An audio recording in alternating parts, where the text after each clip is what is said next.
WRJZ Knoxville. Welcome to the 2023 season of Carson-Newman football, celebrating 30 years of broadcasting the Eagle Sports Network on WRJZ. Adam Cavalier and David Needs with all the play-by-play action as head coach Mike Clowney in his third season with the Carson-Newman Eagles. Carson-Newman Eagle football brought to you locally by Bradian's Lifestyle Furniture, the Knoxville chapter of the Fellowship of Christian Athletes, Fleet Tire on Woodland Avenue, Knoxville TVA Employees Credit Union, and Ted Russell Nissan. And now get ready for the tailgate and countdown to kickoff show on WRJZ, broadcasting 30 years of the Eagle Sports Network. Go Eagles!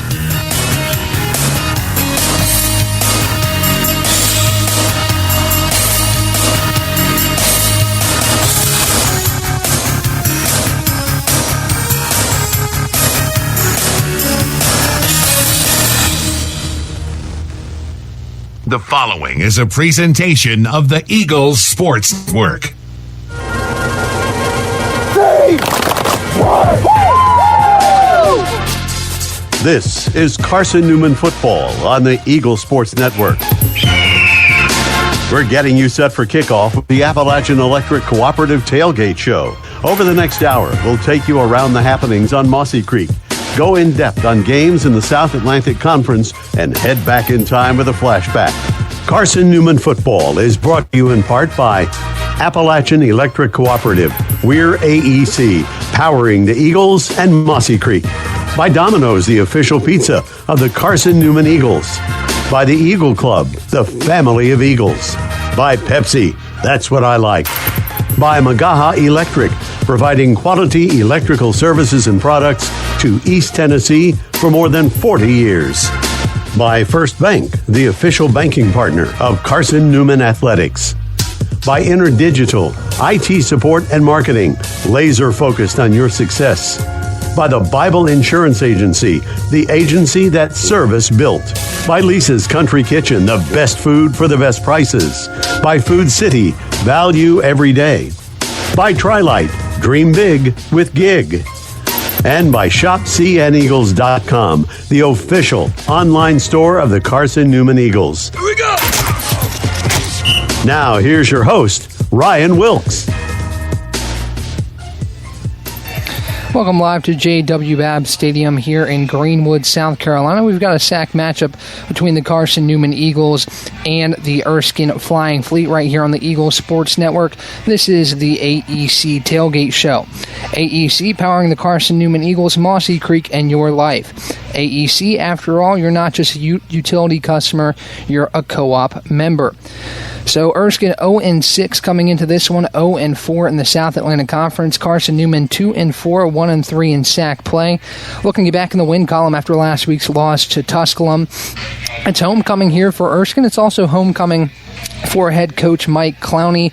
Clowney will be coaching the same stadium, Greenwood High School Stadium, right here at JW Babb Stadium, where he began his full-time coaching career under Shell Dula. Clowney was Greenwood's defensive coordinator and an assistant from 1999 to 2003. Very storied career for Clowney. He helped this Eagles team to state titles in his first 2 years with the program, and Clowney was born just up the road in Union, South Carolina, about 50 miles away. So homecoming for Coach Mike Clowney, hoping to leave Greenwood with a victory. Beautiful day here in Greenwood, South Carolina. Getting ready for this matchup. Beautiful high school stadium on the campus of Greenwood High School. Erskine looking to get in the win column for the first time this season.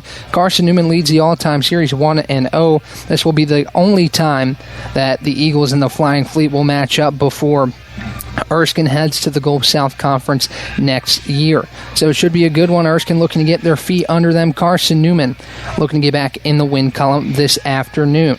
On the other side, we'll take a look at the ShopCNEagles.com SAC scoreboard right here on the Eagle Sports Network. Okay, let's see. Carson-Newman University. It's been around since 1851. A beautiful campus, amazing student life, world-class accredited academics, competitive athletic programs, a Christian perspective, a top 10 best value school. They give $48 million in financial aid every year, and I get a free scholarship when I enroll. Looks like I've found the perfect place. How do you know you're in a community, not just a town? Well, strangers smile as they walk by. They refill your coffee without you asking. And when you ask directions, people offer to walk you there. Communities give more. The way you know when you walk into First Bank that you are in a real community bank. Great products, direct access to your local bankers, and relationships that can last a lifetime. Don't just have an account. Have a community with First Bank. Member FDIC. A check of the ShopCNEagles.com SAC scoreboard is next. This is the Eagles Sports Network. Hello, I'm Gary Braden of Braden's Lifestyles Furniture in Turkey Creek. As we look around, we realize how truly blessed we are. However, there are many in our community who are hurting in despair. That is why the Braden's family is proud to announce its annual Braden Cares event. For a donation of $50 to a charity of your choice, you will receive both a Braden Bear and 50% off any piece of furniture in our beautiful showroom. Additionally, everything else is 40% off for this event. And as always, thank you and enjoy the sale. Billy Graham said a coach will impact more people in 1 year than the average person will an entire lifetime. This is Marty Blakely, Area Director for Lakeway Fellowship of Christian Athletes. I want to invite you to our 2023 banquet November 2nd at First Baptist Church in Morristown. Former University of Tennessee and Clemson University coach Dan Brooks will be our special guest, and you will also hear from area coaches and athletes impacted by FCA this year. To attend, contact me at 615-476-4768 or Marty Blakely at FCA.org, and go Eagles. The Eagles Sports Network is a part of SAC Live, the official digital network of the South Atlantic Conference. SAC Live is the home of all your South Atlantic Conference sports action, including 20 SAC championships. Time to get caught up with some SACtion. Here are the happenings around the South Atlantic Conference and the nation. Let's go around the league with a ShopCNEagles.com scoreboard update. Now back to the field. Ryan Wilkes back with you here on the AEC Tailgate Show, getting ready for this matchup with Carson-Newman and Erskine. We'll take a second to look at the ShopCNEagles.com SAC scoreboard. Hey, Eagles fans, check out Carson-Newman Athletics' official online store at ShopCNEagles.com. ShopCNEagles.com features more than 1,100 products from T-shirts and polos to phone skins and pet collars. ShopCNEagles.com, the official online store of the Carson-Newman Eagles. So looking around the South Atlantic Conference today, a couple matchups already underway.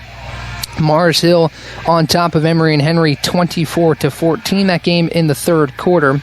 Tusculum and UVA Wise squaring off. Tusculum leads by 2 touchdowns, 21-7. The second quarter set to wrap up over there at UVA Wise. Lenore Ryan taking care of business against Barton at halftime. It is 34-3. The Bears lead Barton so far. Looking at Limestone and Wingate, they're just getting underway. No score there in the first quarter. And that's all we have going on right now in the South Atlantic Conference. Catawba and Newberry will square off at 4 o'clock. Carson-Newman and Erskine obviously getting underway here in just under an hour. So that will wrap up the South Atlantic Conference action this afternoon. Looking at the South Atlantic Conference standings, 2 teams to the top of the Mountain Division. It's Tusculum and Mars Hill, both at 3-1. Tusculum 3-3 on the season. All 3 of the wins coming in the South Atlantic Conference. Mars Hill 4-1 overall. They sit at 3-1, tied with Tusculum. But then there's a bit of a gap. Emory and Henry tied with Carson-Newman at 1-3. The Wasps 3-3 on the season. Carson-Newman 2-4. And then UVA Wise 0-4 in conference play, 1-5 overall. And the Erskine Flying Fleet 0-4 in conference play and 0-6 overall. In the Piedmont Division, Lenore Ryan continues to look like the powerhouse that they've looked like all season long. 4-0 in the SAC, 6-0 overall, outscoring opponents 173-38 in conference play and allowing just over 50 points overall, outscoring opponents 242-55. So dominance so far being shown by the Lenore Ryan Bears. Limestone in second, tied with Barton at 3-1 apiece. So Barton had a chance to kind of get back in the race today, but Lenore Ryan seems to be taking care of business so far. Again, 34-3 there at halftime. But Limestone 3-1 after starting the season on a bit of a losing streak. They're now 3-3 overall, 3-1 in conference play. Barton 3-1 in conference play, 5-1 overall, and Wingate right there with them, 3-1 in conference play, 4-2 overall.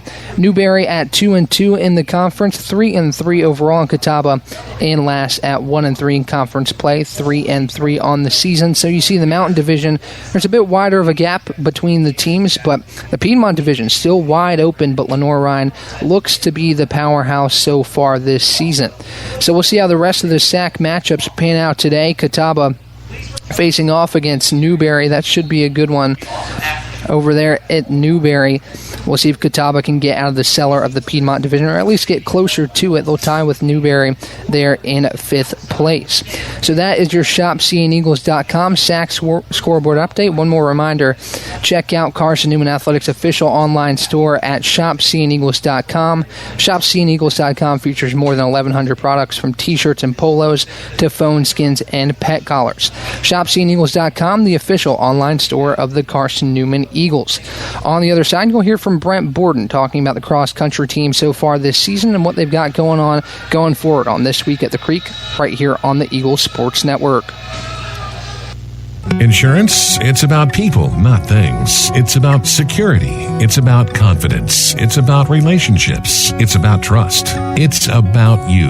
As a local independent agent, Bible Insurance Agency can design an insurance program that's just right for you and your family. Give the people you love safe, sound, secure protection from Auto Owners Insurance. Call Bible Insurance Agency, 423-586-4320, or go by 1600 East Andrew Johnson Highway in Morristown. Just like no two people are the same, no 2 days are the same. We start them and end them at different times. And in between, we all do very different things. Yet there is something we all have in common. Knowing your local Touchstone Energy Cooperative is here to power every moment of every day. Because no matter when it starts, we never stop. Appalachian Electric Cooperative. We're AEC, powering the Eagles and Mossy Creek. This Week at the Creek is next. We're back to the stadium in a moment on the Eagles Sports Network. Drive safer longer when you visit your local Michelin dealer, Fleet Tire, for a set of Michelin Defender tires. Michelin is the brand drivers turn to for tire options that deliver a safe, quiet, and comfortable ride. Fleet Tire, Woodland Avenue, exit 1B, Knoxville.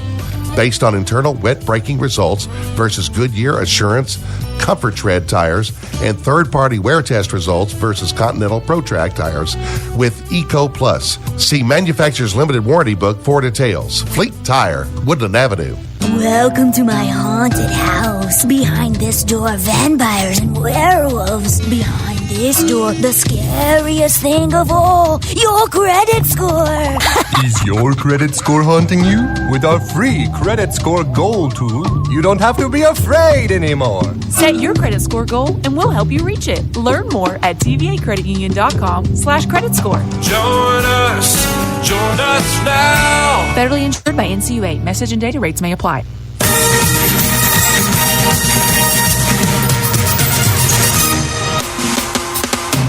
Let's take a closer look around our Carson-Newman athletic family. It's time for This Week at the Creek. Ryan Wilkes here on the AEC Tailgate Show with This Week at the Creek. I'm sitting here with Brent Borden of the men's cross-country team. Brent, how you doing? Doing well. How are you? Good. So you're coming off an injury. You're still nursing back from that. What's that process been like for you to kind of get back in the swing of things? It's been a tough process, but it's something that I've been through before, being a veteran college athlete. This is my 6th year actually competing in the NCAA as a grad student. I missed about a month of training, which was very hard mentally and physically. I was able to supplement a lot of what I would do on the cross-country course with cross-training on the bike and in the pool, staying consistent in the weight room, really working with the trainers just to get back out there. I'm not fully at 100% yet, but I've really made significant strides these last couple of weeks, and I've been able to come back and make an impact on the team, which is what I want to do. And it's been great to be back in there with the guys. We've got a really good group this year, and it's really been good to get back in there, mix it up, and start to come back to full strength moving towards conference regionals. So you talked about getting back into competition. What's that been like for you, and how have you felt like these first couple races for you have gone? So I've run 2 races so far. The first one, I didn't really go all out. Coach kind of had me hold back and just kind of treat it as a workout or a tempo. So kind of a 50-60% effort. Felt pretty good considering I had not ran for a month coming into that week. And then last week we went to Charlotte at the Queen's Invite. That was my second race back and felt a lot better, shaved over a minute off of my time. Still wasn't anywhere where I was at this point last year, but I've made significant strides in a short amount of time. And this week, as we've done some harder workouts, I've really started to feel more like myself and have that pop back and trying to be more towards 100% going into the conference championship. So that Queen's Invitational, big race for you guys, big race overall, lots of teams there, lots of Division I schools. What was that race like for you guys to go in there and compete against a pretty tough field? Yeah, so it was a very competitive race, as you said. We had a lot of big schools. We had Milligan in there, who's one of the top NAIA schools in the country. I think they actually won nationals a couple of years ago. They always have a good program. Had a few D1s, a few top D2 teams. I think we did pretty well overall. It was a very crowded race, especially the first half.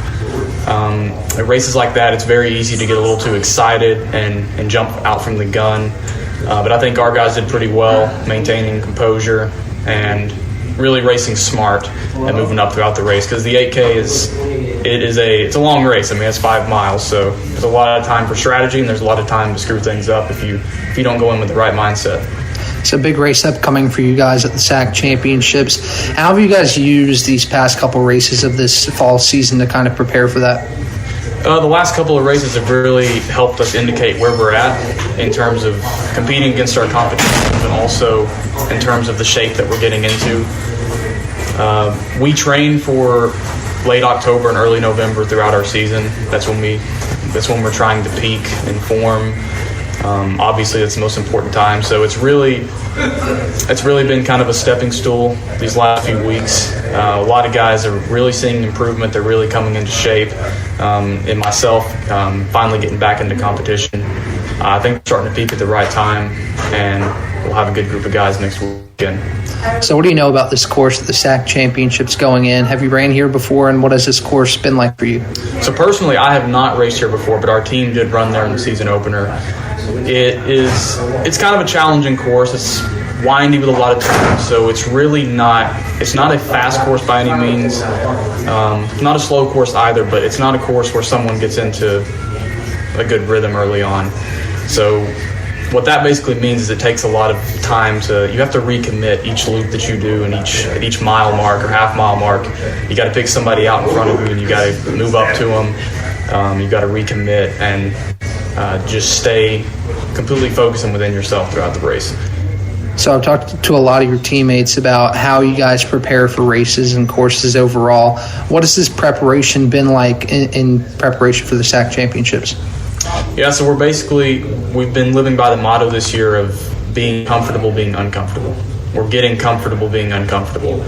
Obviously, in a long-distance race, you've got to get used to the pain that's going to come with that. It's going to be a slow burn.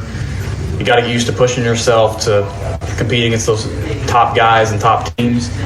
And I think that's what we've done this year through the workouts that we've done, hill workouts, repeats, long runs. Everything that we've done is to challenge ourselves so when we get into this race, we're sharp, focused, and we can take care of business. Ryan Wilkshire with Brent Borden of the men's cross country team on the AEC Tailgate Show here on the Eagle Sports Network. Tri-Light is proud to support Carson-Newman Athletics. We salute the student athletes who are working hard to make great things happen on the field, in the classroom, and in the world. It takes vision, commitment, and teamwork, qualities we share at Tri-Light. Our mission is to provide life-changing opportunities by building a world-class fiber broadband network. If you'd like to learn more, please visit trilight.net or call us at 833-847-0824. Domino's Pizza in Jefferson City has deals for Carson-Newman students. Bring in your valid student ID when you order for pickup or delivery, and Domino's in Jefferson City will give you a steaming hot large one-topping pizza for $4.99. That's a large one-topping pizza for Carson-Newman students for $4.99 at Domino's in Jeff City. Call 865-471-6700 to order. That's 865-471-6700. Domino's, the official pizza of the Carson-Newman Eagles. This is the Eagles Sports Network. Back to the field after 60 seconds from your local stations. Hey folks, Gerald Anderson with Ted Russell Nissan. Is it time to upgrade to a newer vehicle? How about an SR 2023 Nissan Altima starting at just $23,988? Nobody can touch that deal, and I mean nobody but Ted Russell Nissan on Kingston Pike. Stock number 768-560 and 310-865 pre-owned. Tennessee registered with pay tax, $595 included. Hey folks, Gerald Anderson with Ted Russell Nissan. Is it time for you to upgrade to a newer vehicle? How about an SV 2023 Nissan Rogue starting at just $26,988? Nobody can touch that deal, and I mean nobody but Ted Russell Nissan on Kingston Pike. Stock number 768-560 and 310-865 pre-owned. Tennessee registered with pay tax, $595 included. Hello, I'm Gary Braden of Braden's Lifestyles Furniture in Turkey Creek. As we look around, we realize how truly blessed we are. However, there are many in our community who are hurting in despair. That is why the Braden's family is proud to announce its annual Braden Cares event. For a donation of $50 to a charity of your choice, you will receive both a Braden Bear and 50% off any piece of furniture in our beautiful showroom. Additionally, everything else is 40% off for this event. And as always, thank you and enjoy the sale.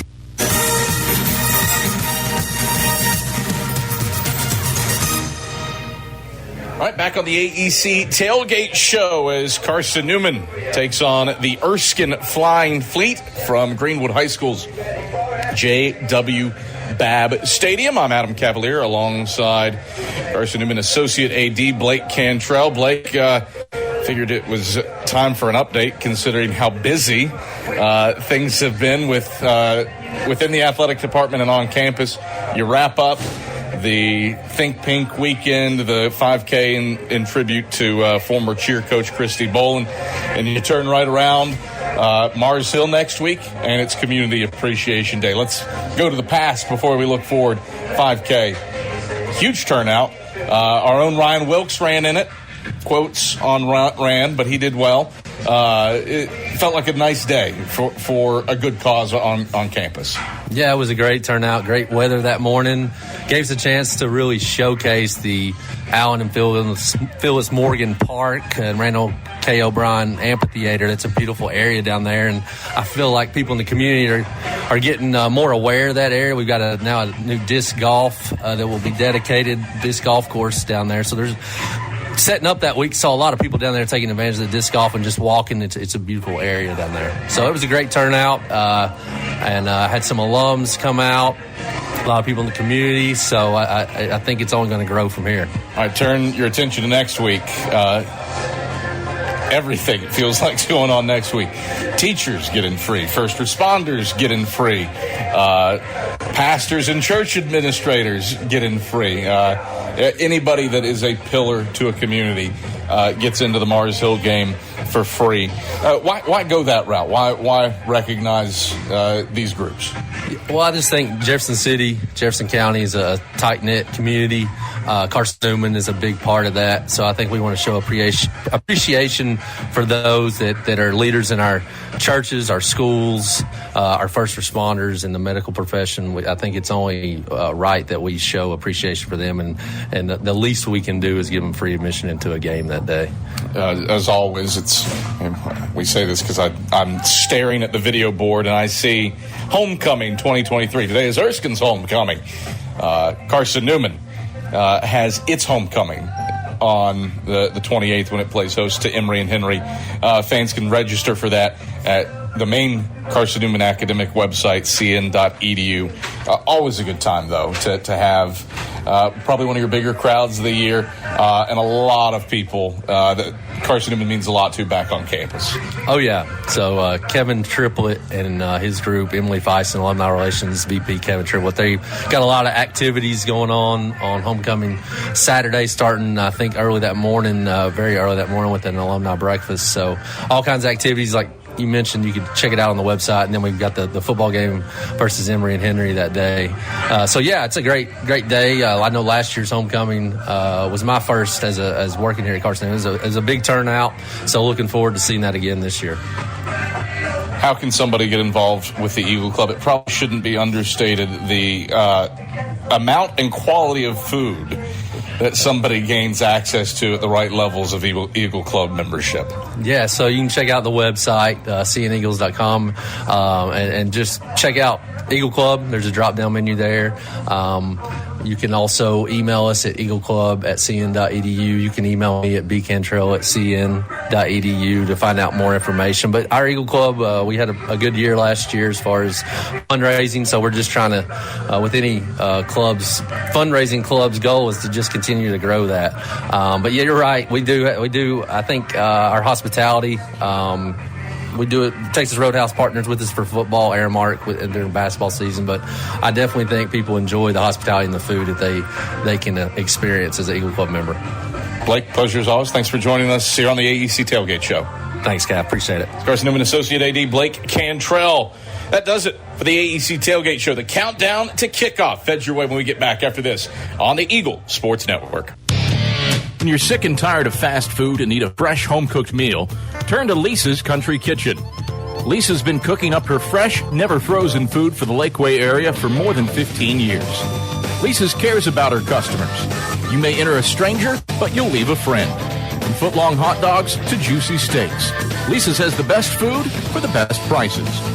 Lisa's Country Kitchen on Route 92 off Old Andrew Johnson Highway. The best food for the best prices. At InterDigital, we strive to be a leading provider of cutting-edge digital and marketing solutions.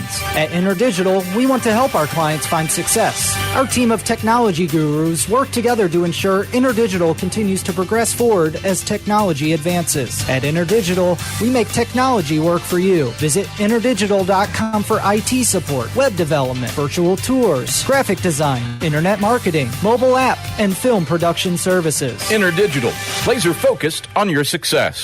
Touchdown, Carson-Newman! More great Carson-Newman memories are headed your way in 60 seconds on the Eagle Sports Network.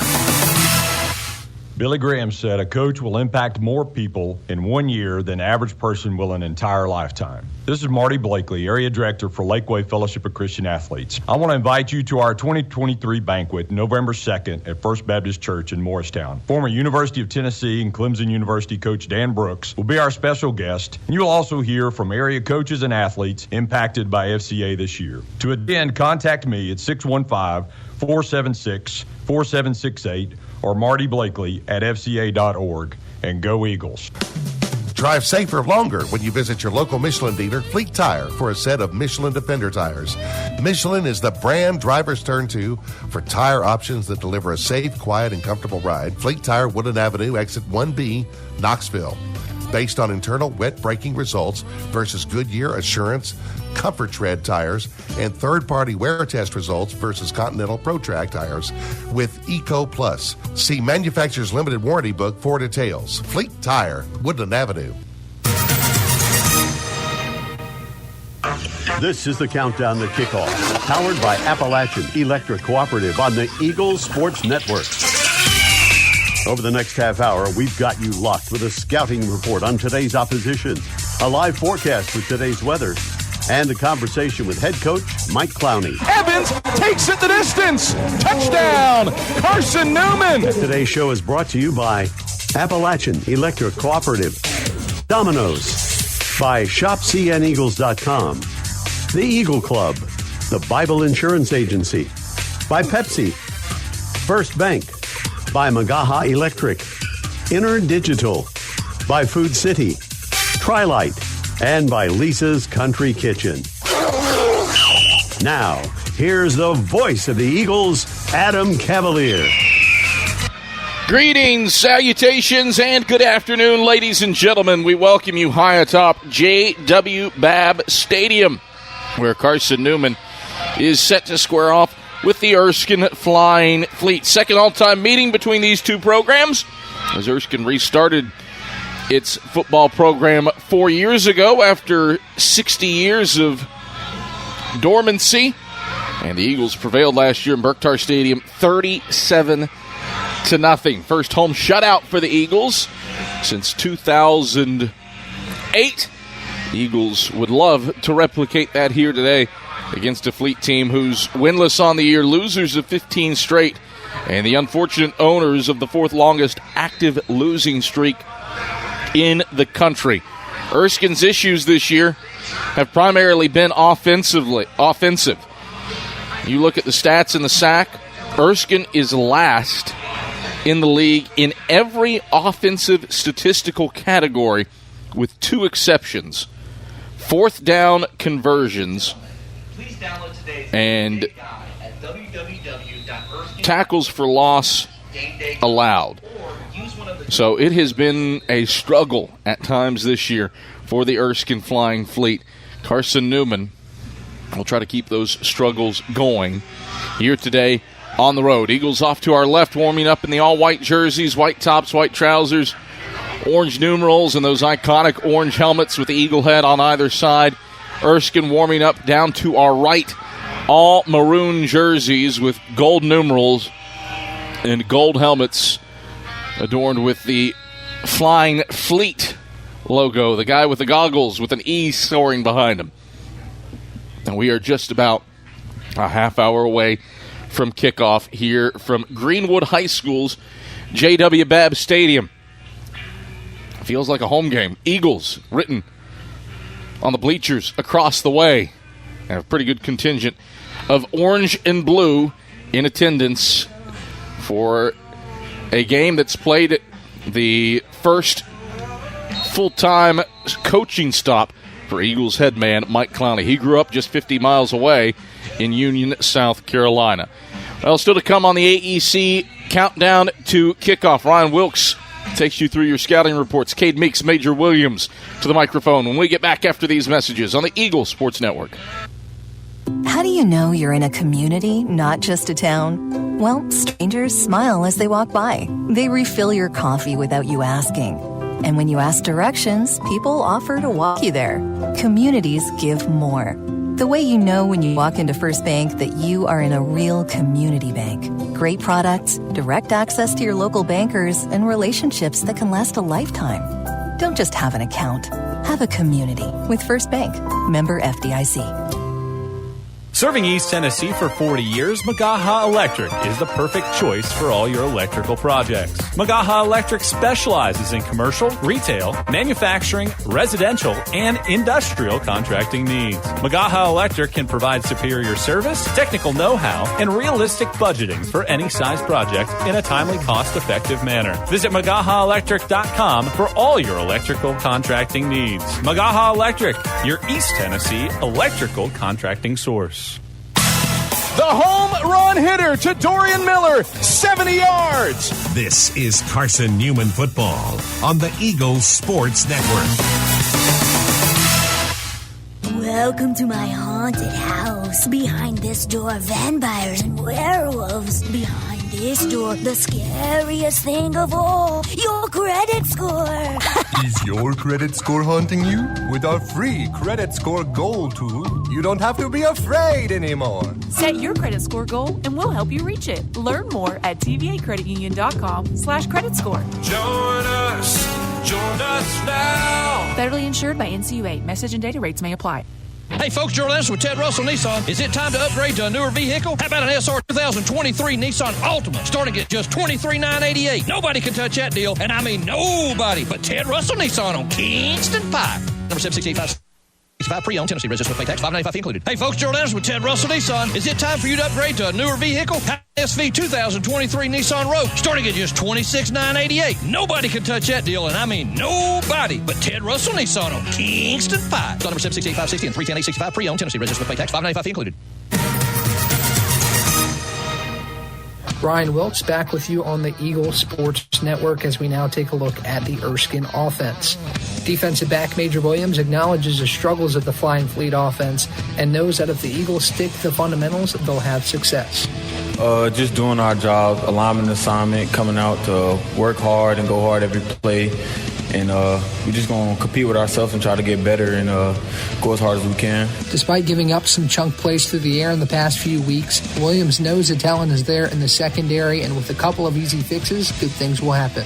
You know, I think my guys are confident, and we're competent. We're going to line up against anybody, and it's just communication out in the back end. Things happen, but when we're all on the same page, a lot of great things happen for us, and we got a good group, and we're just working, and we hope to get some interceptions and our hands on some balls this week. With success in forcing turnovers against the Flying Fleet a year ago, Williams believes the Eagles can do so once again tonight after a good week of preparation. It's just going to come down to film and just visualizing those plays before they happen, and you know, trusting your ability, reading, trusting your keys, your eyes, and stuff like that. And I think we're going to get our hands on some balls this week. We're working for it, and we practice it every day, and we're ready. On the other side, wide receiver Cade Meeks breaks down the Erskine defense right here on the Eagles Sports Network. Quality Suites of Morristown, the preferred hotel choice of the Eagles. Call 423-585-4000 for the Carson-Newman rate. Quality Suites of Morristown, the preferred hotel choice of the Eagles. Call 423-585-4000 for the Carson-Newman rate. Quality Suites of Morristown, preferred hotel choice of the Eagles. Call 423-585-4000 for the Carson-Newman rate. Quality Suites of Morristown, the preferred hotel choice of the Eagles. Call 423-585-4000 for the Carson-Newman rate. Quality Suites of Morristown, the preferred hotel choice of the Eagles. Don't know what to wear on game day? Head over to shopseeandeagles.com for all of your Carson-Newman athletics gear. You can find clothing from Adidas, Columbia, Nike, and Under Armour to cover you from head to toe. ShopSeeingEagles.com also has duffel bags, backpacks, jewelry, pet supplies, and gifts. Don't waste any more time. Prove you are the ultimate Carson-Newman fan with the official gear of the Eagles at ShopSeeingEagles.com. Visit today. What a grip and a rip by Des Farrell. You're locked into Carson-Newman football on the Eagles Sports Network. Hello, I'm Gary Braden of Braden's Lifestyles Furniture in Turkey Creek. As we look around, we realize how truly blessed we are. However, there are many in our community who are hurting in despair. That is why the Braden's family is proud to announce its annual Braden Cares event. For a donation of $50 to a charity of your choice, you will receive both a Braden Bear and 50% off any piece of furniture in our beautiful showroom. Additionally, everything else is 40% off for this event. And as always, thank you and enjoy the sale. Billy Graham said a coach will impact more people in 1 year than the average person will an entire lifetime. This is Marty Blakely, Area Director for Lakeway Fellowship of Christian Athletes. I want to invite you to our 2023 banquet November 2nd at First Baptist Church in Morristown. Former University of Tennessee and Clemson University coach Dan Brooks will be our special guest, and you will also hear from area coaches and athletes impacted by FCA this year. To attend, contact me at 615-476-4768 or Marty Blakely at FCA.org, and go Eagles.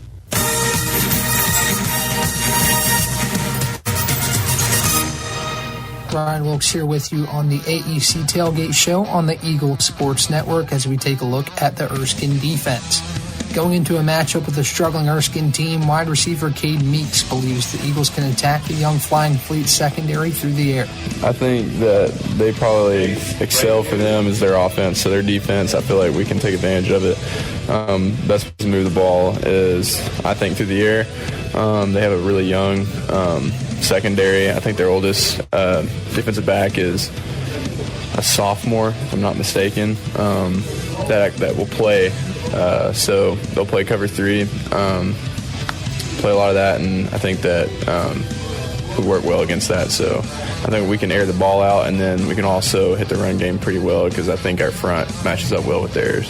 Despite some struggles in the run game, Meeks believes that the Eagles are close to breaking off some of those big plays on the ground that can be achieved with a couple of changes. I think that, like, if you watch, like, plays when we watch film, I think that there's just, like, minor things that just keep us from making really big plays. We're like super close a lot. We'll have some big run plays break out, but just execution. It's nothing that our offensive line can't do. They've been doing really good in the past few weeks now, and they've been helping us a lot, especially in the passing game as well. But just execution and knowing the assignments and blocking the right guys, and then if every single one, even on the perimeter, a wide receiver, make their blocks, because we'll have to come inside and block sometimes. When all that fits together, I think that will really help our run game excel. On the other side, Adam Cavalier and David Needs will continue to break things down ahead of tonight's matchup with Erskine on the Eagle Sports Network. We love to cheer for our home teams, like the Eagles. It means more when we're rooting for the people we know. Did you know Tri-Lite is your home team internet provider? We're right here in Jefferson City, serving the people we know with our ultra-fast, ultra-reliable fiber broadband network. And we'd love to serve you. Learn more at trilite.net or by calling 833-847-0824. Go Eagles! If you're looking for official Eagle merchandise, look no further than the Carson-Newman bookstore. With a large selection of Carson-Newman gifts and apparel, you're sure to find something to please the entire family. From stuffed eagles to towel sets, sweatshirts, shorts, hats, and slippers, we literally have you covered from head to toe. We have just the item you're looking for no matter what the season. So whether you're an Eagle student, parent, alumni, or fan, shop us for everything orange and blue. Call 865-471-3539 for more information and store hours. We'll see you at the Carson-Newman bookstore. Derek Evans, 79 yards on the first play from scrimmage. You found the home of Carson-Newman football on the Eagles Sports Network. Drive safer longer when you visit your local Michelin dealer, Fleet Tire, for a set of Michelin Defender tires.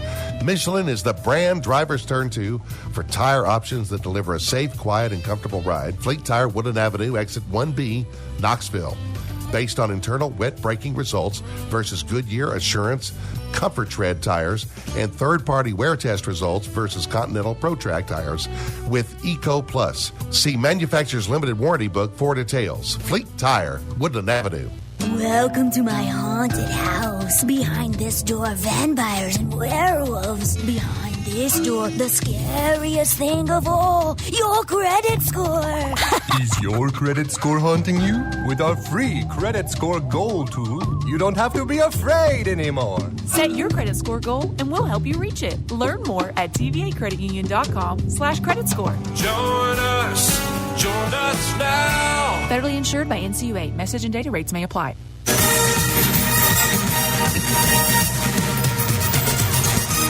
All right, back on the AEC countdown to kickoff. Adam Cavalier alongside David Needs, high above JW Babb Stadium in Greenwood, South Carolina. Carson-Newman and Erskine, David Needs. Erskine is 0-6. Eagles are 2-4. The Fleet struggling offensively this season. Here's the perspective I'm going to give you. I've been doing games since 2006. And there have been exactly 2 games that I've done that have featured a team averaging fewer than 200 yards of total offense. Brevard in 2015. Okay. And now Erskine, who averages a low for Adam Cavalier's broadcasting career at 156 yards. Carson-Newman can't give up some big plays today to let Erskine feel frisky and get going. No, the Eagles have to do it make them go the long way and you know, one of the things that they're going to do, Erskine's going to do, is try and control the ball, and you got to get them on a 3 and out. You got to destroy that confidence. You let them go early and get points early, you could see a different team today. Erskine is a team that has, you say control the ball. It's what they've struggled to do the last 2 weeks. Minus 28 minutes time of possession the last 2 weeks against Mars Hill in Wingate. They have not run more than 50 plays in the last 3 weeks of football. I think the struggles for Erskine have come primarily offensively. Defensively, the numbers aren't terrible when you view them in the grand scheme of, defense is on the field for 38 minutes the last 2 games. Of course you're going to give up some yards and points. Yeah, and you know, as we've said all year, even for the Eagles, Adam, that the offense feeds the defense and the defense feeds the offense. And if you're going 3 and out and your defense is playing a long time, no matter how solid your plan is, there's gonna be moments where you crack and where you give up big plays. And that has been true for Erskine this year, that they put themselves in a bind. And when they put themselves in a bind, it makes a defense that could be better have to play a long time. For Carson-Newman, you're still dealing with some of the fallout from Tusculum. Several players suspended for the first half of this game as the result of the fight at the end of the Tusculum game, a fight that Tusculum instigated and threw the first punch in, but disciplinary actions handed down by Carson-Newman, not by the South Atlantic Conference. No starting Mike linebacker Christian Hicks for the first half. Jackson Ward, your nickel corner, he's out for the first half. You also lose Erie Lawrence and Fortune Woods, two key special teams guys. So Carson-Newman will have to contend with that fallout for the first 30 minutes of this game. Yeah, and you know, what you want to do if you're the Eagles is you want to rally around that. You want to say, hey, that we're better than just one line of players, that we have enough depth and we have enough, if you're the coaching staff, to say that we are at that place where we can make this a situation where we can overcome this. And you know, Adam, a lot of times if you're that team that can overcome that and use that as a teachable moment, you can really, really grow from that too. For Carson-Newman offensively, as we pause to listen into the invocation. Be with these teams, keep them free from being hurt on the field today. Be with their coaches, be with the referees today in making good calls. And Lord, if it be thy will, bring us a homecoming victory for the Flying Fleet. Thank you, Lord, for all that you do. And God bless each of you on your way home today, and be with each and every one of you. In Christ's name we pray. Amen.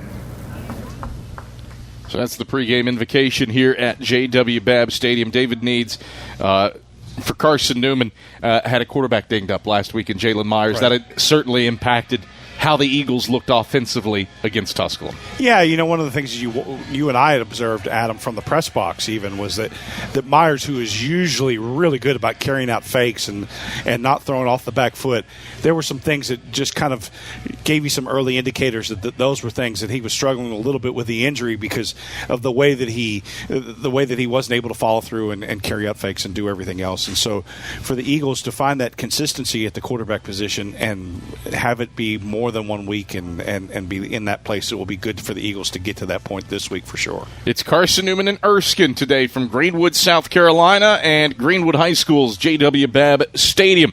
Mike Clowney's pregame comments head your way when the AEC countdown to kickoff returns after these messages on the Eagle Sports Network. Since 1916, a lot of independent agents have recommended auto owners insurance, and a lot of parents have taken that recommendation to heart. So have a lot of their children, and grandchildren, and great-grandchildren. As we celebrate our first 100 years, Auto Owners Insurance thanks all those who have put their trust in us, and all the generations who will.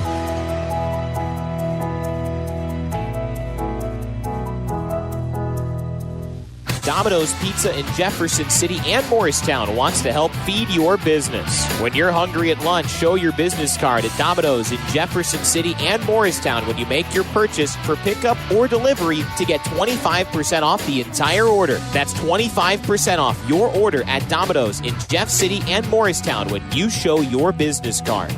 Call 865-471-6700 to get a pizza. Domino's, the official pizza of the Carson-Newman Eagles. An interview with head coach Mike Clowney heads your way in 60 seconds on the Eagle Sports Network.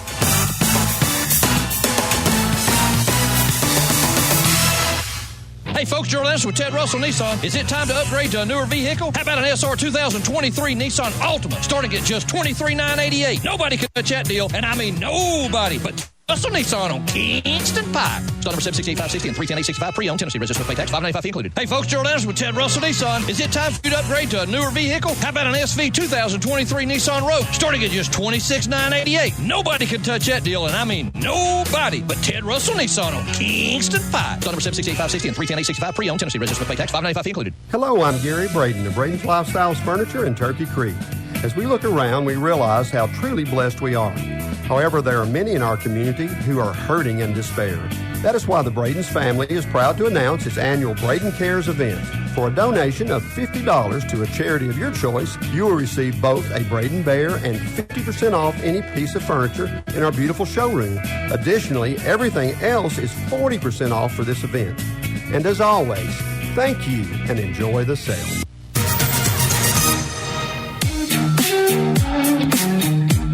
Time to check in with the Eagles head man. Here's head coach Mike Clowney, alongside the voice of the Eagles, Adam Cavalier. Back on the AEC countdown to kickoff as Carson-Newman heads to Greenwood High School's JW Babb Stadium to take on the Erskine Flying Fleet. I'm Adam Cavalier alongside former Greenwood High School assistant coach, current Eagle head man, Mike Clowney. Mike, it's Erskine's homecoming of sorts for you, just playing 50 miles away from your hometown, the site of your first full-time coaching job. How surreal is this one for you? This is pretty cool to be able to see, some of the guys I coach with here today. Sparky Hudson's actually working, as admin for Erskine today. And then, Chris Liner, who's the head coach here at Greenwood, guys I coach with. It's just exciting to be here and be able to see these guys. You take on a Flying Fleet team that is still trying to find its way. They've struggled offensively, still playing a little bit of the zone read that they played last year. Last year, you got into the backfield against them a ton. How do you replicate that performance here today?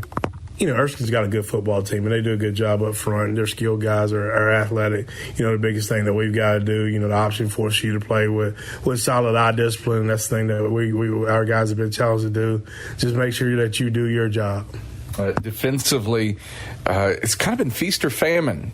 You've shut some teams down, but also Tusculum comes to mind. Didn't score long touchdowns, but gave up a few long passing plays. What's it take to cut down on that? Communication and just basically knowing what to do. The big thing that's happened is we've given up some big plays, and that's where you see that feast or famine mentality. I think overall the kids have played pretty solid, but we just can't give up those 4 or 5 plays that become real detrimental to us. Cavalier alongside Carson-Newman head football coach Mike Clowney. You've said throughout this season that you want Carson-Newman to not betray its run-first mentality, I suppose, through the years. How much more prevalent does that become today against a Fleet team that's given up some yards on the ground? I think it's paramount because we've got to be able to ground the ball out. We've challenged our guys with that all week, as we've done the last couple of weeks, but, we've got to make sure that we kind of start seeing results in that area. It's an interesting game.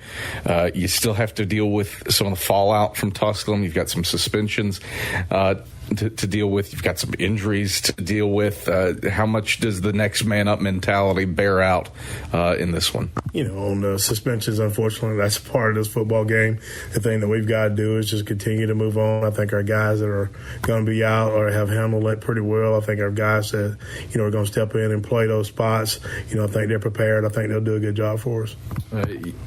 You're past the halfway point of this season, and it feels like week to week you still haven't put out the football team that you thought you were going to at the start of the season because of injuries. Start to get some guys back, though, this week. Don't know how much you'll see him, but Christian Jones finally works his way back onto the travel squad on the offensive line. Julius Cobbs, who had really a nice splash early at receiver, is back. TJ King's listed on the travel roster. What kind of emotional boost can those guys provide, whether or not they play today or not? Yeah, I think it's just good, like you say, see them back in the lineup to know that, that this whole thing that they've worked to kind of get on the field this entire season, that it's not a wash, they're kind of staring it in the face, be able to get in the football game and play. And, we're hoping we can get a situation today to kind of at least, get those guys somewhat involved and get them moving, more as we go into the season. Clowney, pleasure as always. Good luck today against the Flying Fleet. Thank you. It's Carson-Newman head football coach Mike Clowney. Starting lineups, keys to the game when the AEC countdown to kickoff comes back after this on the Eagle Sports Network. What is it that makes you powerful? It's not only having a voice, but knowing that it's heard loud and clear. We understand knowledge can change your life and that energy will continue to power it. And because you're part of a Touchstone Energy cooperative, we're always listening. Because you're more than just a customer. You're a member. And what's more powerful than that? AEC, bringing the winning game plan to your team. Dorm food got you down? Need a home-cooked meal? Then Lisa's Country Kitchen is for you. Lisa's Country Kitchen has been feeding Carson-Newman students for 15 years. Lisa's has a family-friendly atmosphere all day long. From the morning with her $2.99 breakfast specials to dinner with Lisa's fresh, never-frozen steaks. Carson-Newman students get a 10% discount with their student ID. Lisa's Country Kitchen on Route 92 off Old Andrew Johnson Highway. The best food for the best prices. What a grip and a rip by Des Farrell. You're locked into Carson-Newman football on the Eagles Sports Network. Billy Graham said a coach will impact more people in 1 year than the average person will an entire lifetime. This is Marty Blakely, Area Director for Lakeway Fellowship of Christian Athletes. Our 2023 banquet, November 2nd at First Baptist Church in Morristown. Former University of Tennessee and Clemson University coach Dan Brooks will be our special guest. And you'll also hear from area coaches and athletes impacted by FCA this year. To attend, contact me at 615-476-4768 or Marty Blakely at fca.org. And go Eagles. Drive safer longer when you visit your local Michelin dealer, Fleet Tire, for a set of Michelin Defender tires. Michelin is the brand drivers turn to for tire options that deliver a safe, quiet, and comfortable ride. Fleet Tire, Woodland Avenue, exit 1B, Knoxville. Based on internal wet braking results versus Goodyear Assurance Comfort Tread tires and third-party wear test results versus Continental ProTrack tires with Eco Plus. See manufacturer's limited warranty book for details. Fleet Tire, Woodland Avenue. You are listening to the flagship station for Carson-Newman football, AM 620, WRJZ Knoxville. This is Carson-Newman football. Turner to the 40, the 30. Turner to the 20. Nobody going to catch Vernon Turner. 80 yards. A touchdown on the first play of the game. Vernon Turner has Carson-Newman up 6-0. 128 All-Americans. Williams, house call. Touchdown. Carson-Newman. 21 sack titles. He throws down into the end zone wide open. Touchdown. Carson-Newman. Alvin Sanders. 5 national championships. That's it from Wilberforce, Ohio, and Carson-Newman will play for the national championship. 1 legendary history. And I think if we will become that one, then we will be number 1 in the South Atlantic Conference, and we'll be number 1 in the nation, and we'll be number 1 in God's heart.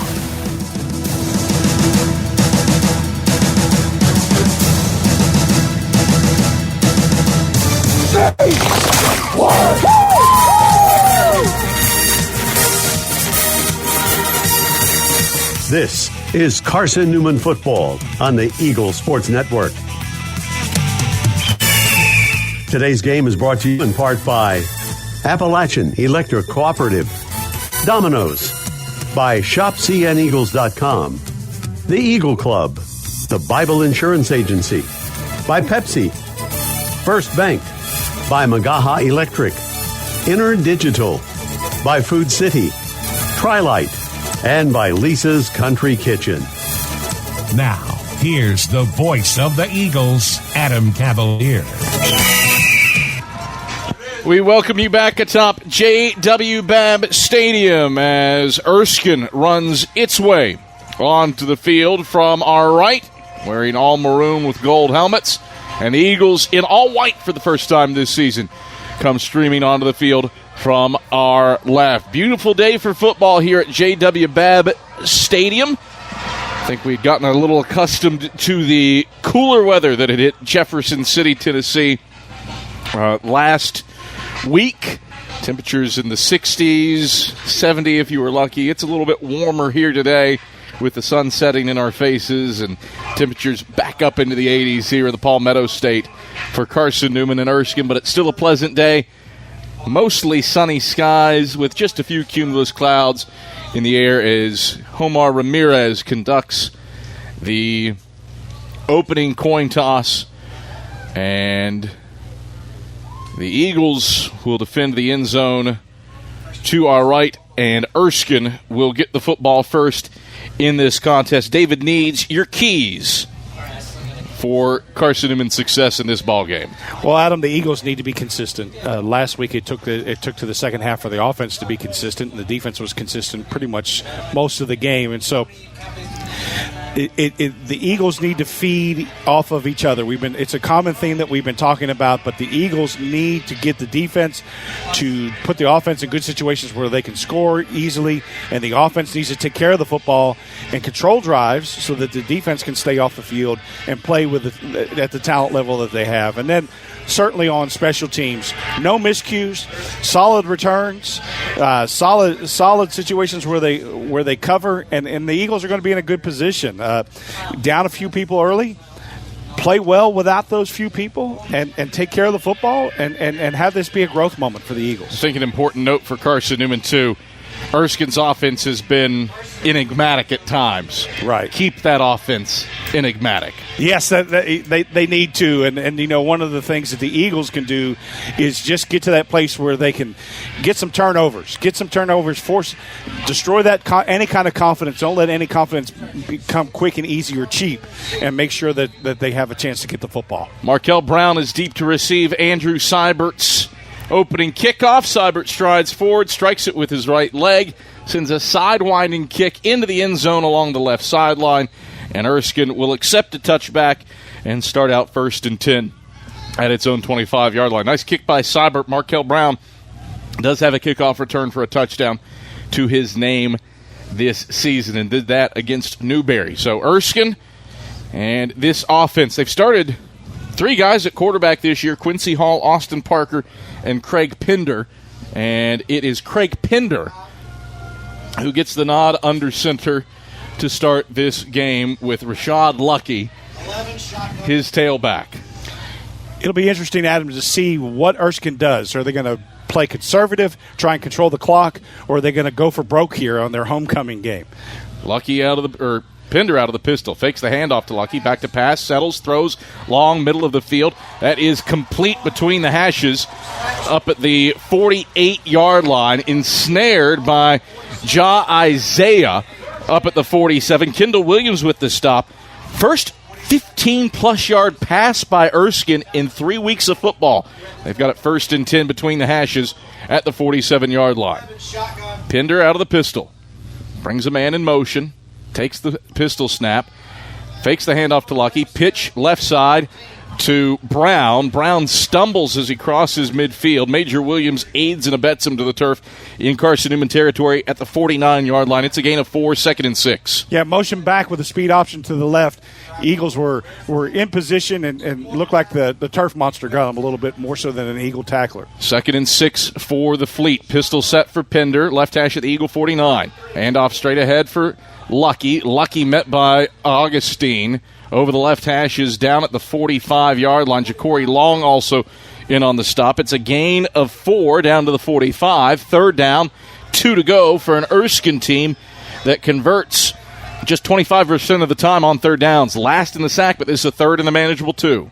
Yeah, look for them to do a bunch of go for it on 4th down a lot of times too, just because of the need to get some points. Bunch set to the right for the Fleet. 3rd and 2 from the Carson-Newman 45 toward the left hash. Pistol set, fake the handoff to Lucky. Pender keeps it, reaches forward.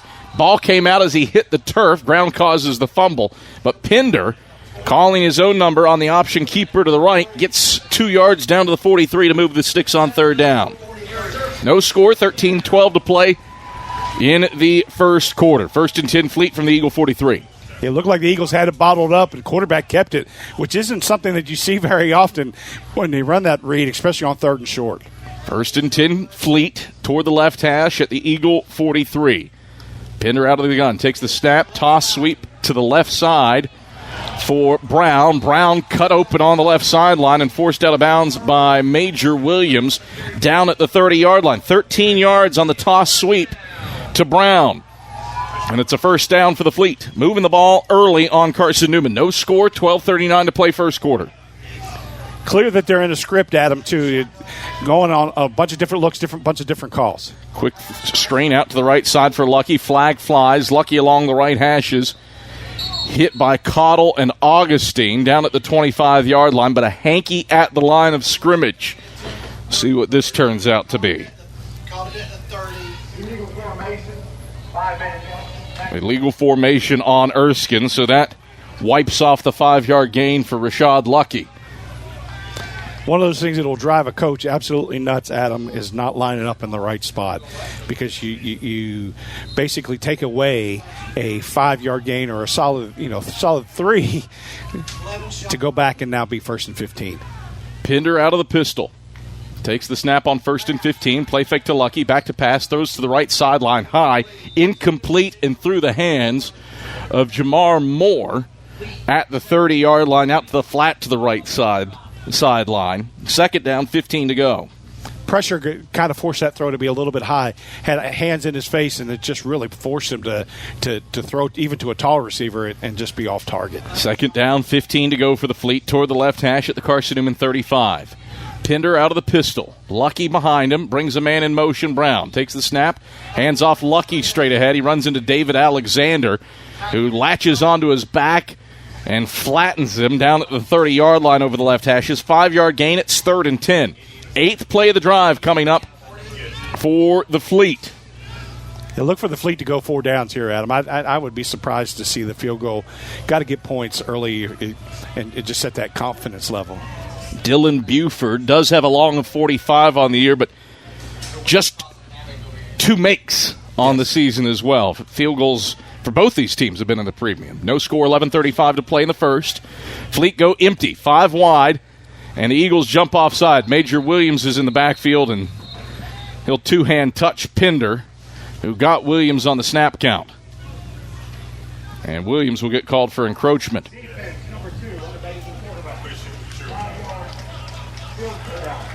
Nearly had it timed up, and instead of 3rd and a challenging 10, it's 3rd and a more manageable 5 for Erskine.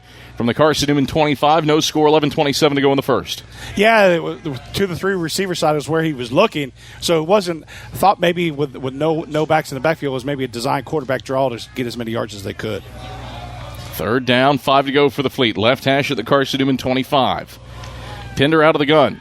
Takes the snap, sets up, races left, pumps, ducks, rolls over the left hashes, and gets hit by Jackson at the 20, and he reaches out the football. The nose touches at the 20 to move the sticks.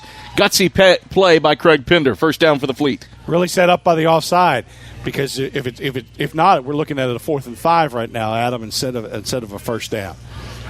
1st and 10 for the Fleet toward the left hashes at the Carson-Newman 20. Pinder out of the gun, Lucky to his left. Bring the tight end Damron in motion to the left of the line. Snap back to Pinder. Counter option to the left. He pitches to Lucky, who's strung out to the left sideline by Jet Jones and knocked down out of bounds down at the 16-yard line. A gain of 4 to bring up 2nd and 6. Eagles are getting a little bit outmanned on the option plays. Got to make sure that you fight through that block and get to a place where you can come up and influence the tackle. That was a little bit of a counter option. It really just looked like he was running 2 steps and like almost was running the wrong way and decided to go the other way, but I think it was a design play. Erskine hasn't scored an offensive touchdown but once in the last 19 quarters of football. They're on the doorstep, 2nd and 6. Left hash at the Carson-Newman 16. Pinder out of the gun, 3-step drop, sets, throws, long to the right sideline, incomplete. The intended target was Malik Samuel. Kendall Williams had him bracketed. Eagles had him. There was nothing even close to it, and so good pressure on the defense. Linebackers staying at home and making sure that the quarterback couldn't escape the pocket. Quarterback was forced to make a throw. 3rd down, 6 to go for the Fleet. Left hash at the Carson-Newman 16. Erskine has already converted on 2 third downs this drive.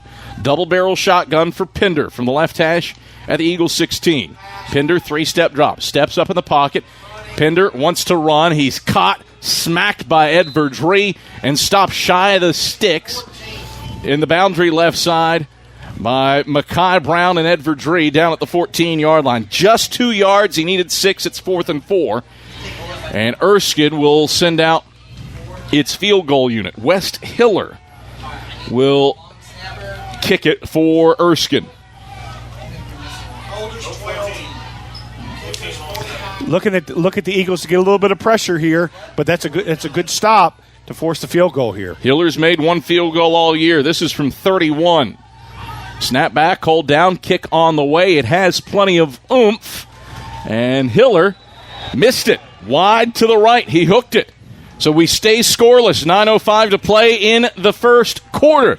Eagles defense stiffens, and Erskine misses a field goal once it cracks the red zone. 9:05 to play in the first quarter. Still no score between Carson-Newman and the Fleet. Yeah, Adam. So the Eagles go on offense. Now it's a question of what are the Eagles going to do? Build on what they did last week and motion and move the ball, run a little bit of option, or is this going to be a little bit more try and pound it between the tackles because teams have had some success running the ball against Erskine? Newberry ran for 320 yards doing just that, and Vontae Brackett gets the nod at tailback.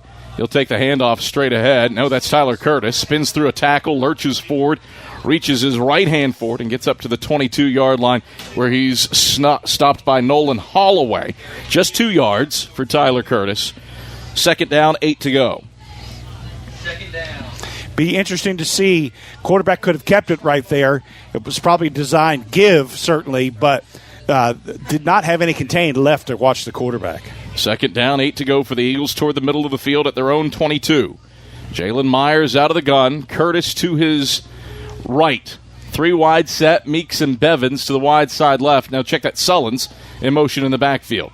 Fake the handoff. Pitch it to the right to Sullins. Sullins hit at the line of scrimmage and dropped for no gain by Jarvis McClurkin. Third down, 8 to go. Erskine bottled up the option. Long pitch there, David Needs. Long pitch. Got to get right on that defender when you pitch it. Pitched it a little bit early and had a chance to get that hand between the quarterback and the running back. Was lucky not to get that ball slapped away. No score. 8 minutes left first quarter. 3rd and 8 for the Eagles.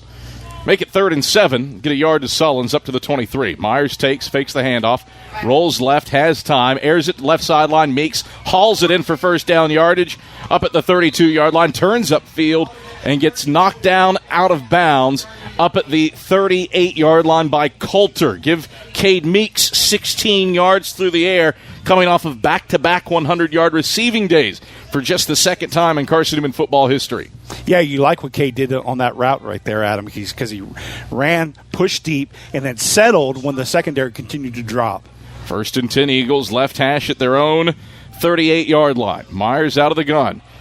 He'll hand off to Curtis straight ahead. He's met at the line of scrimmage. Stonewalled a yard upfield at the 39-yard line. Jaquel Scott, the first guy there, and then finished off by Garrick Schwartz. Second down, 9 to go after the yard gain. Yeah, with that 3-3 stack or the 3-5 defense that the Eagles are playing today, you got to get movement to the linebacker.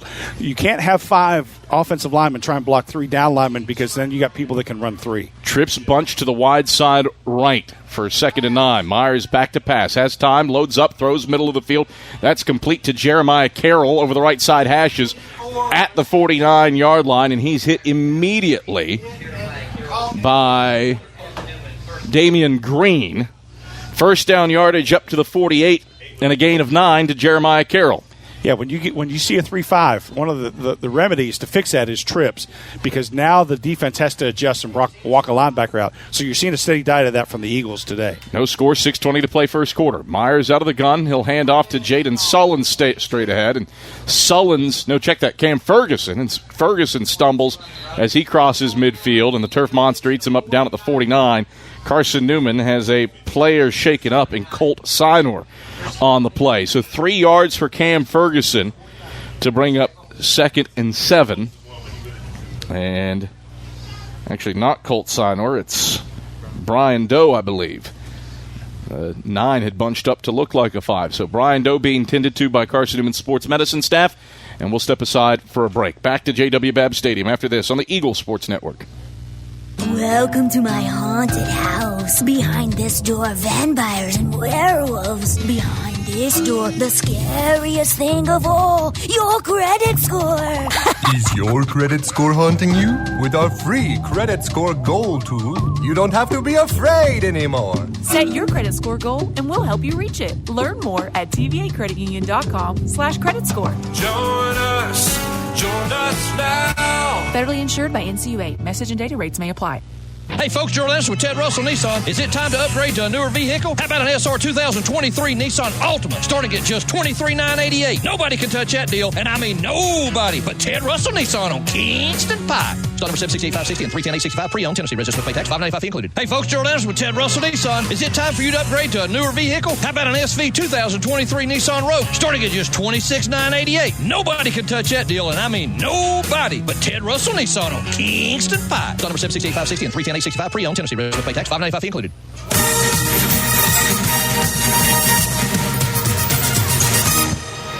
Tyler Curtis gets a handoff right side, and he gets smashed as he goes off tackle by Jaquel Scott and E.J. Williams. No gain to the 49. Third down and 7 to go for Carson-Newman. No score with 5:37 to go in the opening quarter.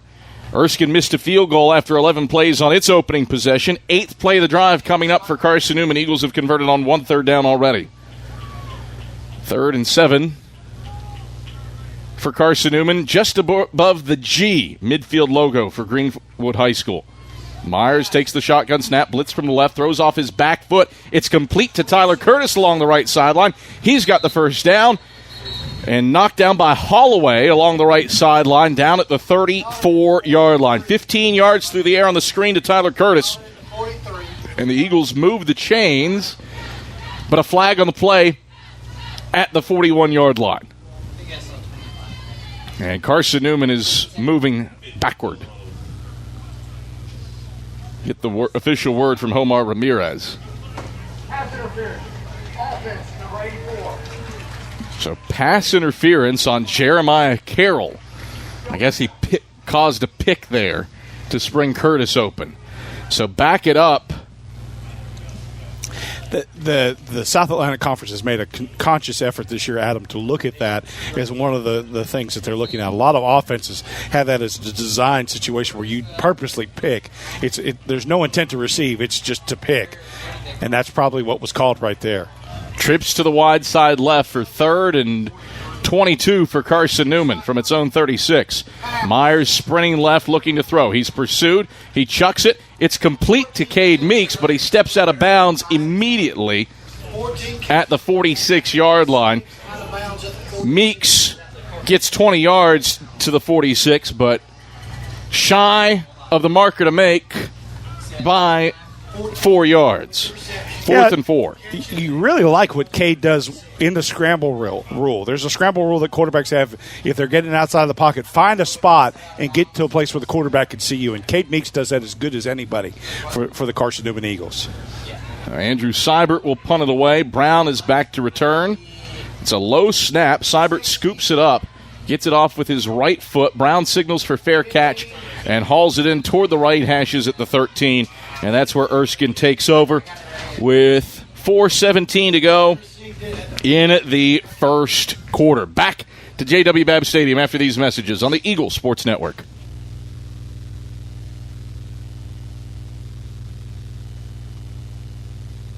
How do you know you're in a community, not just a town? Well, strangers smile as they walk by. They refill your coffee without you asking. And when you ask directions, people offer to walk you there. Communities give more. The way you know when you walk into First Bank that you are in a real community bank. Great products, direct access to your local bankers, and relationships that can last a lifetime. Don't just have an account. Have a community with First Bank. Member FDIC. At InterDigital, we strive to be a leading provider of cutting-edge digital and marketing solutions. At InterDigital, we want to help our clients find success. Our team of technology gurus work together to ensure InterDigital continues to progress forward as technology advances. At InterDigital, we make technology work for you. Visit interdigital.com for IT support, web development, virtual tours, graphic design, internet marketing, mobile app, and film production services. InterDigital, laser focused on your success.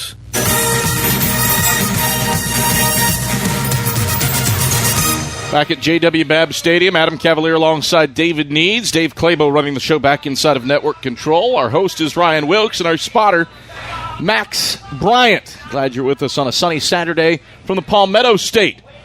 Erskine missed a field goal on its opening possession. Eagles drove it inside of Erskine territory, but were forced to punt after an offensive pass interference penalty. And now the Fleet back on offense, 1st and 10 from its own 14-yard line. Pinder in a double-barrel shotgun. Takes the snap and will hand off Lucky straight ahead. Ja'Cory Long is there. Kendall Williams is there. And he gets 3 yards up to the 17-yard line for 2nd and 7. Serving East Tennessee for 40 years, Magaha Electric is the perfect choice for all your electrical projects. Visit MagahaElectric.com for all your electrical contracting needs. Magaha Electric, your East Tennessee electrical contracting source. 2nd down, 7 to go for the Fleet. Toward the right hashes at its own 17. Pinder takes the snap. Will hand it off left side to Kayvon Parker. And Parker strung out toward the numbers by Jameer Augustine, but not before he gets 1st down yardage up to the 25-yard line with an 8-yard gain. No score, 3:29 to play, 1st quarter. Erskine is trying to outflank the Eagles, Adam, and they're going a steady, what they would call almost a Roger. So it's a slot to the one side and tight to the other just to try and attack on the outside. Pinder hands off straight ahead on 1st and 10 to Lucky. Ja'Cory Long and Mekhi Brown meet him over the left hashes up at the 27-yard line for a 2-yard gain. 2nd down, 8 to go. 27-yard line. Eagles got to make sure that they are not getting outflanked, and that's tough because when you're in that double barrel in the shotgun. Play fake to Lucky. Pinder back to pass. Jaheim Wilson has him in his grasp. He holds him up. Mekhi Brown finishes him off. It's a sack back to the 21-yard line. Loss of 6 on the play. Jaheim Wilson turning into a monster up front for Carson-Newman. Gotta love it, Jaheim, and just really created pressure. Got his man, bench pressed him into the backfield. He was able to maintain outside contain and force the quarterback to step up where he was ready to make the tackle. 3rd and 14 for the Fleet. 2:20 to play 1st quarter with no score. Pinder in the pistol, Lucky behind him. 3 wide set, 2 to the left, 1 to the wide side right. Now Brown in motion in the backfield. The handoff goes straight ahead for Lucky, and Mekhi Brown meets him at the line of scrimmage. Lucky drags him forward for a yard up to the 24 over the left hashes, and that is it. 3 yards total on the play, and Erskine forced to punt. Yeah, kind of surprised, Adam. I thought they probably would go outside against the Eagles where they've had a little bit of success, but went with a straight dive almost on the triple and just took the dive. The Eagles are going to give him the dive because he got people in position to make a tackle and hold it to a short gain. Dylan Buford is back to punt. Eagles nearly get a piece leaping up, and Major Williams will let this bounce at the 36. Has to wait on it. And a flag flies at the line of scrimmage. There's a flag in the backfield. Lot to sort out here as Erskine downs the punt at the 28-yard line. But we'll check with Homar Ramirez on the intricacies of this play. Yeah, certainly a plethora of flags out there on the field, Adam. Probably a couple different calls here, and hopefully not too many against the Carson-Newman Eagles, but I think maybe both of them are. You've got one at the line of scrimmage, or 10 yards downfield, rather, and one in the backfield. And officials are going to come find Shap Boyd on the near side and let him make a decision. Erskine is celebrating. And I wonder if the leap into the wall. Holding, number 34. That penalty is. So you got a hold, declined. Number 44, defense, leaping the shield. 15 yards. And Drew Morrison gets called for leaping the shield. And I guess he utilized a player's shoulders to get further airborne. Drew nearly came away with a block. But in this case, it extends Erskine's possession. And march it forward up to the 39-yard line as a result for a 1st down. Yeah, that's a killer because you're going to get the ball back and you got good field position. And now because of that, your defense is back on the field and your offense is that much longer getting ready to play. Been a low possession 1st quarter. Minute 26 left in the opening frame. We've only had 3 drives. Right. Erskine had the first possession for 5 minutes and 55 seconds. Eagles punted after 4 minutes and 48 seconds. And now Erskine's Second drive extended. InterDigital strives to be a leading provider of cutting-edge digital and marketing solutions. Visit interdigital.com for IT support, graphic design, and film production services. InterDigital, laser-focused on your success. 1st and 10 for the Fleet. Left hash, thrown 39. A handoff goes to the right side for Hazel, and Hazel's hit by Jet Jones and Jameer Augustine. Over the right hash is up at the 46-yard line.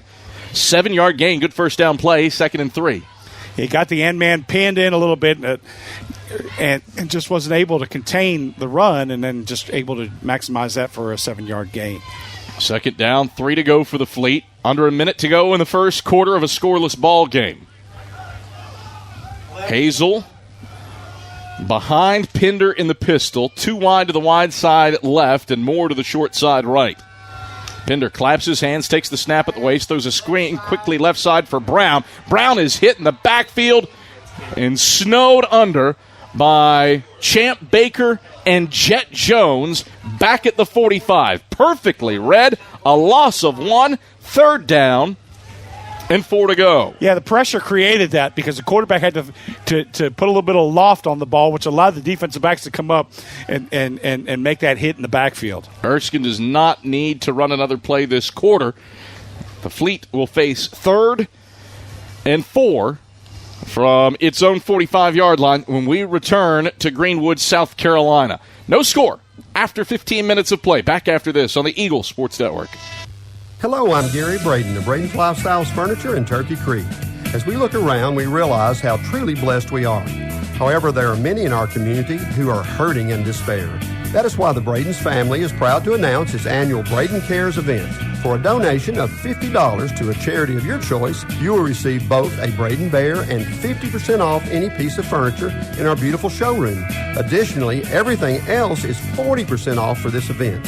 And as always, thank you and enjoy the sale. Billy Graham said a coach will impact more people in 1 year than the average person will an entire lifetime. This is Marty Blakely, Area Director for Lakeway Fellowship of Christian Athletes. I want to invite you to our 2023 banquet November 2nd at First Baptist Church in Morristown. Former University of Tennessee and Clemson University coach Dan Brooks will be our special guest, and you will also hear from area coaches and athletes impacted by FCA this year. To attend, contact me at 615-4768 or Marty Blakely at fca.org, and go Eagles. All right, back at JW Babb Stadium, Adam Cavalier, David Needs, glad to have you on hand. Quick first quarter, 25 minutes and 3 possessions gone by in real time. And the Fleet face 3rd down and 4 to go toward the left hashes at its own 45-yard line. Late sub coming in is the running back, Lucky. He is behind Pinder in the pistol, 4 wide set. Eagles with a 3-man front. Pinder claps his hands, takes the snap, 4-man rush. Throws over the middle of the field. That is hauled in by Isaiah over the left hashes in Carson-Newman territory down at the 40-yard line. Champ Baker with the stop. A Fleet player, Lucky, shaken up, and he is trying to hop to the near sideline and not putting any weight on one of his legs. Regardless, good for 16 yards through the air and a first down for the Flying Fleet. And Erskine, a team coming in, converting on just 25% of its 3rd downs. They're 3 for 4 today. You know, Adam, if teams are going to run the cross, one of the ways that you have to defend against that is by dropping the linebacker into the zone. So if the Eagles are blitzing a linebacker, what it does is it creates a bad one-on-one situation. A lot of times what teams will do to make sure that they can attack that then is get them to the middle of the field where you got the defender chasing, and that's what happened on that play is the wide receiver ran across the middle of the field with a defensive back chasing it. Tri-Lite is your home team internet provider, providing Jefferson City with ultra-fast, ultra-reliable fiber broadband. Let them serve you. Visit trilite.net.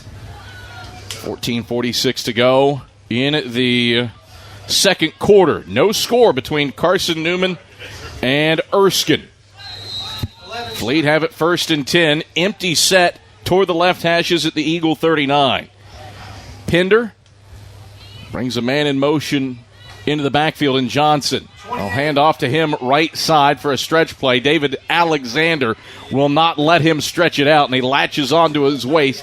Jameer Augustine helps finish him off over the right hashes down at the 38-yard line. Just a yard, 2nd down and 9 to go. Yeah, the Fleet got away with one right there, Adam, because when they broke formation, we're at the line of scrimmage, they had a guy run off the field, which should be a called penalty.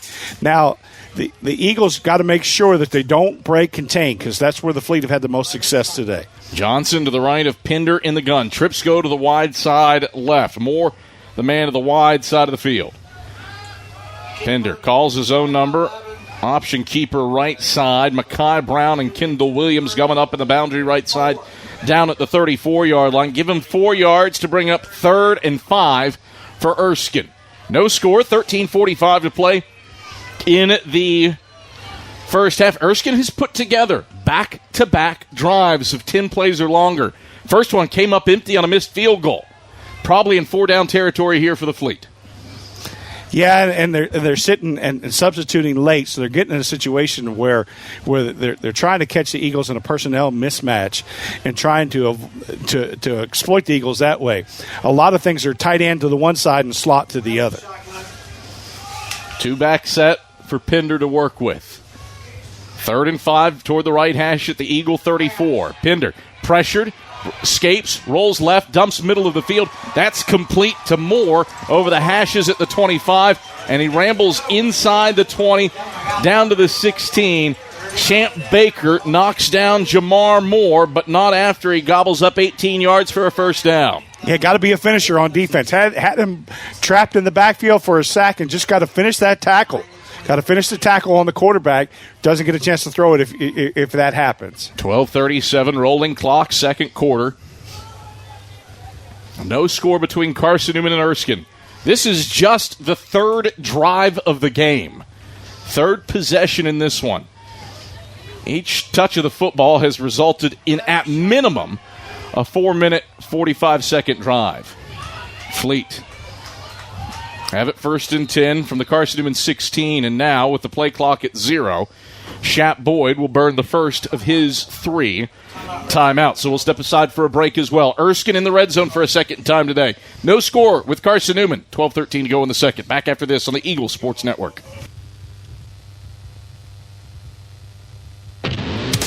How do you show your support for Carson-Newman? Head over to shopseeandeagles.com right now, where they have all of your needs covered.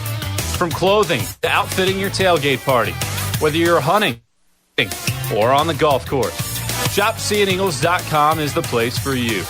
All of your everyday essentials, from pens to phone chargers, are in one place. For the best gear in the business, visit shopseeandeagles.com today. When you're sick and tired of fast food and need a fresh home-cooked meal, turn to Lisa's Country Kitchen. Lisa's been cooking up her fresh, never-frozen food for the Lakeway area for more than 15 years.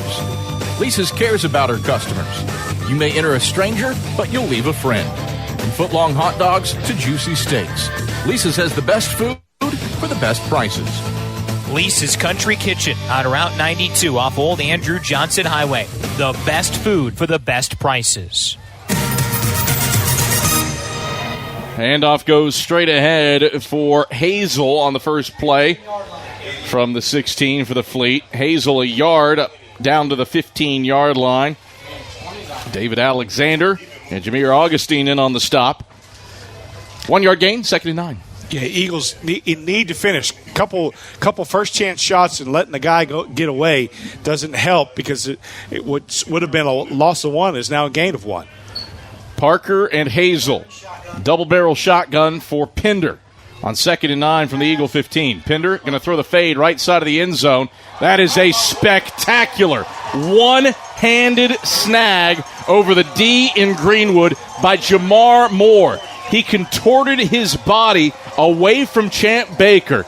Went with the backhand, right hand. Highlight worthy for Jamar Moore. Touchdown for Erskine. Fleet lead 6-0 with 11:29 to play in the second quarter. just an isolated fade in the back corner of the end zone, and was able to take advantage of man coverage right there from the Eagles.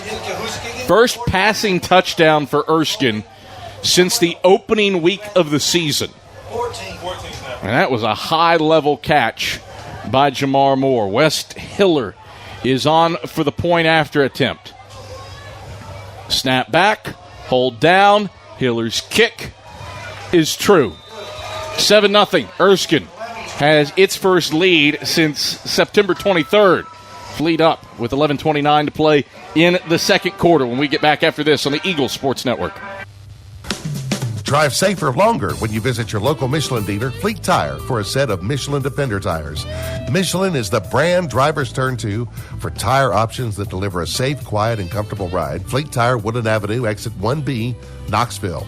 Based on internal wet braking results versus Goodyear, Assurance, Comfort Tread tires, and third-party wear test results versus Continental ProTrack tires with Eco Plus. See manufacturer's limited warranty book for details. Fleet Tire, Woodland Avenue. Welcome to my haunted house. Behind this door, vampires and werewolves. Behind this door, the scariest thing of all, your credit score. Is your credit score haunting you? With our free credit score goal tool, you don't have to be afraid anymore. Set your credit score goal and we'll help you reach it. Learn more at tvacreditunion.com/credit score. Join us now. Federally insured by NCUA. Message and data rates may apply.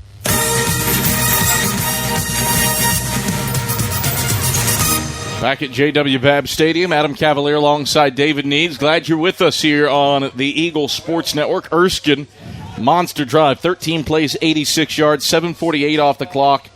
And Jamar Moore catches a 15-yard fade to put the Fleet on the board. Ensuing kickoff will come to Jelon Pearson at the goal line over the right hashes. Straight ahead for Pearson. He's across the 20. He's hit. The ball flies out. Still loose. Carson-Newman appeared to be the first team there. And Pearson's fumble is recovered by T.J. King. The force came out from either Malachi Hill or Jamin Howard. It was a number 19. Of course, you get into the double numbers. We're not exactly familiar with which 19 is on Erskine's kick team. But it was a good stick, and Eagles fortunate to maintain possession of the football. 1st and 10 at their own 25-yard line. Move the ball. 10 plays on the opening drive, David Needs, but a punt to show for it. Yeah, the Eagles got to take care of the football. That a kickoff return from your -1 yard line. You better make sure that you can get to the 25. That's where the Eagles start this drive, and the handoff goes straight ahead for Tyler Curtis. Curtis stumbling between the hashes up to the 34-yard line, where he's tripped up after a 9-yard tote. 2nd down and a yard to go. Yeah, if you're going to play a 3-3 stack with 5 defenders back there, you need to make sure that you can attack between the tackles, and the Eagles did that on that first play. 2nd down and a yard to go for Carson-Newman. Toward the right hash at its own 34. The handoff is to Curtis straight ahead. He lowers his shoulders and powers his way between the tackles up to the 31-yard line. Nolan Holloway, the first guy there. Pardon me, that was the 36, not the 31. Regardless, good for 2 yards and a first down. Yeah, the Eagles are trying to test this 3-3 defense here. Really a 3-5, but they're trying to test it inside just to see if they can draw some of the defenders in and get the dogs or the strong safeties coming in off on the edge too. Myers out of the gun, brings Cade Meeks in motion from the far side. Myers takes the shotgun snap, 3-man rush. Loads of time. Myers throws to the right sideline, incomplete to Jeremiah Carroll. It was broken up by Jarvis McClurkin. Ball took a little bit of time to get there. McClurkin closed from about 8 yards away from the receiver to deflect it away from Jeremiah Carroll. It's 2nd and 10. Yeah, a big windup from the quarterback right there, and let the defensive back read it a little bit. Got to keep attacking to the wide receiver to throw it to him if you're going to throw it from that distance. 10:02 to play, second quarter, 7-0. Fleet with the lead. Myers back to pass on 2nd and 10. Rolls left, throws middle, high, incomplete at the 50 in the boundary left side. Isaiah Isaacs was the intended target while Damian Green was in coverage. Yeah, quarterback threw it to where he was on his break. Wide receiver kept coming back to the football, and that's why there was a little bit of height on the pass and not precision right in the chest. 3rd and 10 for Carson-Newman. Middle of the field at its own 36. Trailing Erskine 7-0 with 9:55 to go in the second quarter. 4 wide set, 2 each way. Ball equidistant between the hashes. Myers takes the snap, straight drop, steps up. He's hit, pings off one body, but he won't ping off the second. He is hit by Jeremy Bland and dropped for a loss back to the 30. -6 on the sack, and Erskine's defense stiffens. 9:38 to play in the second quarter. Fleet leading 7-0. Erskine gets the football back after this punt. Yeah, so, Adam, what Erskine was able to do was almost made it like a 5-1. Brought the both linebackers, outside linebackers, up onto the line of scrimmage.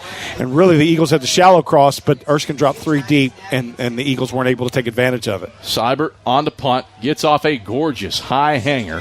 Brown retreats to field it at his 25. He signals for fair catch at the 24.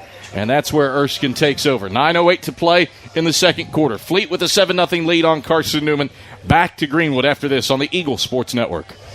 Serving East Tennessee for 40 years, Magaha Electric is the perfect choice for all your electrical projects. Magaha Electric specializes in commercial, retail, manufacturing, residential, and industrial contracting needs. Magaha Electric can provide superior service, technical know-how, and realistic budgeting for any size project in a timely, cost-effective manner. Visit MagahaElectric.com for all your electrical contracting needs. Magaha Electric, your East Tennessee electrical contracting source.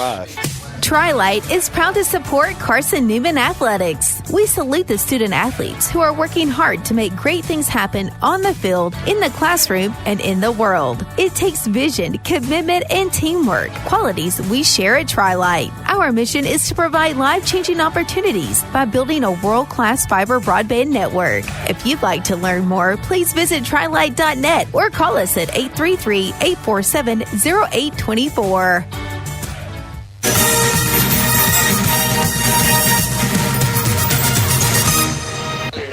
Back at JW Babb Stadium, Carson-Newman trails Erskine 7-0. 9:08 to play in the second quarter. Fleet have not tasted victory since week 2 of the 2022 season. A win over Allen that year. They've got the lead in the ball here. 1st and 10 toward the right hashes at their own 24. Pender will option keep it left side, spin through a tackle in the backfield, and then Jordan Wilson brings him down a yard upfield in the boundary right side up at the 25-yard line. 1 yard, good fake by Pender, 2nd and 9. Yeah, what Erskine's trying to do is utilize a lot of motion to get the Eagles out of position, especially as the Eagles show a little bit more man coverage, just to try and get people moving around the field. 2nd down, 9 to go for the Fleet toward the right hashes at its own 25. Pender claps his hands, takes the snap, has a pass batted in the air by Major Williams. It's incomplete. Corey Clemson got his fingertips to it as it hit the turf just behind the offensive line. 3rd down, 9 to go, but Erskine 4 for 6 on 3rd downs for a team that came in last in the league in 3rd down conversions at 25%. Yeah, trying to work the middle of the field the last couple times when they've been successful on 3rd down. See if they don't do that again, even though it's no back. See if the Erskine doesn't try and work towards the middle of the field. 5 wide, trips to the wide side left. 3rd and 9 for the Fleet toward the right hashes at its own 25-yard line. Play clock at 10. Fleet up 7-0 with 8:31 to go in the second. Pender claps his hands, takes the snap at the chest. 4-man rush, pressured up the middle. He's hit from behind. Major Williams has the solo sack back at the 21. Major Williams showing his skills as an edge rusher. Loss of 4 on the play. 3 and out for the Fleet. Yeah, I was a little worried because Major had showed it early. Looked like they had made the adjustment and shifted the protection. A lot of times what you'll do is the offense will put that extra guy in the backfield to protect. They did not. Major Williams really came scot-free to make the tackle. Buford on to punt. Snap comes back. Buford gets off a gorgeous kick. Major Williams retreats, fields it over his shoulders at the 20. Williams picking his way forward. He spins out of a tackle, nearly lost the football, but hauls it in and falls forward up at the 30-yard line, where he's brought down by Riley Hendricks, the long snapper, after a 10-yard return. So 1st and 10 Eagles from their own 30-yard line, trailing 7-0 with 7:44 to go in the second quarter.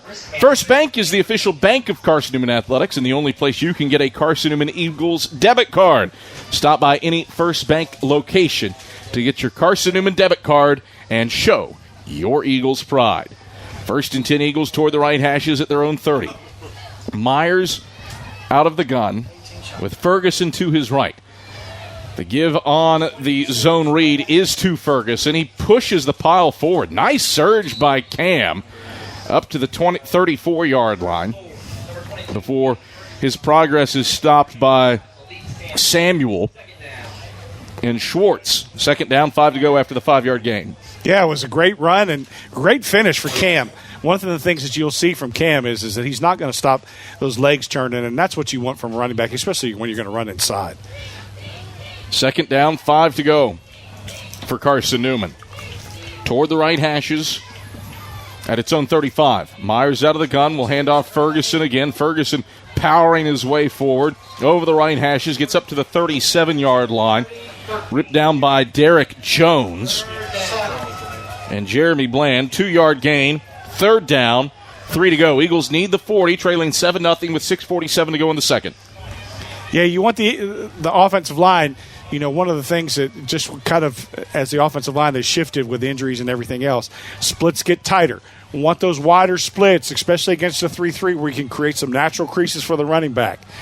Should note Christian Jones has returned from injury at left tackle. The handoff goes to Cam Ferguson again. Bounces it off left guard up to the 40-yard line. Has the first down. Exactly 3 yards. Bland knocks him down again. 1st and 10 Eagles, they convert on 3rd down. Yeah, three running plays in a row, but it's there. It's just a matter of the big one happening when you hit the right crease and you can get some people that can get to second-level blocks so that you can really get that big gain. Ferguson exits Tyree Nelson into the game at tailback to the left of Myers in the gun. Take the snap, does Myers, gives straight ahead to Nelson, has a good gain across the 45, bounces off his own man Isaac up to the 49-yard line and gets knocked down by Bland again. 3rd straight play he's made the stop up at the 49-yard line. 9 yards for Tyree Nelson, 2nd and 1. Yeah, Adam, I mean, it's a broken record, but that's where you need to attack right now because of the way that the Erskine's playing defense. Going with tempo. Snap back, hand off Nelson, left side, bounces it outside, has the first down across midfield, into the left boundary, and down to the Erskine 46-yard line, where Damian Green wraps him up. Give him 5 yards, down to the 46. First down, 10 to go for the Eagles. Moving quickly, Myers out of the gun. Hand off Nelson straight ahead. Nelson surges across the 45, stumbles between the hashes down to the 43-yard line. Samuel knocks him down at the knees. Give him 3 yards, 2nd and 7. Yeah, if Mike Turner is listening back in Jefferson City at the golf course probably, he would be pleased with this drive. Just attacking between the tackles, using the strength of moving the ball with your running backs. 7th play of the drive coming up. Whistles blow it dead on 2nd and 7 in the area of false start. We'll wait for Homar Ramirez. So instead of 2nd and a manageable 7, back it up to the 48 for 2nd and 12. 4:31 to play, 2nd quarter. Erskine 7, Carson-Newman nothing. This is just the 3rd time that Carson-Newman has touched the football in the first half. Low possession game so far between the Eagles and the Fleet. Yeah, if you're the underdog and you're Erskine, you haven't won yet, you certainly want to control the ball, and they've done a good job. Myers on 2nd and 12.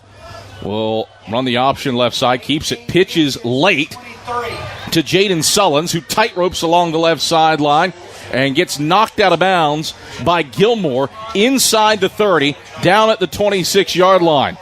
Myers, excellent fake. Pitch came late, too. Yeah, that's what we talked about earlier in the game. When you attack the defender and get the defender to play to you, as a quarterback, when you pitch it, you have a play. And off straight ahead for Tyler Curtis after the 22-yard gain. Curtis spun around by Miller Schaus and dragged down at the 24-yard line. A 2-yard gain, 2nd and 8. 3:43 to play, second quarter. Erskine 7, Carson-Newman nothing. This drive started nearly 5 minutes ago. 9th play of the possession coming up. 2nd and 8 for the Eagles. Middle of the field at the Fleet 24. Myers out of the gun. Runs the option left side. Myers has a lane. He opts across the 20. He's inside the 15. And he gets dragged down from behind outside the left side numbers by Donovan Bush and Mahashi Lancaster down at the 11-yard line. 13 yards on the first down run for Jalen Myers. It's 1st and 10. And when you show a willingness to pitch it, now what happens is defenders run to your pitchbacks, and it opens the lane for the quarterback. 1st and 10 Eagles. Ball toward the left hashes at the Fleet 11. Myers in the gun. Curtis to his left. Myers takes the snap. Rides the dive for Curtis. He is stood up and stacked up by Jaquel Scott. And no gain at the 11 officially, 2nd and 10. Yeah, you want to be able to, if you're going to run the option, you got to be able to read it and read it in the right direction. If that was a triple option play, definitely was a keep. And if you do keep it, you're probably on the edge because you got 3-on-1 on a corner trying to make a tackle with 2 guys attacking it.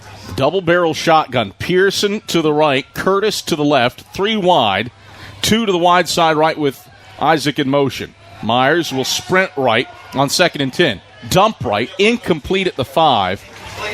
Jalen Washington, the closest guy there at the 5. Jeremy Bland was in Myers' face, and Joseph Gilmore was covering up Jalen Washington. 3rd and 10 for the Eagles from the Fleet 11. 2:03 to play. Second quarter, Erskine leading 7-0. Yeah, it's got to absolutely drive you nuts, Adam, when you put that motion man in motion to protect the backside of the quarterback, and then you miss, and then now it forces the quarterback to make an early throw when you're trying to set something up that takes a little time. 3rd and 10 toward the left hash for Carson-Newman at the Erskine 11. Curtis to the left of Myers in the gun, and timeout. So Carson-Newman utilizes the first of its 3 allotted timeouts. 2:03 to play, second quarter. Erskine 7, Carson-Newman nothing. Eagle fans, AEC is your Touchstone Energy Cooperative. It's service you can trust and value you can depend on. Powering Mossy Creek, we are AEC, member owned and service driven. Well, David Needs, this game is the showcase of the timing rule changes. Right. 3 possessions for these 2 teams. Erskine is dominating time of possession. Well, not dominating anymore because Carson-Newman has chewed up 6 minutes of clock on this drive.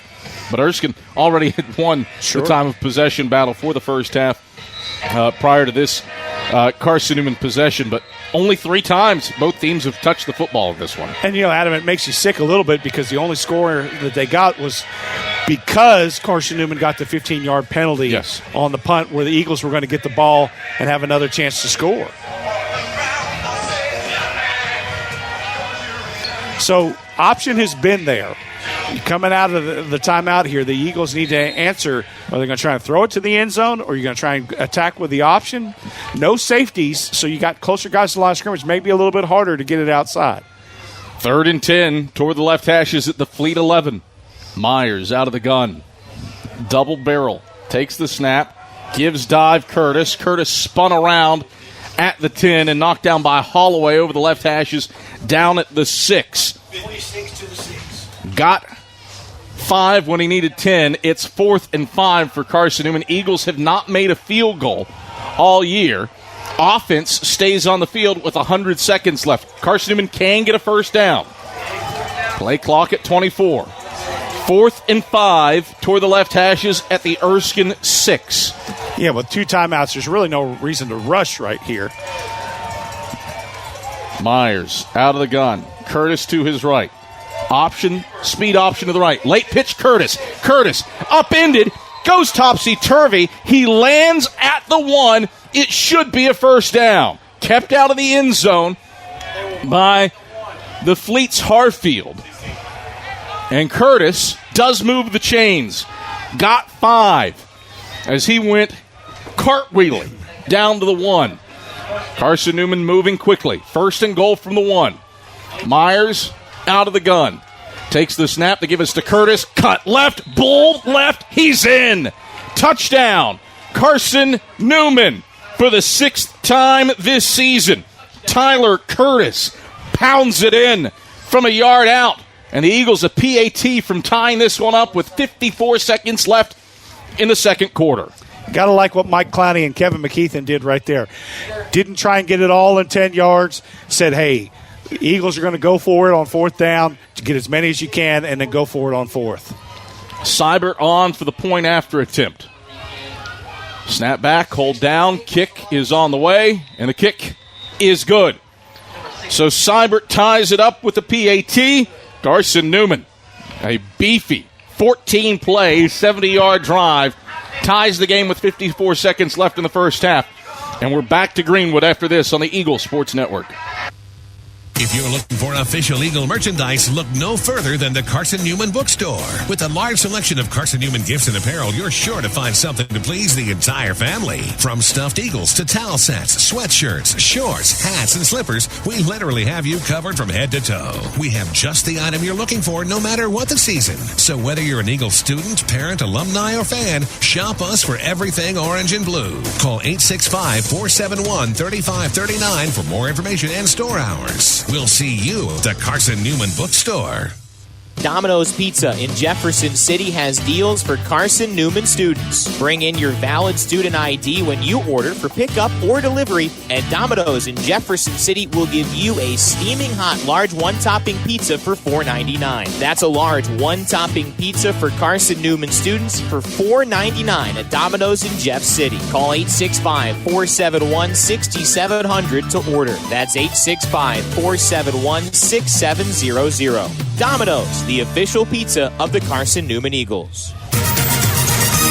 Andrew Seibert sends a side-spinning kick into the end zone, and Erskine will take over 1st and 10 at its own 25-yard line with 54 seconds left in the first half. This has been a vintage first half of football for Carson-Newman. We haven't played an hour. We're at 56 minutes of game time. Both teams have touched the ball 3 times now. Erskine a 4th. Eagles 14 plays, 70 yards, 6:50 off the clock. 12 of those plays come on the ground, and Tyler Curtis pounds it in from a yard out to level this game at 7 apiece in the final minute of the first half. Eagles do get the football to start the second half, but let's see what Erskine does offensively with Hazel behind Pinder in the pistol. 1st and 10 for the Fleet from its own 25. Brown, the motion man in the backfield. The handoff goes to the left side for Hazel. Hazel has running room, and he's ushered out of bounds by Will Johnson. Up at the 32-yard line along the left sideline. 7-yard gain. Clock does stop under 2 minutes to go in the half on the move out of bounds. Erskine with 2 timeouts left, 2nd and 3. Yeah, that was one of those, hey, if you get a few yards, you keep going. If you get shut down, you just let it ride out the half. Pinder claps his hands, takes the pistol snap, play fake, going to throw right sideline. That's complete to Moore. Makes Champ Baker miss momentarily. Then Baker catches up to him and ushers him out of bounds along the right sideline up at the 40-yard line. 8 yards through the air and a first down for the Fleet. Clock stops, 39 seconds to go in the first half. Erskine 7, Carson-Newman 7.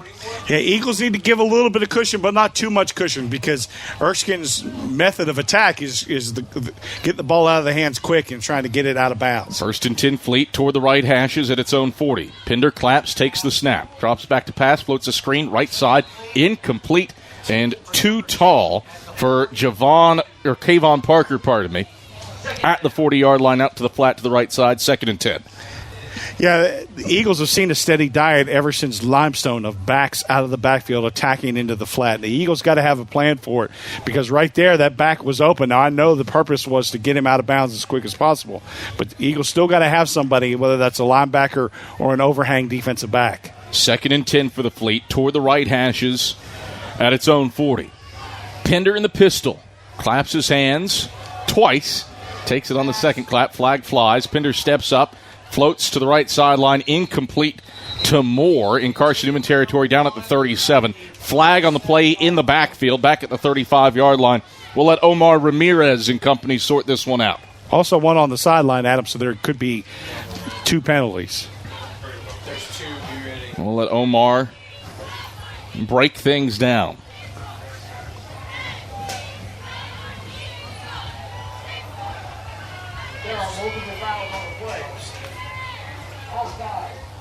So you got offsides on Carson-Newman. And holding on Erskine. So offsetting penalties, replay the down with 28 seconds left. 2nd and 10 for the Fleet. Yeah, always one of those penalties that you don't ever want to have is lining up offsides, right? Like it was just the defender that was lined up offside, so it gave Erskine a free play. Even with a hold, it makes it difficult. Ball toward the right hashes for the Fleet at its own 40. Pinder from the pistol, claps his hands, takes the snap at the chest, gives on the dive for Hazel. Justin Triplett, Jaheim Wilson, meet him at the point of attack and stop his forward progress up at the 44-yard line. Gain of 4. Move the spot back to the 43, so a gain of 3. 3rd down and 7 to go. Erskine can run a final play with 3 seconds left, and Shap Boyd wants to talk it over with a timeout. 3 seconds left in the first half. It's Erskine 7 and Carson-Newman 7. Fleet struck first on a 13-play, 86-yard drive that bled 7:48 off the clock, and Moore made a sensational backhanded, one-handed catch over the D and Greenwood in the end zone to put the Fleet on the front foot. Eagles would counter with a massive 14-play, 70-yard drive, 6:50 off the clock. 12 of those plays come on the ground for Carson-Newman, and Tyler Curtis gets the call for his 6th rushing touchdown of the year on the dive left. So Carson-Newman answers, and now a chance to go 2 for 1 if you can hold Erskine here with 3 seconds left. But we've seen some weird stuff in college football over the last 2 days. WVU Houston certainly comes to mind as the Fighting Doug Belks rallied. Former Carson-Newman quarterback who's now the DC down at Houston with a Hail Mary. Of course, Colorado Stanford was insane if you felt like an insomniac last night with the Cardinal rallying from 29 down. And here's Pinder in the gun. 3 seconds left. Pressured up the middle, throws over the middle. That is complete, and he has some running room to the left sideline. And now Justin Wilson heads out of bounds in Carson-Newman territory down at the 40. Ushered out by Kendall Williams.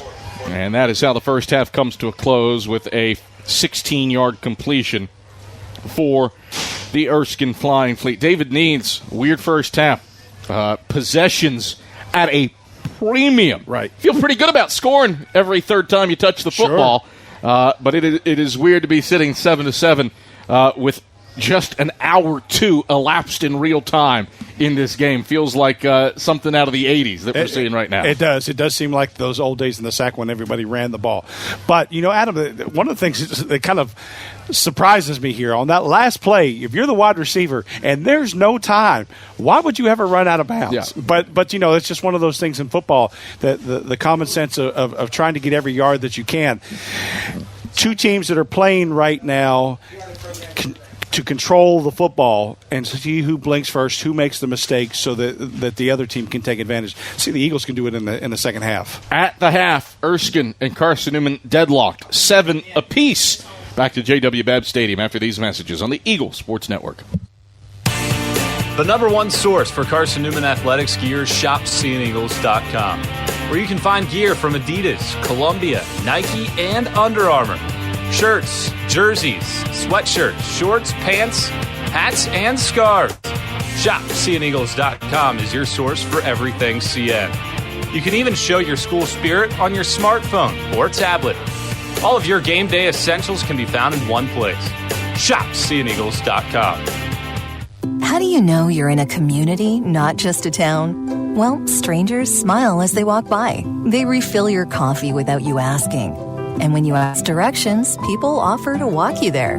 Communities give more. The way you know when you walk into First Bank that you are in a real community bank. Great products, direct access to your local bankers, and relationships that can last a lifetime. Don't just have an account. Have a community with First Bank. Member FDIC.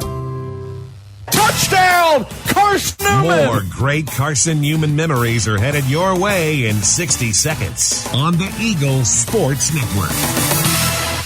Hey folks, Gerald Anderson with Ted Russell Nissan. Is it time to upgrade to a newer vehicle? How about an SR 2023 Nissan Altima starting at just $23,988? Nobody can touch that deal, and I mean nobody but Ted Russell Nissan on Kingston Pike. Start number 768-560 and 310-865 pre-owned Tennessee registered with pay tax, $595 fee included. Hey folks, Gerald Anderson with Ted Russell Nissan. Is it time for you to upgrade to a newer vehicle? How about an SV 2023 Nissan Rogue starting at just $26,988? Nobody can touch that deal, and I mean nobody but Ted Russell Nissan on Kingston Pike. Start number 768-560 and 310-865 pre-owned Tennessee registered with pay tax, $595 fee included. Hello, I'm Gary Braden of Braden Lifestyles Furniture in Turkey Creek. As we look around, we realize how truly blessed we are.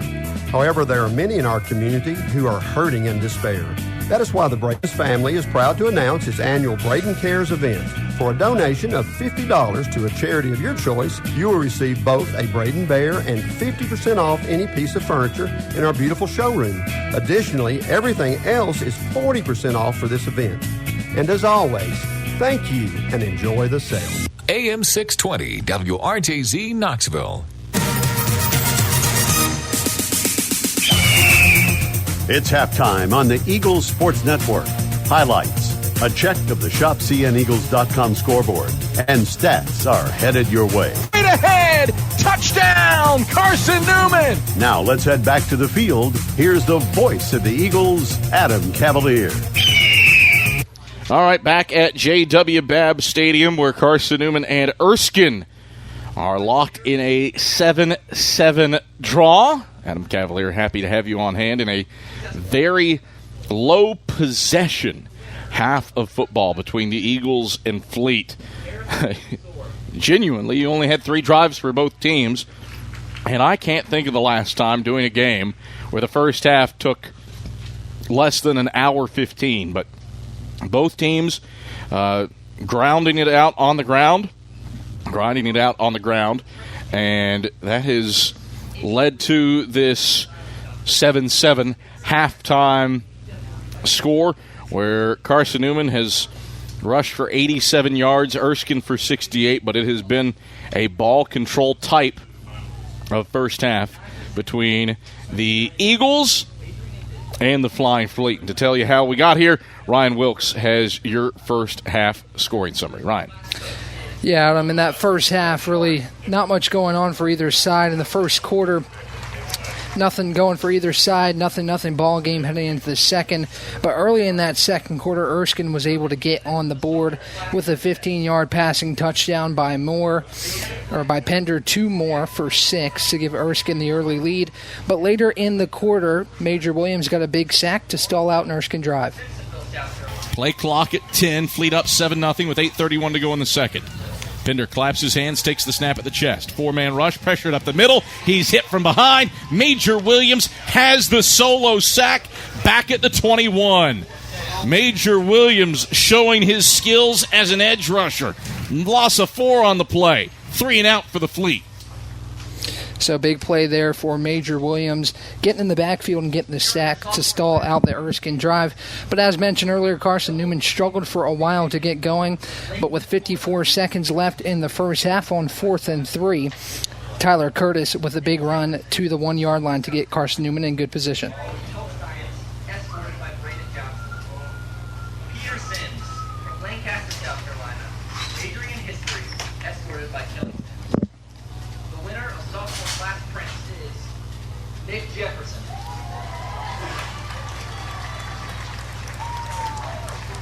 So waiting on that Tyler Curtis run, but it was a big play to get Carson-Newman down to the 1-yard line, and he later punched that in for 6 to tie it up at 7 as we head to a halftime. So big run for Curtis there.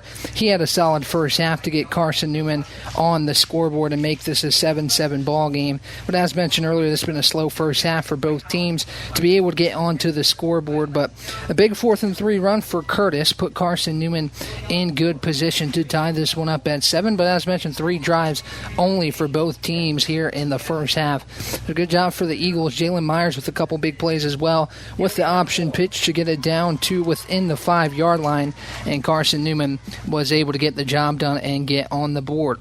So those are the first half highlights presented here on the Eagles Sports Network halftime show. On the other side, we'll get into some more halftime action right here on the Eagles Sports Network. Looking to make your home more comfortable and affordable? Maybe a new electric heat pump or new attic insulation? And don't forget new doors and windows. AEC is here to help. We've got a quality contractor network, easy financing, and ANC inspects every job to assure the highest quality satisfaction. Visit our website at aecoop.org for application, contractor list, and more details. AEC. We're power with purpose. Dorm food got you down? Need a home-cooked meal? Then Lisa's Country Kitchen is for you. Lisa's Country Kitchen has been feeding Carson-Newman students for 15 years. Lisa's has a family-friendly atmosphere all day long. From the morning with her $2.99 breakfast specials to dinner with Lisa's fresh, never-frozen steaks. Carson-Newman students get a 10% discount with their student ID. Lisa's Country Kitchen on Route 92 off Old Andrew Johnson Highway. The best food for the best prices. A check of the ShopCNEagles.com SAC scoreboard is next. This is the Eagles Sports Network. Billy Graham said a coach will impact more people in 1 year than the average person will an entire lifetime. This is Marty Blakely, Area Director for Lakeway Fellowship of Christian Athletes. I want to invite you to our 2023 banquet November 2nd at First Baptist Church in Morristown. Former University of Tennessee and Clemson University coach Dan Brooks will be our special guest, and you'll also hear from area coaches and athletes impacted by FCA this year. To attend, contact me at 615-476-4768 or Marty Blakely at FCA.org, and go Eagles. Drive safer longer when you visit your local Michelin dealer, Fleet Tire, for a set of Michelin Defender tires. Michelin's the brand drivers turn to for tire options that deliver a safe, quiet, and comfortable ride. Fleet Tire, Woodland Avenue, exit 1B, Knoxville. Based on internal wet braking results versus Goodyear Assurance Comfort Tread tires and third-party wear test results versus Continental ProTrack tires with Eco Plus. See manufacturer's limited warranty book for details. Fleet Tire, Woodland Avenue.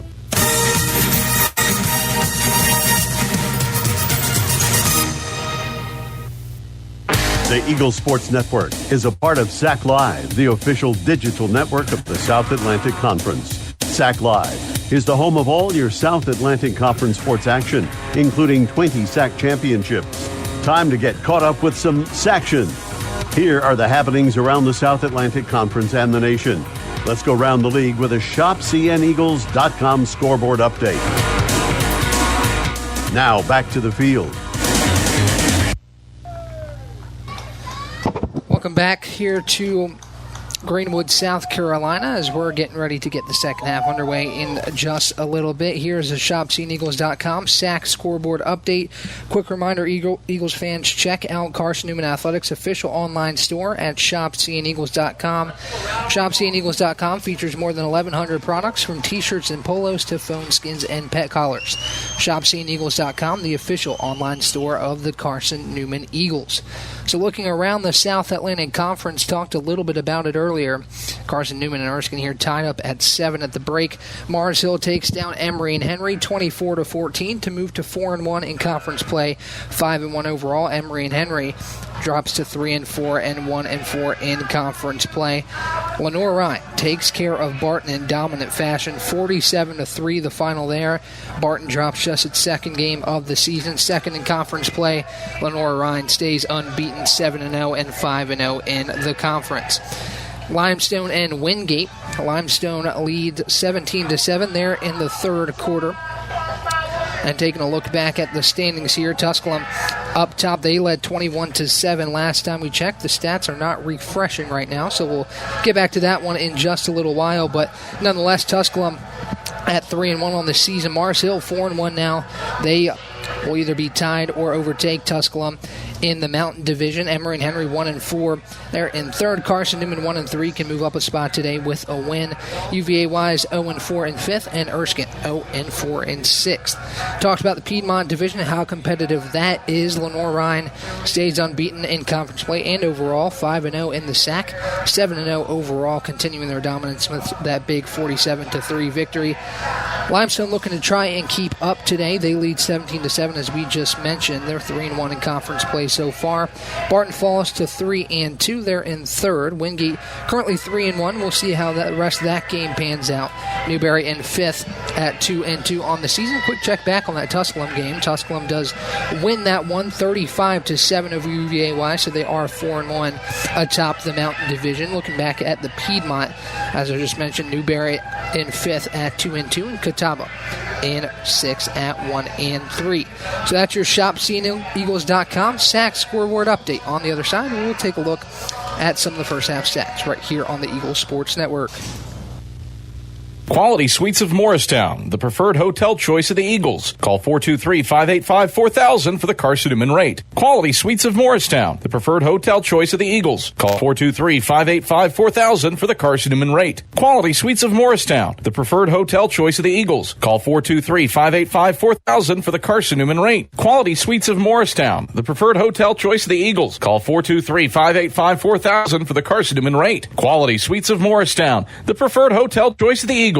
Serving East Tennessee for 40 years, Magaha Electric is the perfect choice for all your electrical projects. Magaha Electric specializes in commercial, retail, manufacturing, residential, and industrial contracting needs. Magaha Electric can provide superior service, technical know-how, and realistic budgeting for any size project in a timely, cost-effective manner. Visit MagahaElectric.com for all your electrical contracting needs. Magaha Electric, your East Tennessee electrical contracting source. Derek Evans, 79 yards on the first play from scrimmage. You found the home of Carson-Newman football on the Eagles Sports Network. Welcome to my haunted house. Behind this door, vampires and werewolves. Behind this door, the scariest thing of all, your credit score.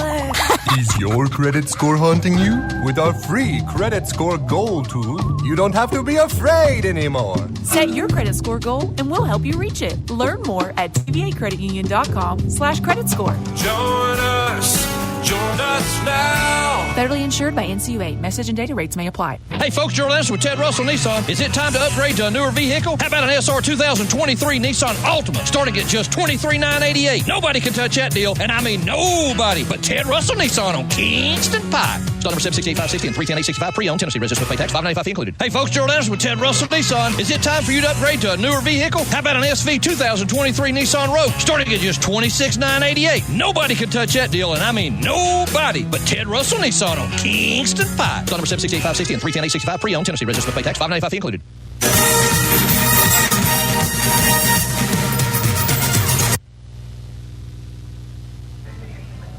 Welcome back to Greenwood, South Carolina, here at JW Babb Stadium. All tied up at the half, 7-7 between Carson-Newman and Erskine here on the Eagles Sports Network.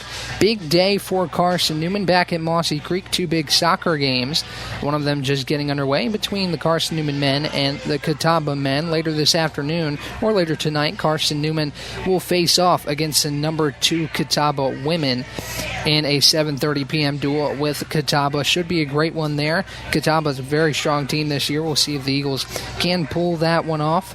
Volleyball got a big win over Georgia College today after dropping the first set 25-10. Bounced back for a 3-1 victory. They'll face off against USC Aiken here in just a little while.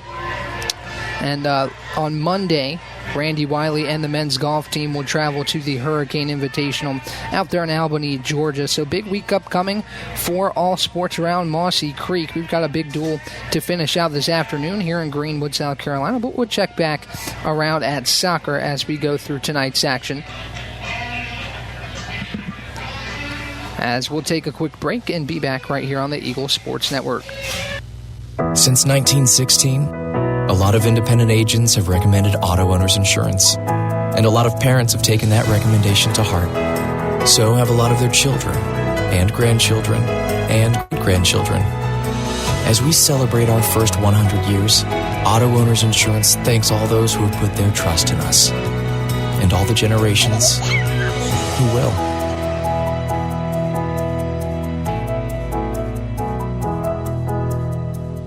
Domino's Pizza in Jefferson City and Morristown wants to help feed your business. When you're hungry at lunch, show your business card at Domino's in Jefferson City and Morristown when you make your purchase for pickup or delivery to get 25% off the entire order. That's 25% off your order at Domino's in Jeff City and Morristown when you show your business card. Call 865-471-6700 to get a pizza. Domino's, the official pizza of the Carson-Newman Eagles. The home run hitter to Dorian Miller, 70 yards. This is Carson-Newman football on the Eagle Sports Network. Hello, I'm Gary Braden of Braden's Lifestyles Furniture in Turkey Creek. As we look around, we realize how truly blessed we are. However, there are many in our community who are hurting in despair. That is why the Braden's family is proud to announce its annual Braden Cares event. For a donation of $50 to a charity of your choice, you will receive both a Braden Bear and 50% off any piece of furniture in our beautiful showroom. Additionally, everything else is 40% off for this event. And as always, thank you and enjoy the sale. Billy Graham said a coach will impact more people in 1 year than an average person will an entire lifetime. This is Marty Blakely, Area Director for Lakeway Fellowship of Christian Athletes. I want to invite you to our 2023 banquet November 2nd at First Baptist Church in Morristown. Former University of Tennessee and Clemson University coach Dan Brooks will be our special guest, and you will also hear from area coaches and athletes impacted by FCA this year. To attend, contact me at 615-476-4768 or Marty Blakely at FCA.org, and go Eagles.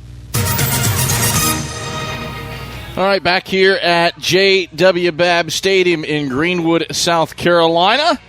Still halftime for Erskine's homecoming as Carson-Newman and the Fleet are deadlocked at 7 apiece in a low possession first half of football between these two clubs, and it will be interesting to see how the second half bears out when both teams really only touch the football on all of three occasions in that first half. And so that is certainly something to be mindful of moving forward in the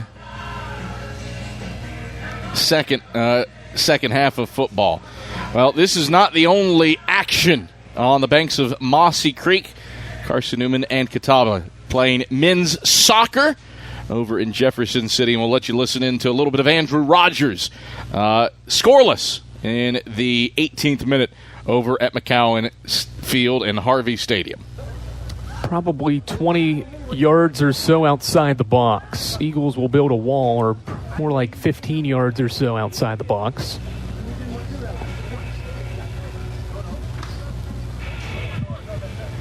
Joe Allerton, the graduate student from England, to lift it in. He chips one on, headed out of there initially. Simonetti's on the ground. Now Solano Birch lifts one onto the concourse. Second shot for Catawba. Both teams now with a pair.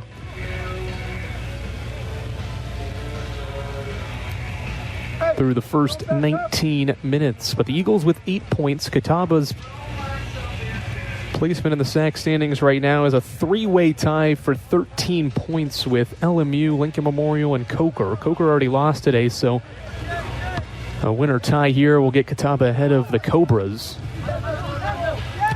But Carson-Newman, as it stands now, would be the only team, would be the last team out, or the first team out of the standings. Tusculum and Anderson hold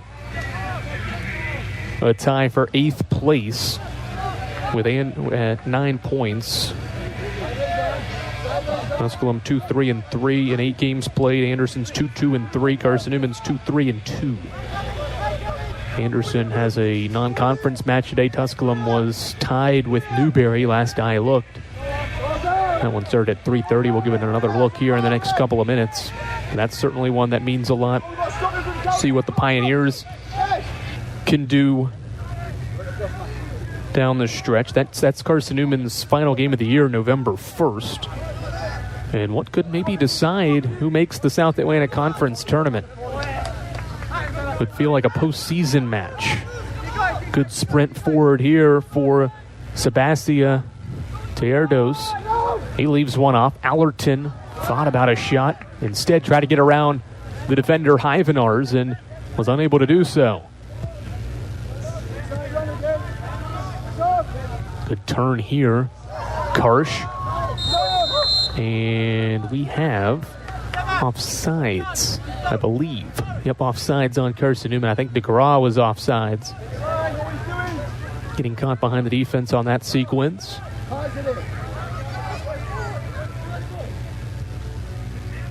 Maybe hard for Carson-Newman to host a South Atlantic Conference quarterfinal match. Right now, Catawba would be in the mix to do that with 13 points, but if Carson-Newman can put some good results together, win some games, stack wins together, you never know. Nick Karsh outside the box, across, and cleared away off spot by Janssen toward midfield, and Bart Hyvenars will escort this ball back in the defensive half. Carson-Newman still has that makeup game with Anderson, a game that started in the first half. Good run here for Karsh, and he was offsides. Great ball from Hyvenars, but Carson-Newman's caught offside for the third time this evening. The Eagles still have to play one of the top teams in the league, Limestone, at the end of the month. The makeup with Anderson. So you've got 4 league games left, so you've got 12 available points, which could increase your total to 20. But if you get somewhere in the 16-17 range mark, you never know. Karsh plays one on for Whitehead and forces Stifler to flank one out to the right side and out of bounds.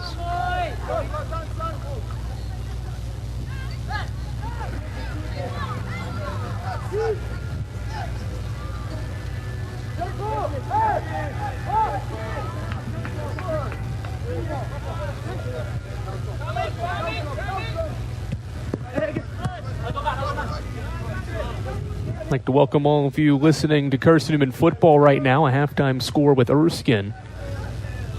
Welcome you to McCown Field. It's a scoreless match between Carson-Newman and Catawba. Both teams trying to get back on track after Catawba lost a pair of matches last week, I should say. Eagles lost on Wednesday. Karsh into the box, trying to leave one off for Dukes. It's deflected out. Rydian Williams from distance into the back of the net. The freshman, a strike from distance. The Eagles with their first goal in the last 3 matches. And it comes from the freshman Rydian Williams. His first career goal on just his 4th career shot. And he puts Carson-Newman ahead 1-0. Well, that was Andrew Rogers over at McCowan Field. You couldn't ask for better timing as Carson-Newman men's soccer ahead 1-0 on an absolute corker from Rydian Williams, slotting it upper 90 left side. Here at JW Babb Stadium, Carson-Newman and Erskine are deadlocked at 7 apiece in a low possession ball game. It was Erskine's homecoming, which means typically halftime's extended by 5 minutes, and as a result of that, halftime was about half of the actual game time that we saw in that first half. David Needs, your keys to success here in a sun-soaked second half in Greenwood. Yeah, Adam, one of the things that both teams don't want to do is turn the ball over.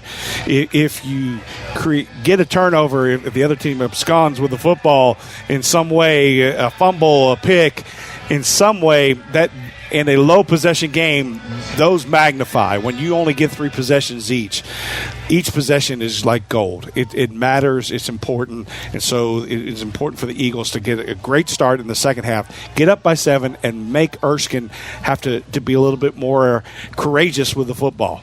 So just a note about the stadium here, the press box is on the sun setting side, so things are going to get interesting for us as the sun dips lower, as the ensuing kickoff comes down at the 8. Jalon Pearson bobbles, now heads straight forward across the 25, gets knocked backwards, fights through a tackle, lurches forward in the boundary right side up to the 27-yard line for a 19-yard return, and Donovan Bush, the guy that was the first man there. Eagles take over 1st and 10 at their own 26-yard line.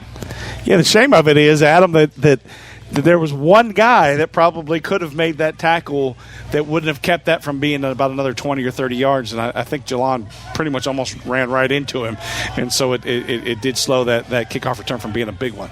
Get a look at T.J. King in the backfield for the first time all season. 1st and 10 Eagles, right hash at their own 26. It's a toss sweep to the left side for, actually, check that, is Jalon Pearson. Pearson to the left sideline and knocked down up at the 37-yard line by B.J. Johnson. That is enough for 11 yards and a first down on the toss play for the Eagles. Yeah, just a quick toss, and because of the way that the Eagles were able to seal the outside, they were able to get a quick toss from the backfield and turn it into a big gain. 1st and 10, Carson-Newman toward the left hashes at its own 37. Myers will hand off straight ahead for Tyler Curtis. Curtis fighting his way forward, and it'll be interesting to see where the spot is. He was initially at the line of scrimmage, wriggled free, went backward, and gets knocked down by Jaquel Scott 5 yards deep in the backfield. They say forward progress comes to a rest a yard deep in the backfield at the 36, 2nd and 11. Yeah, Eagles are going to have to continue to attack the 3-3 defense. Occasionally, Erskine will roll 2 up onto the line of scrimmage, but it's given the Eagles creases, just got to take a chance and keep going with it. Myers, option keeper to the right side. Myers hops through a hole, gets up to the 40 over the hashes right side, and knocked down by Nolan Holloway. Up at the 40-yard line. Eagles with Christian Jones shaken up on the play. 4 yards from Myers. 3rd down and 7 to go as Jones is face down and pounding his right fist in frustration. His first game back from injury. He went out in week 1 against VUL and may have re-injured himself here. 3rd and 7 for Carson-Newman. And we'll have that play for you when we return to JW Babb Stadium after this on the Eagle Sports Network. No, just kidding. Hold that. He's off the field. Belay that order. We will keep it here. Belay the break. The good thing is Christian Jones is up off the field under his own power. So we will keep it here for 3rd and 7. And jogging off, which is even a better sign. It looked, due to his frustration, that he might be on the ground for a hot minute. So we will retain the broadcast in Greenwood instead of sending it back to the studios in Knoxville. 3rd and 7 for the Eagles toward the right hash at their own 40. Deadlocked at 7 with Erskine. A minute 45 into the third quarter. Myers takes the shotgun snap, blitzed up the middle. Throws the screen to the right side. Flag flies. Pass is incomplete for no gain at the 40. Cade Meeks, the intended target, but a flag on the play. Erskine clapping as if it's on Carson-Newman. It was a screen setup, so if there was a flag, you get a hold on the Eagles. Erskine was quick into the backfield. Again, you mentioned it's part of the screen setup. But Carson-Newman doesn't go 3 and out, but punts after 4 plays after a first down on the opening play. Yeah, you would imagine that Coach Pep or Coach Ray is not telling them to hold him up in the screen, and so it could just be a collision and a grab as part of that. Seibert on to punt. Low snap is between Seibert's legs. He is retreating. Seibert is just going to chuck a pass wide to the right, and hopefully Seibert is out of the tackle box. I don't think they're going to say he is, though. Seibert's going to get called for intentional grounding, and this is going to go way back to the 8-yard line. Well, Carson-Newman has a new snapper today. Andrew Bradshaw is out. Sawyer White is doing the snapping, and that one was between the wickets. Didn't get blocked, but just as detrimental with a potential grounding on Seibert. Yeah, the ball rolled back. It was not, did not catch it clean. Bounced about 2 yards in front of the punter. And then because the ball didn't get to the line of scrimmage, it would be intentional grounding.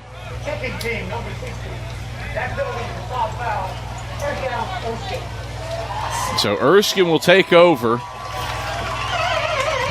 at its own, or at the Eagles' 7-yard line. And a chance to break open this 7-7 ball game. Doesn't go down as a turnover, doesn't go down as a blocked punt or anything like that, but that is fairly catastrophic there for Carson-Newman. And the defense will be called into pretty heavy lifting. Yeah, it's field awareness, Adam. You know, if it's there and if you can just get anything off as far as a kick, that's one thing. But you can't just chuck it either, because in a situation like that, it doesn't cross the line of scrimmage. You put yourself in the situation that you're in right now. Pender, double barrel shotgun for the Fleet. First and goal from the 7. He'll ride it and rip it himself over the hashes left side. Pender, option keeper over the left hashes, down to the 4-yard line for a 3-yard game. Jameer Augustin and Justin Triplett with the stop. Second and goal from the 4. Yeah, almost that long Wake Forest last year, Sam Hartman ride on that play right there.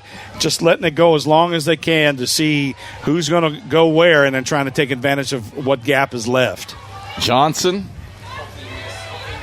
to the right of Pender in the gun. 2 wide bunch to the short side left, 1 to the wide side right. Pender takes, throws quickly. Johnson complete in the backfield, but he is dropped by Jet Jones. Ball came out. Kendall Williams says that he should have a fumble recovery. Officials say no, he's down. Regardless, it's a loss of 1. Back at the 5, a loss of 1 on the play. Third and goal from the 5. Testing the Eagles, like we said, Eagles have had a problem getting the back out of the backfield. Right there, that's what Erskine tried to do, and the Eagles were up to the task. Johnson behind Pender in the pistol. Pender claps his hands, takes the snap. Throws quickly, right side, more incomplete off of him. Bounced off his shoulder pad. Kendall Williams was in coverage and had him locked up. Fourth and goal from the 5. Yeah, credit the official right there, because there was a lot of hand fighting, but it was hand fighting both ways, and that's a hard one to pull the yellow flag out of your pocket. 11:35 to play, third quarter, 7-7 ball game. Erskine started this drive. First and goal at the 7. Fourth and goal at the 5 now. Play clock at 20. And the Fleet still not over the ball. And now, play clock at 8-7. Erskine's going to have to burn a timeout. And that is indeed what the Fleet will do. We'll step aside for a break as well. Fourth and goal from the 5 for the Fleet when we get back after this on the Eagle Sports Network. Drive safer longer when you visit your local Michelin dealer, Fleet Tire, for a set of Michelin Defender tires. Michelin is the brand drivers turn to for tire options that deliver a safe, quiet, and comfortable ride. Fleet Tire, Woodland Avenue, exit 1B, Knoxville. Based on internal wet braking results versus Goodyear Assurance Comfort Tread tires and third-party wear test results versus Continental ProTrack tires with Eco Plus. See manufacturer's limited warranty book for details. Fleet Tire, Woodland Avenue. Welcome to my haunted house. Behind this door, vampires and werewolves. Behind this door, the scariest thing of all, your credit score. Is your credit score haunting you? With our free credit score goal tool, you don't have to be afraid anymore. Set your credit score goal and we'll help you reach it. Learn more at tvacreditunion.com/credit score. Join us now. Federally insured by NCUA. Message and data rates may apply. Offense stays on the field for the Fleet. Fourth and goal from the 5 in a 7-7 ball game. 11:35 to go in the third. Pinder in the gun. Hazel to his left. Pinder takes the shotgun snap. No drop. Throws middle of the field. It's complete. Stopped at the goal line. He is held out. Eagles get the turnover on downs at the 1-inch line at a completion on the slant. I'm looking through 3 panes of shaded glass. I have no clue who caught it, but he was kept out of the end zone. It was Jamar Moore. Thanks to the Erskine stats crew for the assist. They're occupying the booth with us, and Erskine turns it over on downs. What a stop for Carson-Newman. The Fleet started that drive inside the Eagles' 10. They come up empty. 11:33 to play in the third quarter. 7-7 ball game. Carson-Newman with the length of the field to go. Yeah, very reminiscent of that Rams and Titans play, Adam, for the Super Bowl. Under center, Zach. Myers will go under center. Quarterback sneak for Jalen Myers. He just gets a little push forward, and that's it. Maybe off of the inch line now. No gain officially. Second down, 10 to go. And the fact that Carson-Newman's had some snapping issues starting this drive inside the 10 makes you a little bit more nervous in a 7-7 ball game with 11-12 to play in the third quarter. Down its long snapper today in Andrew Bradshaw. Yeah, and you know, Adam, one of the things that's there is if you can get the ball outside, because everybody in the stadium thinks that you're running it inside. Myers, quarterback sneak again. A yard push up to the 2 this time for Bland, and that Erskine defense stiffen up. So yard up to the 2, 3rd and 9 from the 2 for the Eagles.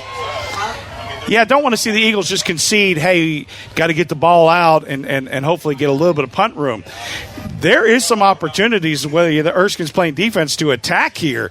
Just can't concede that, hey, if the Eagles can punt from their 7 yards deep, maybe that's okay.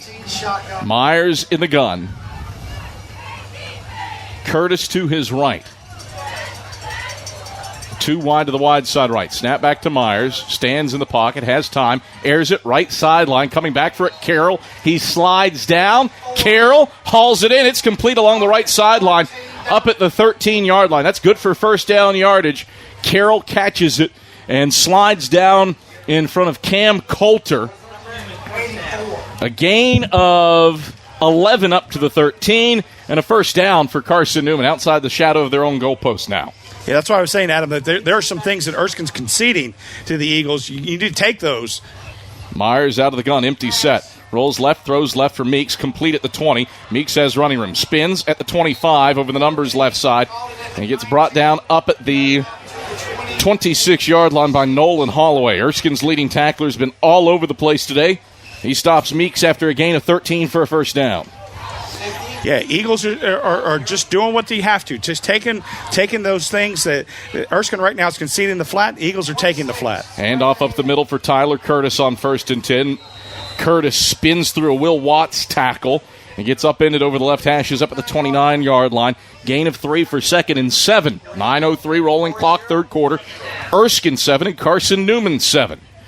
Both teams officially turning it over on downs on their opening drives of the second half. The Eagles with, by virtue of a muffed punt snap and an intentional grounding 30 yards deep in the backfield. Erskine had it 1st and goal from the 7. Couldn't punch it in. Second down, 7 to go for the Eagles toward the left hash at their own 29. Sullins in motion into the backfield as Myers takes option to the right. Myers, late pitch. Sullins has running room. He's across the 40 to the right sideline and breaks free. Jaden Sullins, nothing but clear South Carolina sky in front of him. He's across the 10. He's across the 5. Sullins takes it the distance. Touchdown, Carson-Newman. Speed option right. And Jaden Sullins gallivants 71 yards to the house. 13-7. Carson-Newman has the lead with 8:20 to go in the third quarter. Yeah, Adam, great call by Kevin McKeithen, because that was what was there. You get it outside on the perimeter. Everybody in the stadium thinks you're running it up the middle. You get it outside on the speed option. Seibert on for the PAT. Snap back, hold down. Seibert's kick is through. What a turn of events Erskine had it 1st and goal at the 7. Eagles defense stiffens a 99-yard drive. First in 8 years of that variety for Carson-Newman to go ahead 14-7 with 8:20 to play in the third quarter. We're back after this on the Eagle Sports Network. I get my power from my co-op so I can put my energy into my family. Into waking up the neighborhood. Latte for Christine. I get my power from the co-op so I can put my energy into planting seed for a brighter future. Touchstone Energy Cooperatives, power to your community, for your community, so your energy can go into the things that matter most to you. My 69 Camaro. Who powers you? AEC, the right call for your energy needs. Let us help you score success. Quality Suites of Morristown, the preferred hotel choice of the Eagles. Call 423-585-4000 for the Carson-Newman rate. Quality Suites of Morristown, the preferred hotel choice of the Eagles. Call 423-585-4000 for the Carson-Newman rate. Quality Suites of Morristown, the preferred hotel choice of the Eagles. Call 423-585-4000 for the Carson-Newman rate. Quality Suites of Morristown, the preferred hotel choice of the Eagles. Call 423-585-4000 for the Carson-Newman rate. Quality Suites of Morristown, the preferred hotel choice of the Eagles.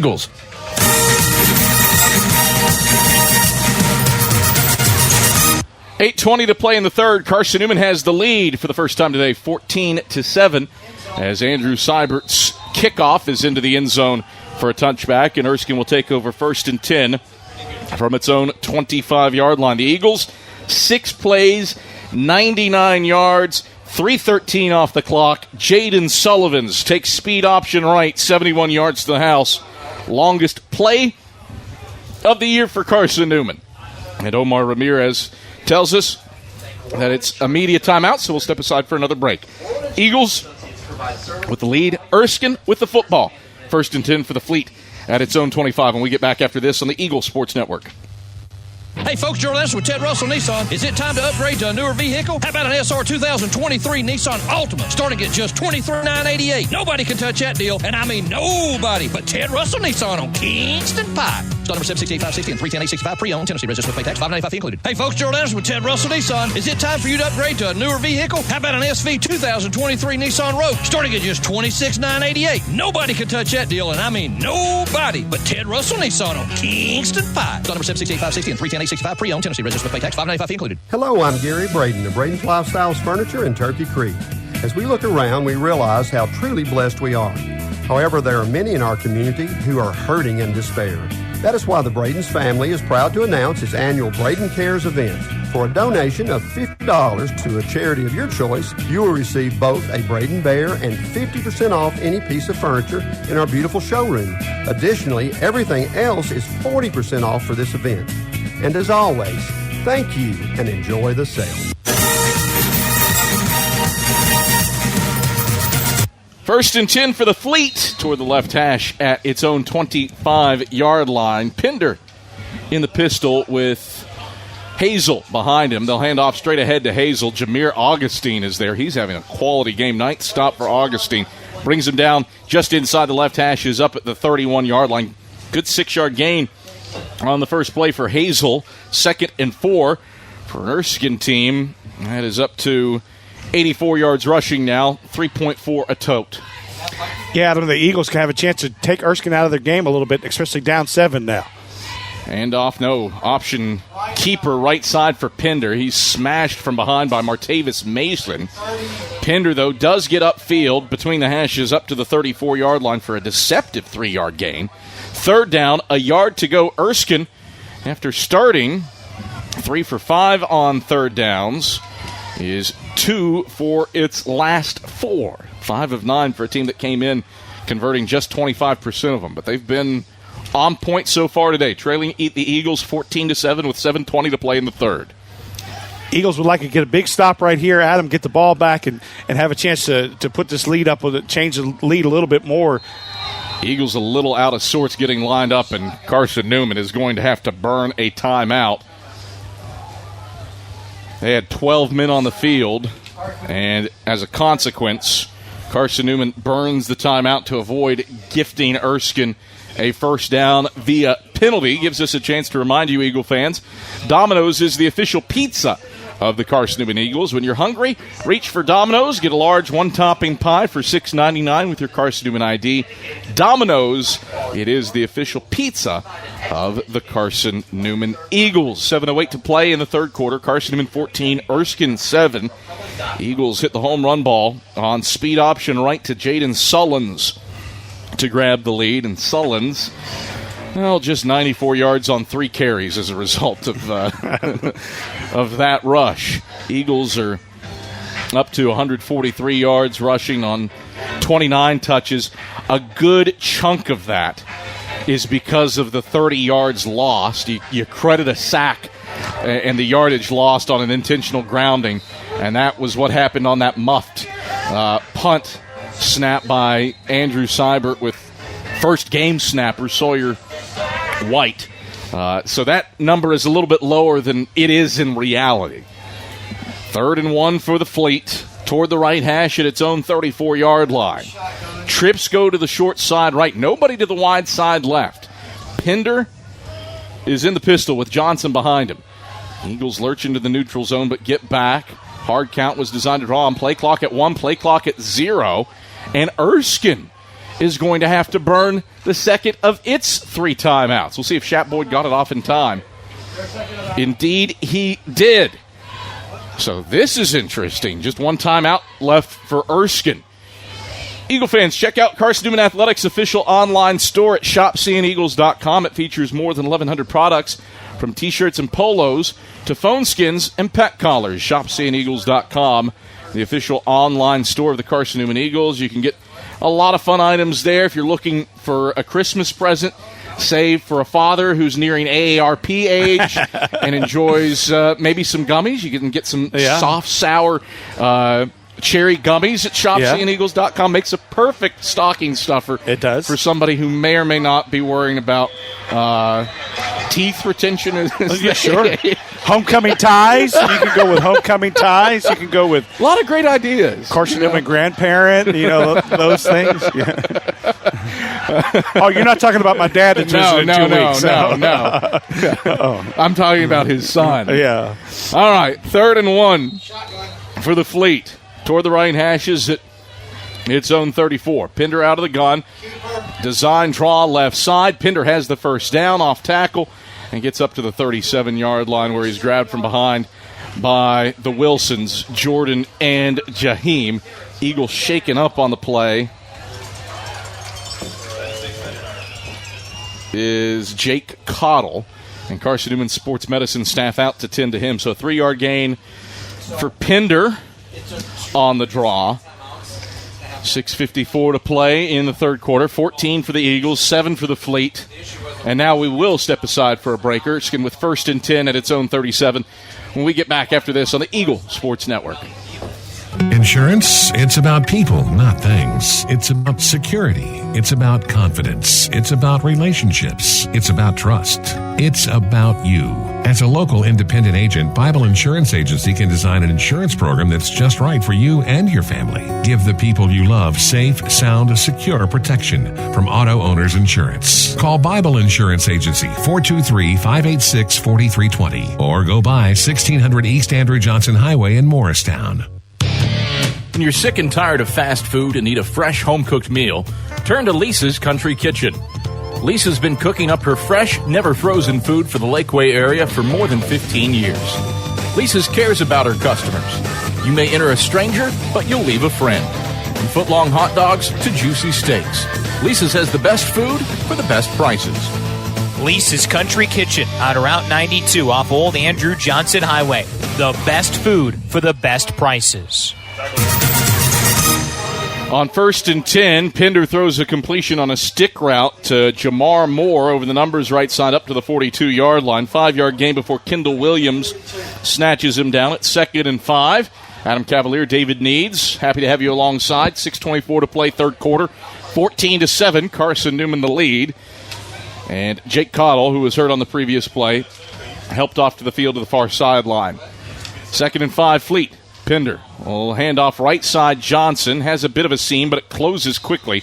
Ja'Cory Long and Will Johnson sandwiched him at the marker to make up at the 47-yard line. Needed 5, got exactly 5, and that moves the chains.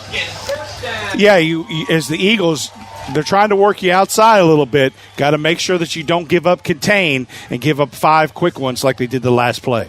1st and 10, Fleet toward the right hashes at its own 47-yard line, trailing the Eagles 14-7 with 5:40 to play in the third. Ball just beneath the Block G midfield logo for Greenwood High School.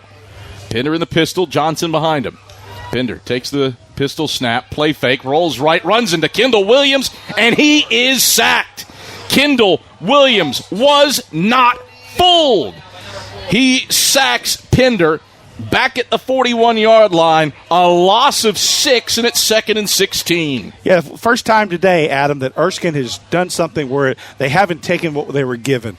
That was something where they were trying to create a bigger play, and they really had to pay for it because the Eagles weren't fooled, and great call by Coach Larry Slade just to put that man in position to take care of the bootleg. 2nd and 16 for the Fleet.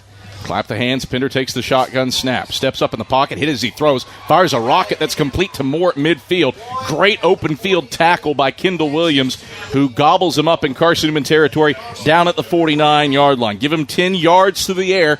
3rd and call it 6 for the Fleet. They need the Eagle 43. Yeah, now, so what Erskine will try and do to get that man open is trying to work him across the middle. Even with a tight bunch right here that the Eagles are seeing, got to be aware of the quick crossing route. 3rd and 6, middle of the field for the Fleet at the Eagle 49. Carson-Newman jumped off sides, free play, and now the officials do blow it dead. This will move the Fleet up 5 yards and give them 3rd and a very manageable 1. Presuming David Alexander wasn't drawn off. And he was not. Encroachment on David Alexander. So move it down to the 44. 3rd and a yard for the Fleet. And Erskine has been really nice on 3rd downs today. 6 of 10 for a team coming in, converting on 25%. Yeah, 3rd and 6, Adam, you, as a defensive lineman, you just got to know that they're going to try and draw somebody off sides. Got to watch the football. Doesn't matter at 3rd and 6. If you're in position, you have a chance to get the ball or get it off the field. 3rd and a yard for the Fleet, middle of the field at the Eagle 44. Pinder, double-barrel shotgun. Hazel to his right, Johnson to his left. Pinder claps his hands, takes the snap head height, play fake, rolls right, pumps, that creates space. Pinder has the first down, and he's ushered out of bounds by Christian Hicks down at the Carson-Newman 40-yard line. Needed 1, he got 4. Fleet moves the chains. Erskine, 7 for 11 on 3rd downs today. Yeah, Erskine is just, except for the play where the bootleg happened, all they're content to do is whatever you're going to give them, whatever that small void is on defense, that's where they're going to attack. And so the Eagles have to probably disguise a little bit here and get Erskine into a bad call. He's spotted at the 39, so a gain of 5 officially. From the pistol, Pinder.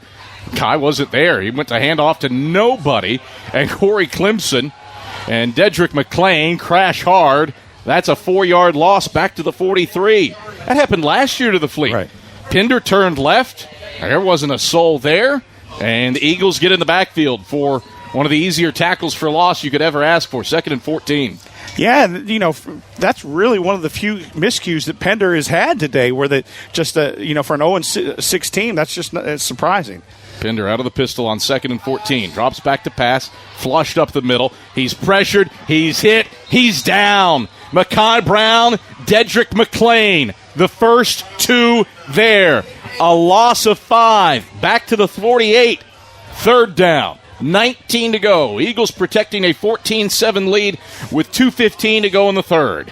Yeah, if you're a quarterback and you're going to step up in the pocket, what you're coached to do, the thing you can't ever do is step back in the pocket. If you step back in the pocket, that's where the rush is collapsing and forcing you to step up. You can't do that. 3rd and 19 for the Fleet. They need the Carson-Newman 29. Pinder in the pistol with Hazel behind him. Trips go to the left. Moore to the short side right. Pinder back to pass. Flushed left. Pressured from behind by Major Williams. Williams has him, and he sacks him back at the 50. 3 straight negative plays generated by the Carson-Newman defense. A tackle for loss and 2 sacks. Williams storming free to drop him 2 yards in the backfield. And the Fleet forced to punt after 12 plays. Great job in those last 3 plays by the Eagles. Just the relentless pass rush and great coverage in the secondary to have that happen. Buford gets off a wobbler of a punt that bounces at the 20. Williams fields it at his 15. He's spun around, and Williams caught for no gain, maybe a yard up to the 16 over the right hashes as he was grabbed by Joshua Thomas. You know, Adam, as you go back and you look at games at the end of the game and you say, well, this is a series that was that series that matters. This is, for the Eagle offense, this is that series that matters right here. If you can go up by 2 touchdowns, if you can drive the ball and go score, what that does to an Erskine team that has been content to take the little things, it really puts it in a bad way. Flag on this play, sitting right on the yellow of the midfield circle. That was well disguised. And we'll get the official word from Omar Ramirez and this officiating crew. Hold. Kicking team, number 59. Well, they said kicking team, but signaled it toward Carson-Newman. And are marching it off. And it's on the receiving team, not the kicking team. There you go. On the receiving team. So Eagles will have it 1st and 10 at their own 7-yard line. Eagle fans, Lisa's Country Kitchen serves the best home-cooked meals that the Lakeway region has to offer. Lisa's Country Kitchen, the official restaurant of the Carson-Newman Eagles. 1st and 10, Carson-Newman from its own 8-yard line. Myers in the gun with Curtis to his right. Myers takes the shotgun snap at the waist and will give straight ahead to Tyler Curtis. Good push straight up the gut as he runs stiffly into Garrick Schwartz. And a whole host of other members of the Fleet come up to stop him, but not after 4 yards up to the 12. Deceptive 4-yard run for 2nd and 6. Yeah, deceptive 4, and you know, Adam, I mean, this third quarter's almost over, and so you know, if the Eagles want to run the ball, which they have all day, this is exactly where they want to be. 25 ticks left in the third. 14-7, Eagles leading. Myers out of the gun for 2nd and 6. Takes the snap. Will give to Curtis again. Curtis powering his way between the tackles and burrows his way across the 15 inside the right hashes up to the 17-yard line. Jaquel Scott met him, as did Lancaster. Is close to first down yardage. 5 yards up to the 17. He's a yard short, 3rd and 1. But that will come at the start of the 4th quarter. Been a low possession game all game long. Eagles have only touched the football 6 times in this game. Up 14-7. 15 minutes to go from Greenwood, South Carolina. When we return after these messages on the Eagle Sports Network. Billy Graham said a coach will impact more people in 1 year than the average person will an entire lifetime. This is Marty Blakely, Area Director for Lakeway Fellowship of Christian Athletes. I want to invite you to our 2023 banquet November 2nd at First Baptist Church in Morristown. Former University of Tennessee and Clemson University coach Dan Brooks will be our special guest, and you will also hear from area coaches and athletes impacted by FCA this year. To attend, contact me at 615-476-4768 or Marty Blakely at FCA.org, and go Eagles. Drive safer longer when you visit your local Michelin dealer, Fleet Tire, for a set of Michelin Defender tires. Michelin is the brand drivers turn to for tire options that deliver a safe, quiet, and comfortable ride. Fleet Tire, Woodland Avenue, exit 1B, Knoxville. Based on internal wet braking results versus Goodyear, Assurance, Comfort Tread tires, and third-party wear test results versus Continental ProTrack tires with Eco Plus. See manufacturer's limited warranty book for details. Fleet Tire, Woodland Avenue. You are listening to the flagship station for Carson-Newman football, AM 620, WRJZ Knoxville. 15 minutes to go in this ball game. 14-7. Carson-Newman leads Erskine. The Eagles have it 3rd and a yard to go toward the right hashes at their own 17-yard line. Myers Drop down under center for a moment. And some drama here. Myers going to take this from the shotgun as the play is readied. Wide out each way. Myers takes the snap. We'll give Tyree Nelson. Nelson surging forward. Nelson stood up, turned around. Nelson loses yardage. A loss of 1, back to the 16. Komodo with the stop. David Needs 3 and out. Not the recipe there for Carson-Newman. No, and it took a long time to get there, Adam, and that's not what you want. You want something that happens quick because you want the defense to guess wrong. It's kind of like a penalty kick with a goalie. You just want them to go in the wrong direction. The surprising thing, Adam, with this game is it's happened so fast that both teams are not in the huddle. There's nobody in the huddle this game. They're under center the whole time. Seibert on to punt it away. Snap is good. Seibert gets it off with his right leg, sends off a whirly-gigging kick that Brown will retreat and watch bounce at his 30. He fields it on the hop at the 25, and he is buried. Sawyer White, Zach Williams, TJ King all chase him down, and Erskine starts out 1st and 10 at its own 24-yard line when we get back after this on the Eagle Sports Network. How do you know you're in a community, not just a town? Well, strangers smile as they walk by. They refill your coffee without you asking. And when you ask directions, people offer to walk you there. Communities give more. The way you know when you walk into First Bank that you are in a real community bank. Great products, direct access to your local bankers, and relationships that can last a lifetime. Don't just have an account. Have a community with First Bank. Member FDIC. At InterDigital, we strive to be a leading provider of cutting-edge digital and marketing solutions. At InterDigital, we want to help our clients find success. Our team of technology gurus work together to ensure InterDigital continues to progress forward as technology advances. At InterDigital, we make technology work for you. Visit interdigital.com for IT support, web development, virtual tours, graphic design, internet marketing, mobile app, and film production services. InterDigital, laser focused on your success.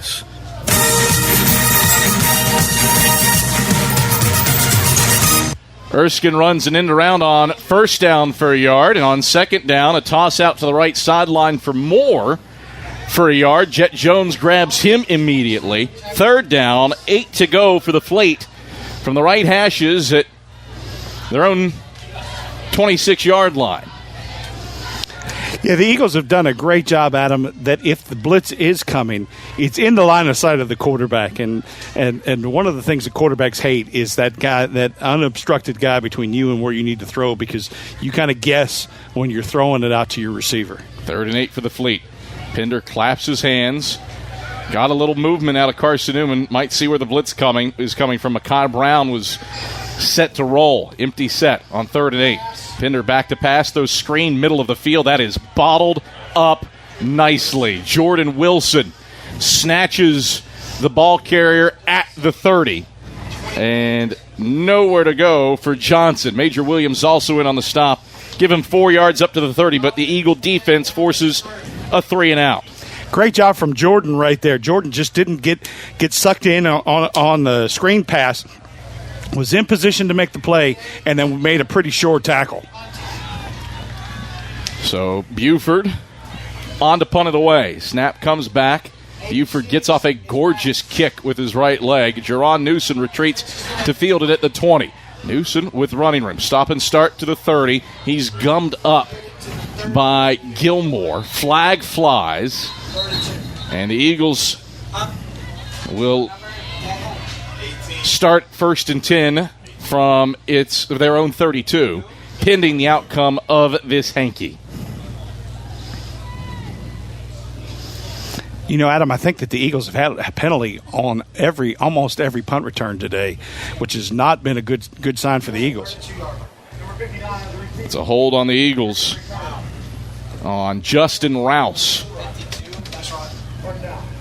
And so Carson-Newman takes over 1st and 10 at its own 22-yard line, leading 14-7 over Erskine with 11:56 to play in the 4th quarter. Carson-Newman has a 71-yard touchdown run from Jaden Sullins this half. That's the difference right now. Yeah, if you're the offensive coordinator, you get a little frustrated because you're like, all right, we got the ball at the 32. I'm going to call this play. Now you're at the 22, and you have to change up a little bit. Myers in the gun. Curtis to his right. Brings Sullins in motion to the wide side left. Myers takes, back to pass. Has time, throws middle of the field. In and out of the hands of Cade Meeks in the boundary left side up at the 32-yard line. That was a surefire completion to Cade Meeks, but he bobbled it and dropped it with nobody within 5 yards of him. 2nd and 10. One of those, hey, tried to run it before he caught it, and you got to make sure that you have that ball in your hand. It doesn't matter what you do after the play if you don't secure it before you get running.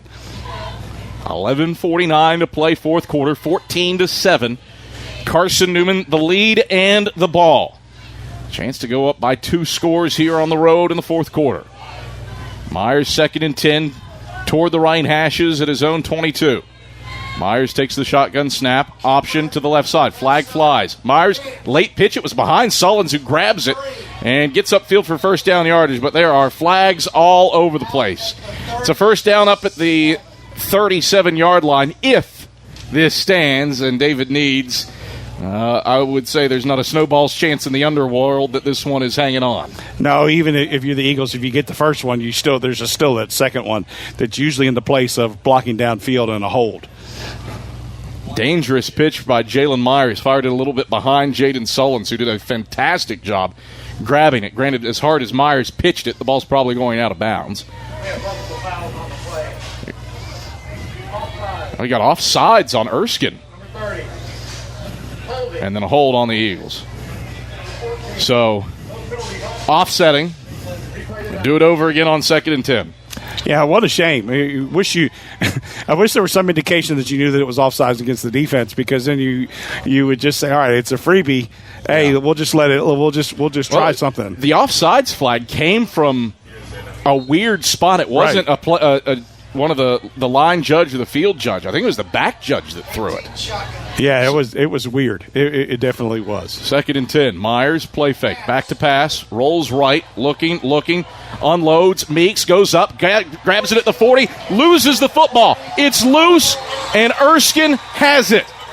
Cade Meeks fumbles the ball across the 50, and Erskine's Damian Green produces the first turnover of the game. 1st and 10 for the Fleet at its own 45-yard line. Yeah, it's a shame. It's one of those things that you get the big gain as a wide receiver, and you flip the field, and then you just got to hold on to it, because you know that most defenders are coached to punch that ball out. And so you just got to protect that football, especially that close to the sideline. You just want to make sure, because that's what people are going to go for, is the strip. 1st and 10, Erskine. Toward the left hashes at its own 45-yard line. Pistol set for Pinder. Trips go to the wide side right with a single man, Isaiah, to the short side left. Pinder pumps, back to pass, going to uncork right sideline. Jump ball, bobbled, incomplete. Moore, the intended target. Kendall Williams dislodged it from his grasp. 2nd and 10. Well, Adam, you talked about the double post earlier. I'm glad you saw that, because that double post is definitely in my line of sight. But double pump fake from the quarterback to set that up, trying to buy that extra time. The Eagles have been great with pressure, just didn't get the pressure they wanted to that last play. 2nd down, 10 to go for the Fleet. Toward the left hash at their own 45. Handoff goes straight ahead for Hazel. Will Johnson stacks him up at the 49-yard line. Pyle pushing forward across midfield, still moving, and now the officials finally blow it down at the Carson-Newman 49-yard line. That initially looked to be a 4-yard gain, but Erskine pushes the Pyle 2 extra yards into Eagle territory. It's 3rd and 4 after the 6-yard tote. Yeah, definitely the flying wedge in full effect about 5 times today, Adam, after the ball gets moving. Both teams have done a really good job of turning the legs and keeping the ball moving. 3rd and 4 for the Fleet. Ball equidistant between the hashes for Erskine at the Carson-Newman 49, trailing 14-7. 10:30 to play in the fourth. Pinder in the pistol. Hazel behind him. Tight end, Dameron in motion to the right of the formation.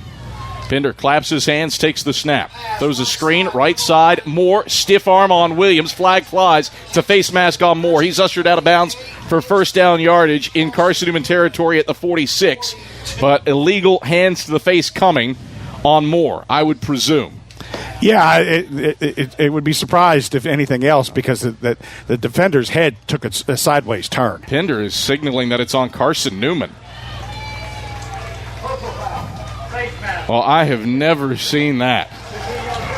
I mean, Moore had his hand on Kendall Williams' face mask, at least from my vantage point here. That one makes me feel like I've gone crazy. So march this one all the way down to the 31-yard line. 14-7, Carson-Newman leading, 10-12 to play in the fourth. Erskine with it, 1st and 10. Right hashes at the Carson-Newman 31 as a result of the penalty. Pinder out of the gun, brings Brown in motion. They'll toss it to him. Ball's loose. Brown has to fall on it. Back at the 35. Jordan Wilson and Dedrick McLean prevent Brown from going anywhere else. Should be an incompletion. Should have just be that little push pass forward. And that indeed is the case. That's absolutely the right call. It's one of those timing routes where you push the ball forward, and it is an incompletion. Looked like they were setting up the quarterback pass right there, almost that what you know as now the Philly special, because the quarterback got out of there real quick and had some blockers out there in front of him.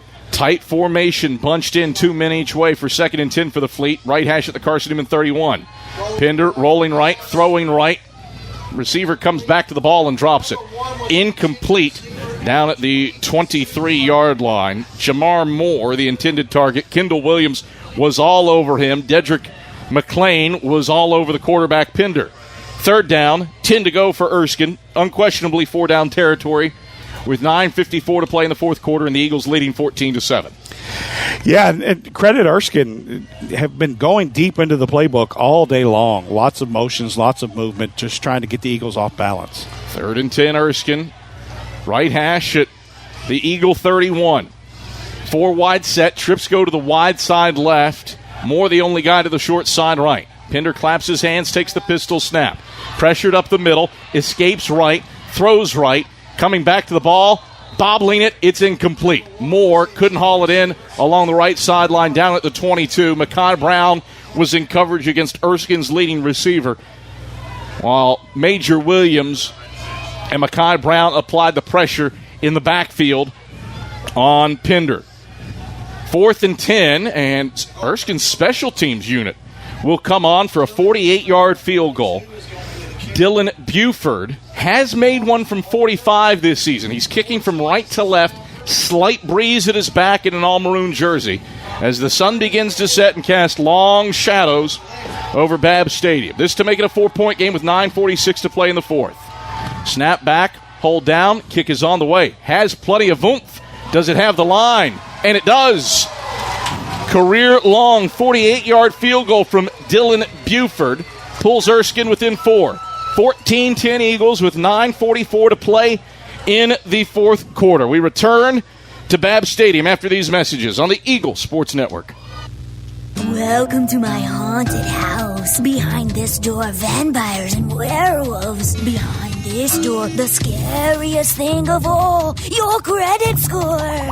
Is your credit score haunting you? With our free Credit Score Goal tool, you don't have to be afraid anymore. Set your credit score goal and we'll help you reach it. Learn more at tvacreditunion.com/credit score. Join us now. Federally insured by NCUA. Message and data rates may apply. Hey folks, Gerald Anderson with Ted Russell Nissan. Is it time to upgrade to a newer vehicle? How about an SR 2023 Nissan Altima starting at just $23,988? Nobody can touch that deal, and I mean nobody. But Ted Russell Nissan on Kingston Pike. Start number 768-560 and 310-865 pre-owned. Tennessee registered with pay tax. $595 included. Hey folks, Gerald Anderson with Ted Russell Nissan. Is it time for you to upgrade to a newer vehicle? How about an SV 2023 Nissan Rogue starting at just $26,988? Nobody can touch that deal, and I mean nobody. But Ted Russell Nissan on Kingston Pike. Start number 768-560 and 310-865 pre-owned. Tennessee registered with pay tax. $595 included.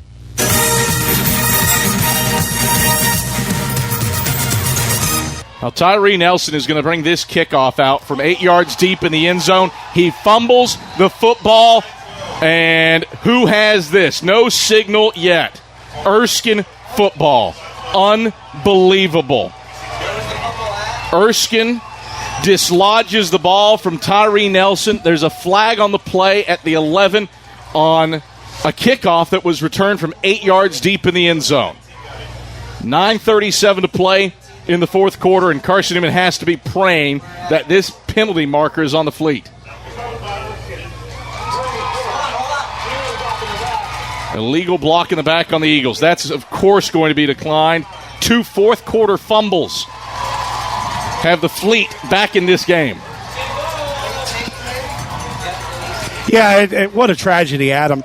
You're 8 yards deep in the end zone. Take a knee, get the ball to 25, because the probabilities of getting the ball to the 25 aren't there. And so you have to be smart enough to know that you're not going to come out and make a big play on that. So Carson-Newman's defense will be called upon again. 1st and 10 Erskine from the Carson-Newman 18-yard line. Pender in the gun. Trips to the wide side right. Pender takes. Flag flies. They give it to Hazel right side. Hazel's hit as he enters the hole by Jet Jones down at the 11-yard line. A 7-yard gain, but a hanky on the play, and the officials looking to Carson-Newman's sideline. Offsides on the Eagles again. And Will Johnson lines up in the neutral zone. Interesting decision here for Shap Boyd and company. Do you take the penalty and have 2nd and 5 from the 13, or 1st and 5 from the 13, or you take the play and have it 2nd and 3 from the 11? They'll take the penalty. Yeah, the Eagles need to get control here. This is where the defense needs to step up. They did it earlier in the first half on the bad punt or lack of punt, and now the Eagles need to bow up again and make something happen. 1st and 5 for the fleet. Left hashes at the Eagle 13. Carson-Newman has fumbled its last 2 possessions. Erskine's within 4, 14-10 with 9:13 to go in the fourth quarter. Hazel to the right of Pender in the gun. 2 wide each way. Now Hazel goes to Pender's left side.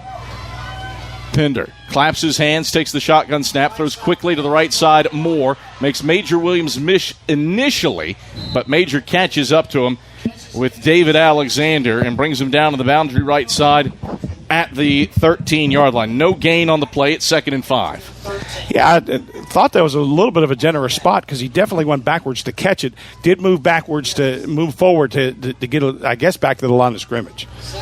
2nd down, 5 to go for the fleet. Right hashes at the Carson-Newman 13. Eagles 14, Erskine 10. 8:28 to go in the fourth. Pender in the gun. Hazel to his right. 2 wide to the wide side left. Moore the lone man to the short side right. Pender steps forward to the line. Now claps his hands for the play clock at 1. We'll give to Hazel left side. Has a seam. He's across the 10. Hit by Jet Jones and dropped at the 9-yard line between the hashes. Got 4 yards. It's 3rd and a yard for Erskine. Certainly Erskine is going to just play real conservative here. Going to just see where the Eagles aren't and try and punch this in with as little time left to go in the game as they possibly can. They're not in any rush with 7:45 left to go in the game. 14-10 Eagles leading. 3rd and a yard in what is likely 4-down territory here for the fleet. Down by 4 with 7:34 to play in the fourth.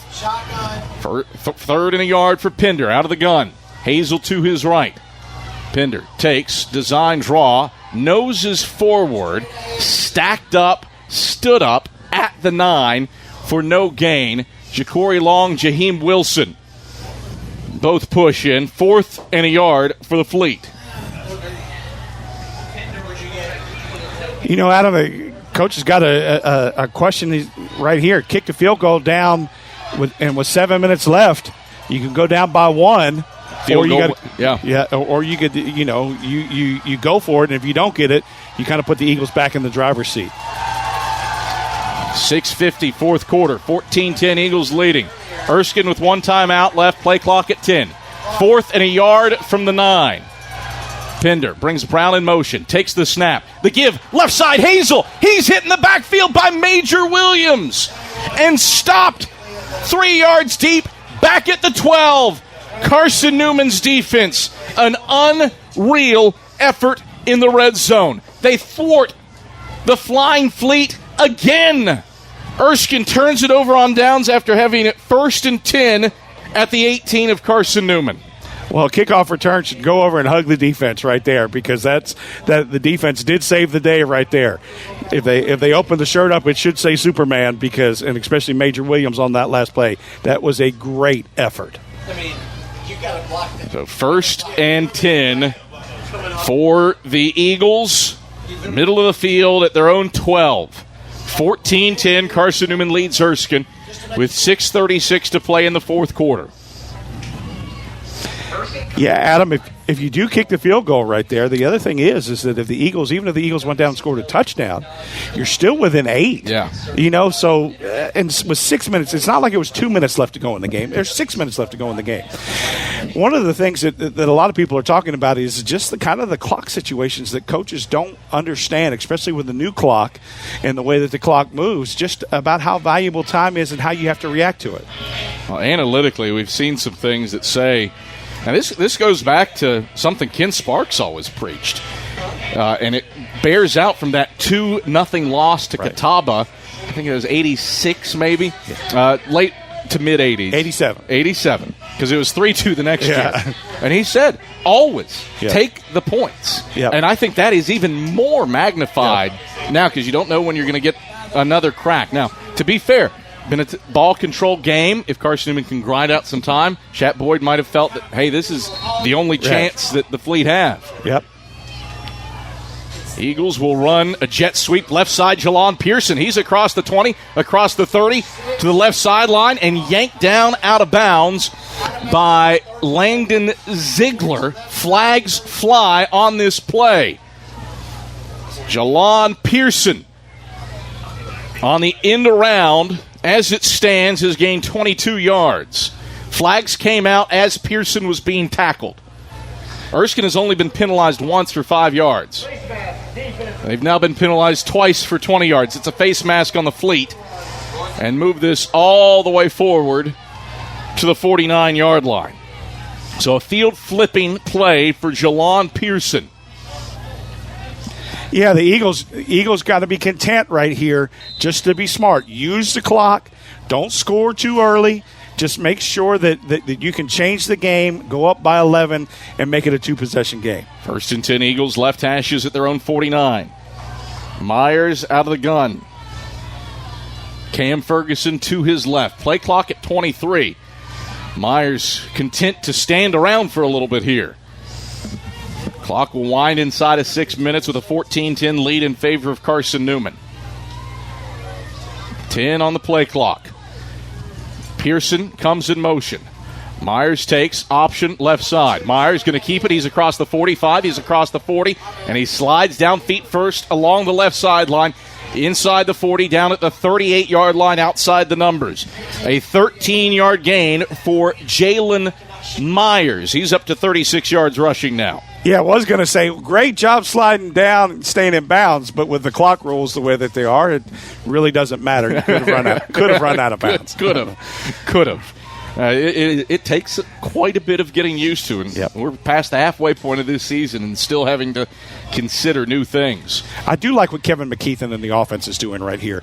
You got a situation where you got the defense in on their heels a little bit because you're attacking but still using the clock. 1st and 10 for the Eagles from the Erskine 38. Give it straight ahead, Tyler Curtis. Curtis, good surge across the 30, cut back left outside the hashes, and brought down at the 26-yard line by Ziegler and Holloway. Good gain for Tyler Curtis, gashing the Fleet for 12 yards down to the 26. 3 straight plays with 3 straight first downs for Carson-Newman.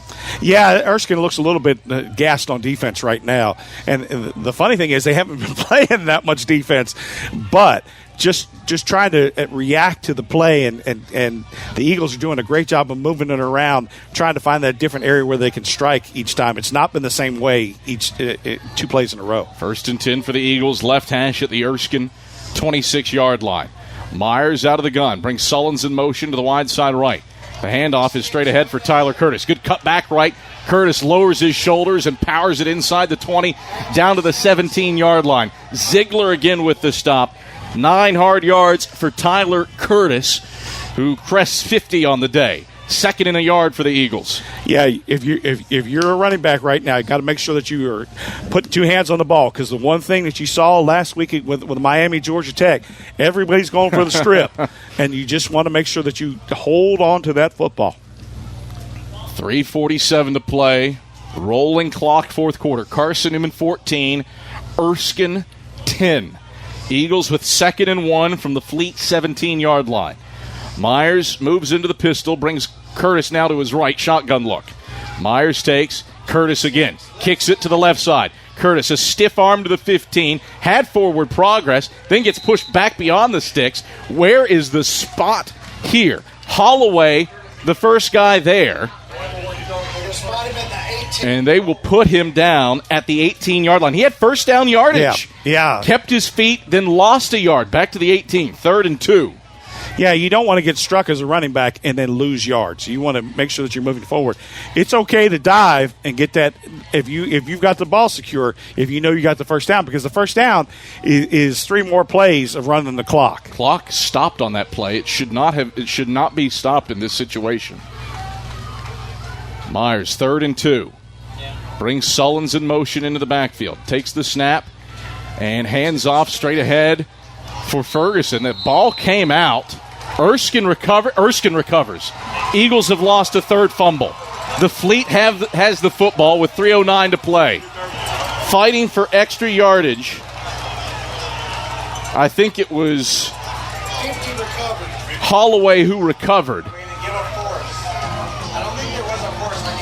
And Carson-Newman coughs it up here. Felt like he was down the way he was lurching forward. Yeah, quarterback held on to it for a long time, just trying to get the long ride read. And what happened was that it made it so that the running back wasn't sure if he was getting it or not, and just kind of stumbled forward, not sure that he had the ball. 3:09 to play in the fourth quarter. Carson-Newman 14, Erskine 10. Fleet with 1st and 10 at its own 16-yard line. 1 timeout left for Shap Boyd's crew. Pender in the pistol with Hazel behind him. Twins go to the short side right.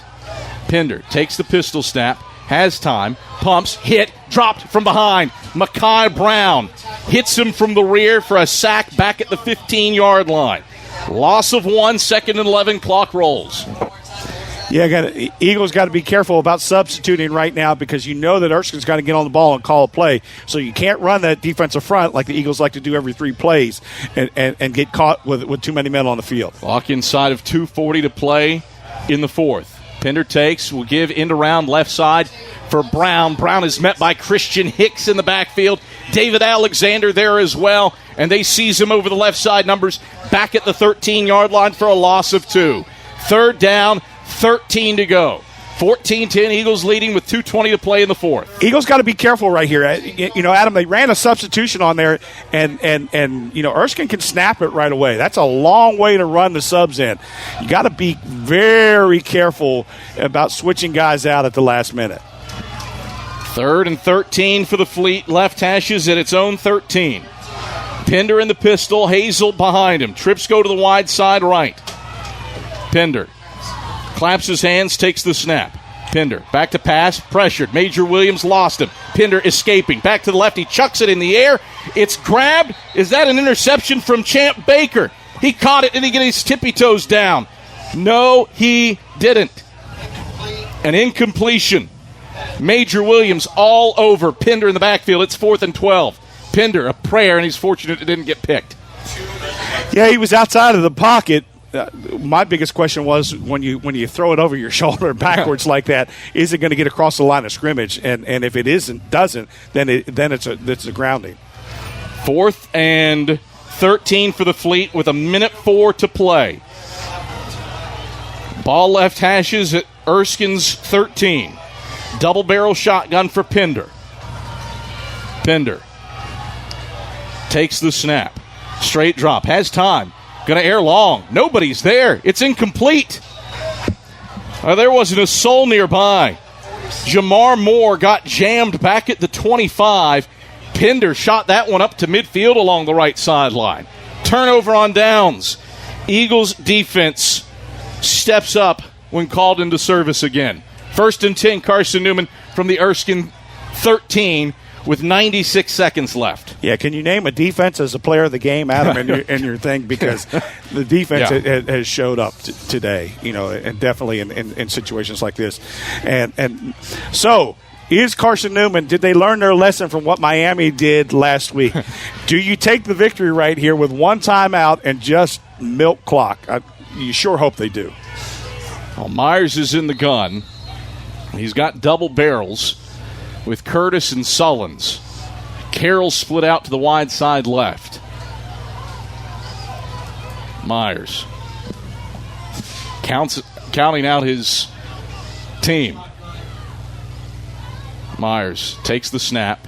Will give straight ahead for Curtis. Curtis powering his way forward down to the 11-yard line. Holloway stands in for the stop. A gain of 2. 2nd down. 8 to go. Clock rolls. Erskine keeps that timeout in its back pocket here. Interesting.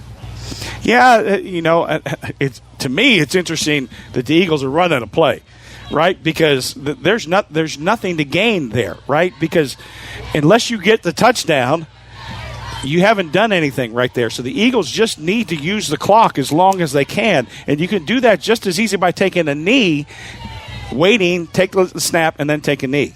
Play clock at 5. Myers going to take the snap, give to Curtis straight ahead. Curtis powering his way inside the 10, down to the 6-yard line between the hashes.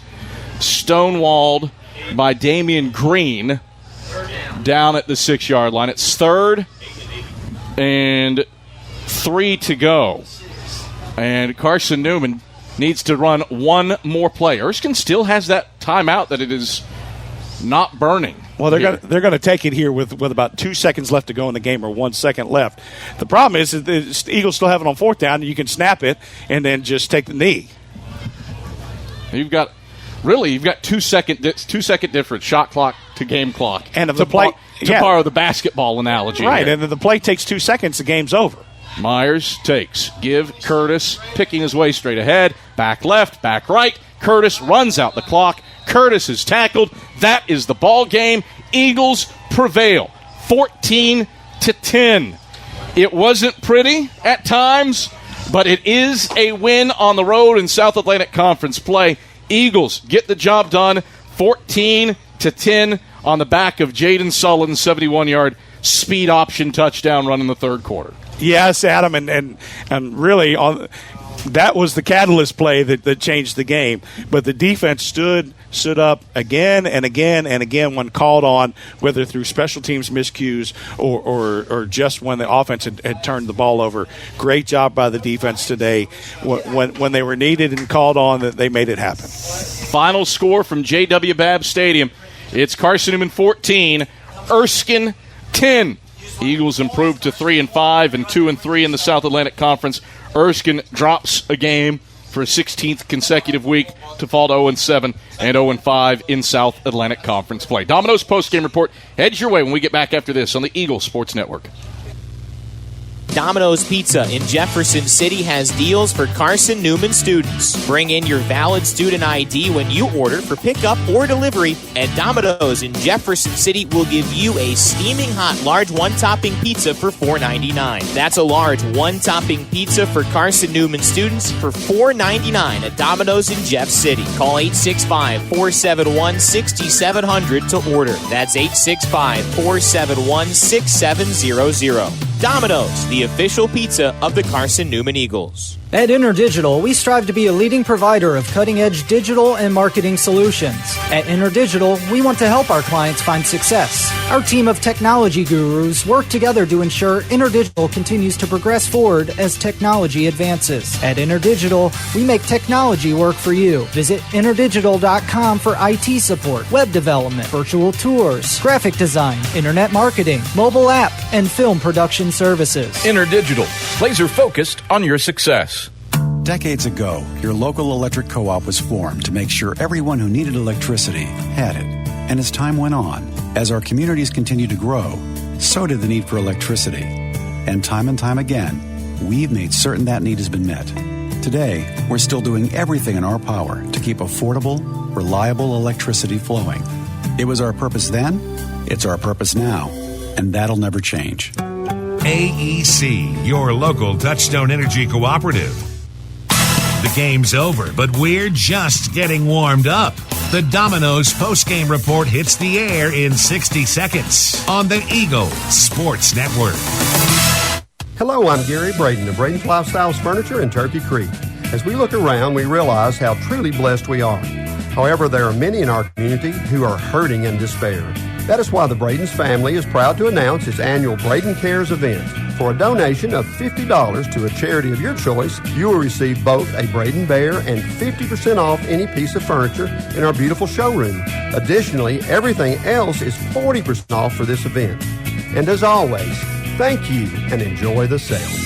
Billy Graham said a coach will impact more people in 1 year than the average person will an entire lifetime. This is Marty Blakely, Area Director for Lakeway Fellowship of Christian Athletes. I want to invite you to our 2023 banquet November 2nd at First Baptist Church in Morristown. Former University of Tennessee and Clemson University coach Dan Brooks will be our special guest, and you will also hear from area coaches and athletes impacted by FCA this year. To attend, contact me at 615-476-4768 or Marty Blakely at FCA.org, and go Eagles. 3, 1,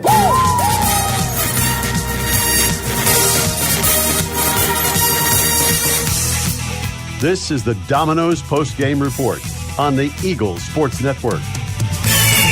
He buries it from 44 yards out, and Carson-Newman wins it in walk-off fashion. Highlights, stats, a conversation with Mike Clowney, and the selection of the Food City Player of the Game are all headed your way. The Domino's post-game report is brought to you in part by Domino's, the official pizza of the Carson-Newman Eagles. Appalachian Electric Cooperative. We're AEC, powering the Eagles and Mossy Creek. By Domino's, the official pizza of the Carson-Newman Eagles. By the Eagle Club, the family of Eagles. By Pepsi, that's what I like. By Magaha Electric, providing quality electrical services and products to East Tennessee for more than 40 years. By First Bank, the official banking partner of Carson-Newman Athletics. By InterDigital, IT support and marketing, laser focused on your success. By the Bible Insurance Agency, the agency that service built. By Lisa's Country Kitchen, the best food for the best prices. By Food City, value every day. By Trilight, dream big with Gig. And by ShopCNEagles.com, the official online store of the Carson-Newman Eagles.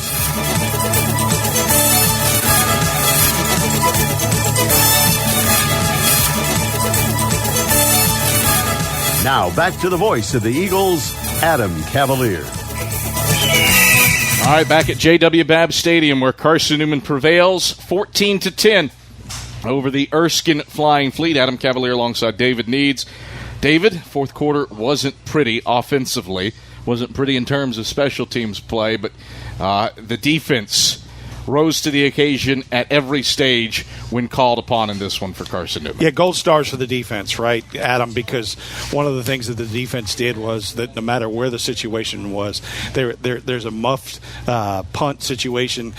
Get the ball. Erskine gets the ball inside the 7. Eagles rise up.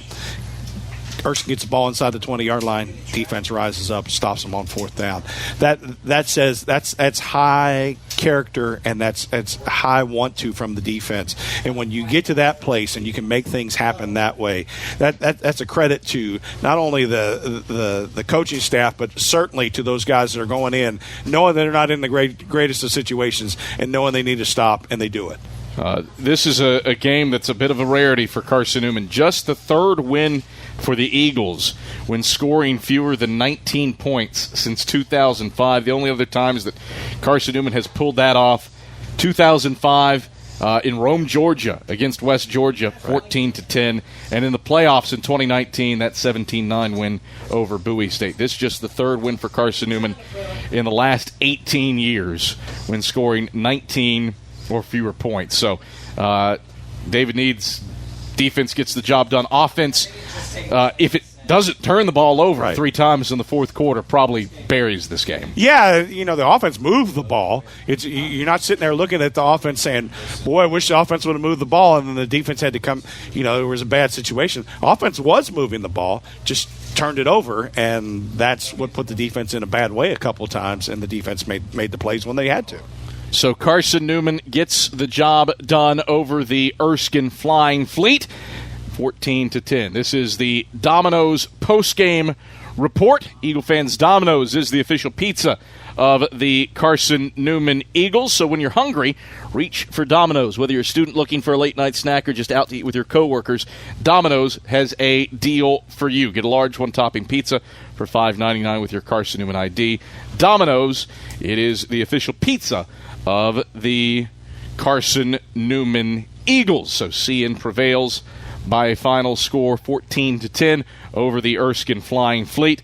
And to break down how we got to this, Mark Ryan Wilkes takes you through it. Yeah, Adam, in the second half, to start it off, Carson-Newman got started with a really impressive fourth down goal line stand to get the ball back within their own 5. It's a really impressive play for the Eagles. We'll take a listen to that right now.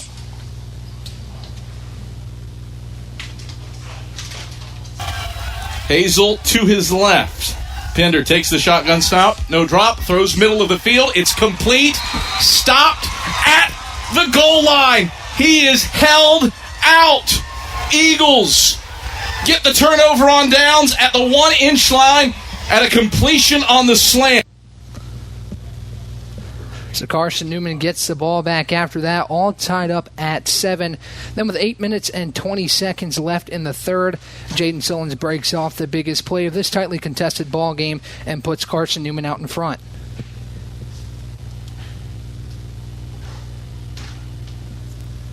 Second down, 7 to go for the Eagles toward the left hash at their own 29. Sullins in motion into the backfield as Myers takes option to the right. Myers, late pitch. Sullins has running room. He's across the 40 to the right sideline and breaks free. Jaden Sullins, nothing but clear South Carolina sky in front of him. He's across the 10. He's across the 5. Sullins takes it the distance. Touchdown, Carson-Newman. Speed option right. And Jaden Sullins gallivants 71 yards to the house. 13-7. Carson-Newman has the lead with 8:20 to go in the third quarter. So Jaden Sullins, 3 carries for 94 yards, 71 of them coming on that 1 touchdown run, which was 71 yards, his longest of the day, the longest run of the day for Carson-Newman to get the Eagles back out in front by 7. They never gave that lead back, and that was due to some impressive fourth down stops. Here's another one right here. 6:50, fourth quarter, 14-10, Eagles leading. Erskine with 1 timeout left, play clock at 10. 4th and a yard from the 9. Pinder brings Brown in motion, takes the snap. The give, left side, Hazel. He's hit in the backfield by Major Williams. And stopped 3 yards deep, back at the 12. Carson-Newman's defense, an unreal effort in the red zone. They thwart the Flying Fleet again. Erskine turns it over on downs after having it 1st and 10 at the 18 of Carson-Newman. So an impressive play for the Carson-Newman defense. They really relied on that defense today to get them the stops when they needed it. They really answered the calls on 4th down. Again, 1st and 10 from within the own 18-yard line for Erskine with a chance to take the lead late in that ball game. So good job by the Carson-Newman defense today, standing tall. We'll take a look at some stats here before we get into one more play. Carson-Newman, 16 first downs on the day, 41 rushes for 216 yards. So the ground game was really effective for the Eagles today, over 5 yards a carry. 91 passing yards through the air for Jalen Myers, only 11 passes on the day. So efficient day for him, but he got the ball to his running backs quite a bit. 307 total yards for Carson-Newman, 5.9 yards per play. Erskine, again, that defense for Carson-Newman was stout. 80 yards allowed on the ground, only 2.2 yards per carry. 7.7 yards per catch for the Flying Fleet, 123 yards through the air, 16-27 was the Erskine quarterback. But again, Carson-Newman's defense stood tall, and they did so one more time to close out today's game. Ball left hashes at Erskine's 13. Double barrel shotgun for Pender. Pender takes the snap. Straight drop. Has time. Going to air long. Nobody's there. It's incomplete. There wasn't a soul nearby. Jamar Moore got jammed back at the 25. Pender shot that one up to midfield along the right sideline. Turnover on downs. Eagles defense steps up when called into service again. It's Carson-Newman's defense, again, standing tall against this Erskine offensive attack. Erskine had its fair share of chances, but Carson-Newman's defense came out on top. Major Williams with a couple big plays. Went back to that sack in the first half. We'll take a listen to that one more time this afternoon here in a moment. But overall, again, that Carson-Newman defense really effective in stopping this really pesky Erskine attack this afternoon. Here's that Williams sack back in the second quarter. Play clock at 10. Fleet up 7-0 with 8:31 to go in the second. Pender claps his hands, takes the snap at the chest. Four-man rush, pressured up the middle. He's hit from behind. Major Williams has the solo sack back at the 21. Major Williams showing his skills as an edge rusher. Loss of 4 on the play. 3 and out for the Fleet. One thing of note, Erskine had 12 more plays than Carson-Newman, but over 100 less yards as Carson-Newman outgains Erskine 307 to 203. And those 12 extra plays, again, that Carson-Newman defense does a good job to stand tall and get the job done. A hard-fought, gritty 14-10 win this afternoon for Carson-Newman. The AEC electrifying play of the game, courtesy of Jaden Sillins. One more time, we'll take a listen to that. Second down, 7 to go for the Eagles toward the left hash at their own 29. Sullins in motion into the backfield as Myers takes option to the right. Myers, late pitch. Sullins has running room. He's across the 40 to the right sideline and breaks free. Jaden Sullins, nothing but clear South Carolina sky in front of him. He's across the 10. He's across the 5. Sullins takes it the distance. Touchdown, Carson-Newman. Speed option right. And Jaden Sullins gallivants 71 yards to the house. 13-7. Carson-Newman has the lead with 8:20 to go in the third quarter. Sullins' big run, that 71-yarder, your AEC electrifying play of today's game. And that defense combined to give Carson-Newman the win. Again, Jaden Sullins' 71 yards run, your AEC electrifying play of tonight's game. One more reminder, Eagles fans, AEC is your Touchstone Energy Cooperative service you can trust, value you can depend on. Powering Mossy Creek, we're AEC, member-owned and service-driven. So on the other side of the Domino's post-game report, we'll hear from head coach Mike Clowney following today's win over Erskine right here on the Eagles Sports Network. Since 1916, a lot of independent agents have recommended auto owner's insurance, and a lot of parents have taken that recommendation to heart. So have a lot of their children, and grandchildren, and great-grandchildren. As we celebrate our first 100 years, Auto Owners Insurance thanks all those who have put their trust in us, and all the generations who will.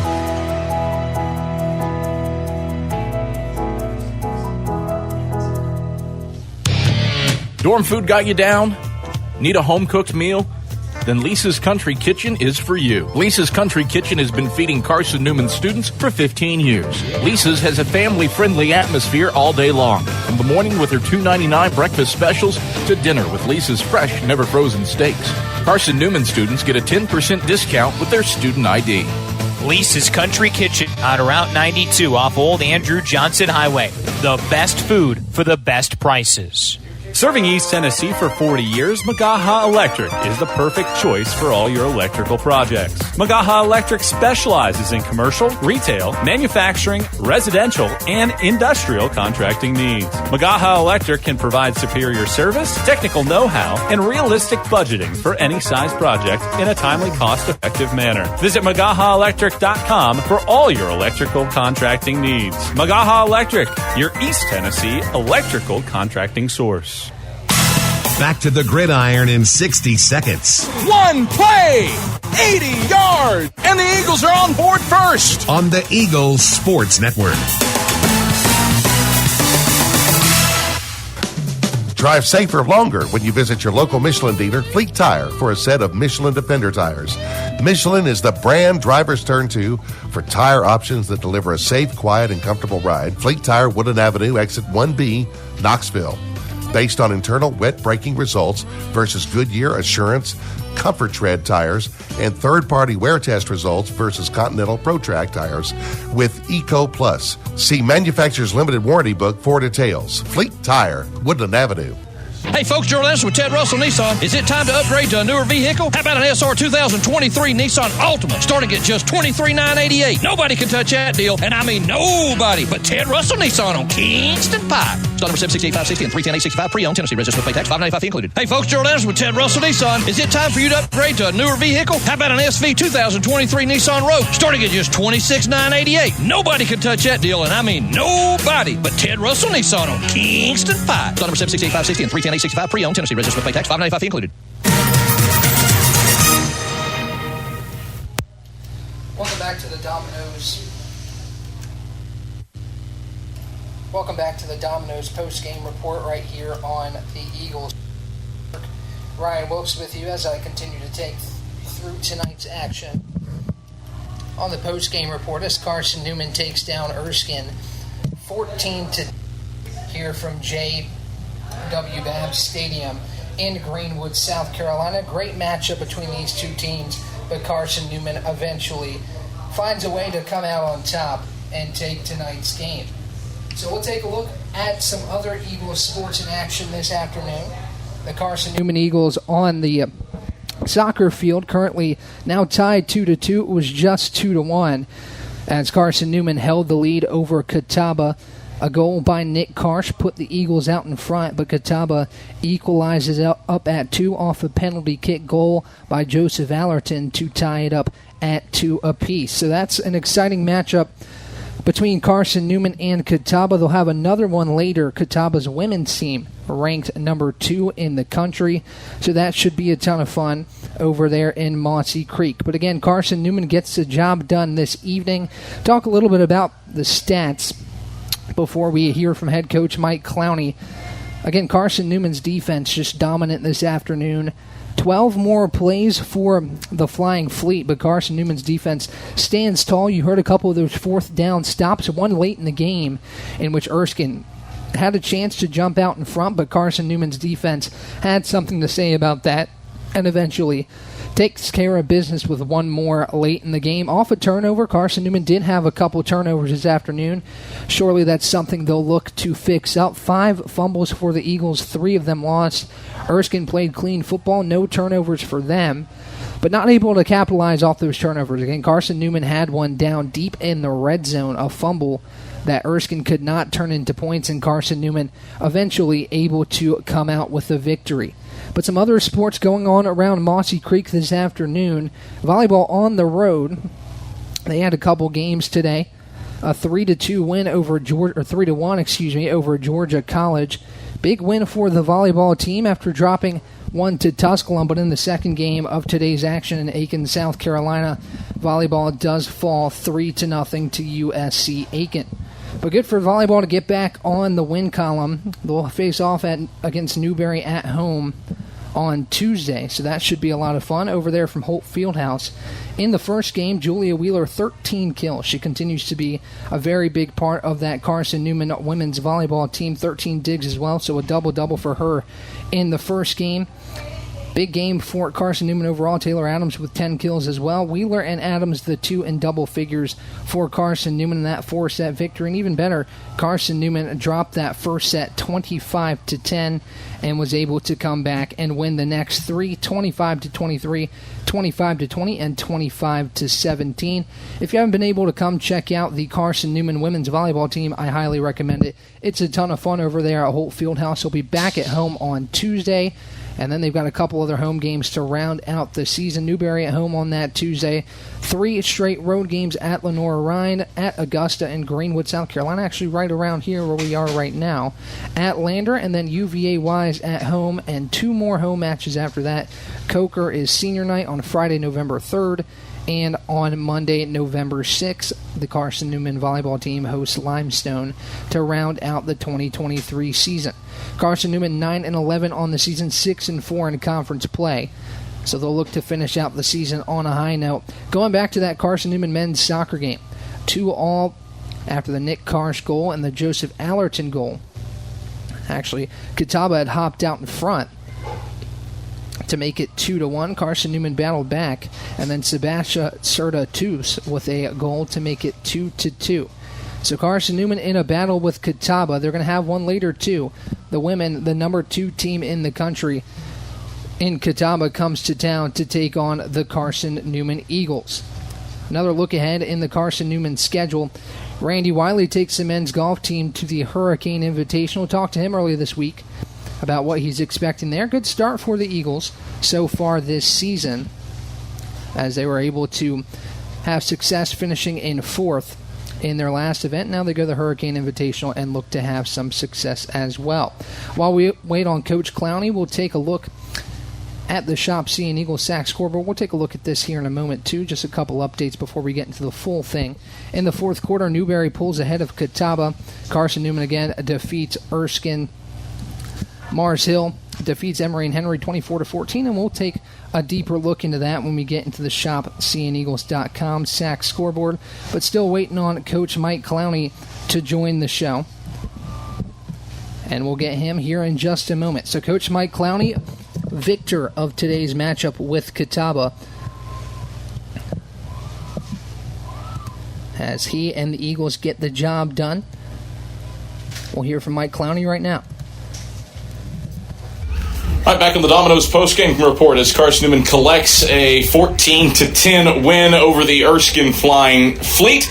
I'm Adam Cavalier, the voice of the Eagles, alongside Carson-Newman head football coach Mike Clowney. Mike, this one was dicey at times, but my goodness, what a performance by the defense. Erskine had the ball inside the 15 3 times off of either turnovers or a bizarre punt / intentional grounding call, and he gave up just 3 points in those situations. What did you see from your defense stiffening up at literally every turn? I thought we made a lot of mistakes in this game, but I think, the big thing was our defense, the effort from the defense, making those stops in critical situations is what we talk week in, week out about competitive greatness, having your best when your best are required, and defensively we certainly were able to do that today. The offense moved the ball at times and felt like it could have put the game away in the 4th quarter if not for ball security. Something that had not bit this team this season was fumbles and fumbles lost, but they certainly happened frequently and unfortunately fervently in the final 15 minutes. We were sloppy with the football. Like, we've got to do it. We got to do a better job of coaching that. I thought for the most part our guys have been conscientious about taking care of the ball, but for whatever reason today, like, we were a little lackadaisical with the football. We're probably a little bit off focused, especially at the beginning of the game, and then that's this type of stuff that happens when you don't come in with the proper mindset. This is a weird one. Extremely low possession. You only touched the ball 3 times in the first half. The first half only took 58 minutes to play. Really felt like a throwback at time. You said that you wanted to establish the run. Seemed like you did that today. What did you see from your offense when it did move the ball on the ground?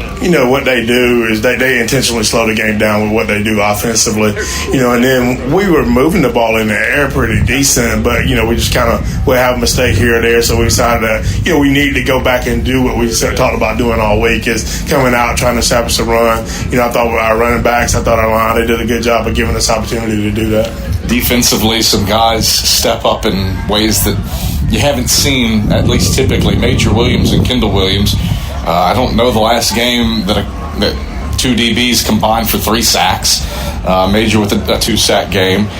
Jameer Augustine, massive day at the office with his first career double-digit tackle performance, plus a couple for loss. What did you see from those guys? Major and Kendall continue to be kind of our steady eddies. Kendall made a lot of, really big plays. Even that tackle down on the goal line inside the one on 4th down, it was just a big-time play. And he made a couple of those, and that's where it just kind of rises to that moment. I thought he did a great job there.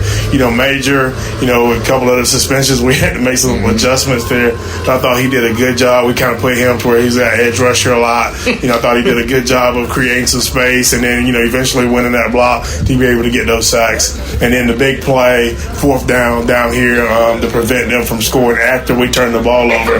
That was major. Jameer Augustine, what did you see from him?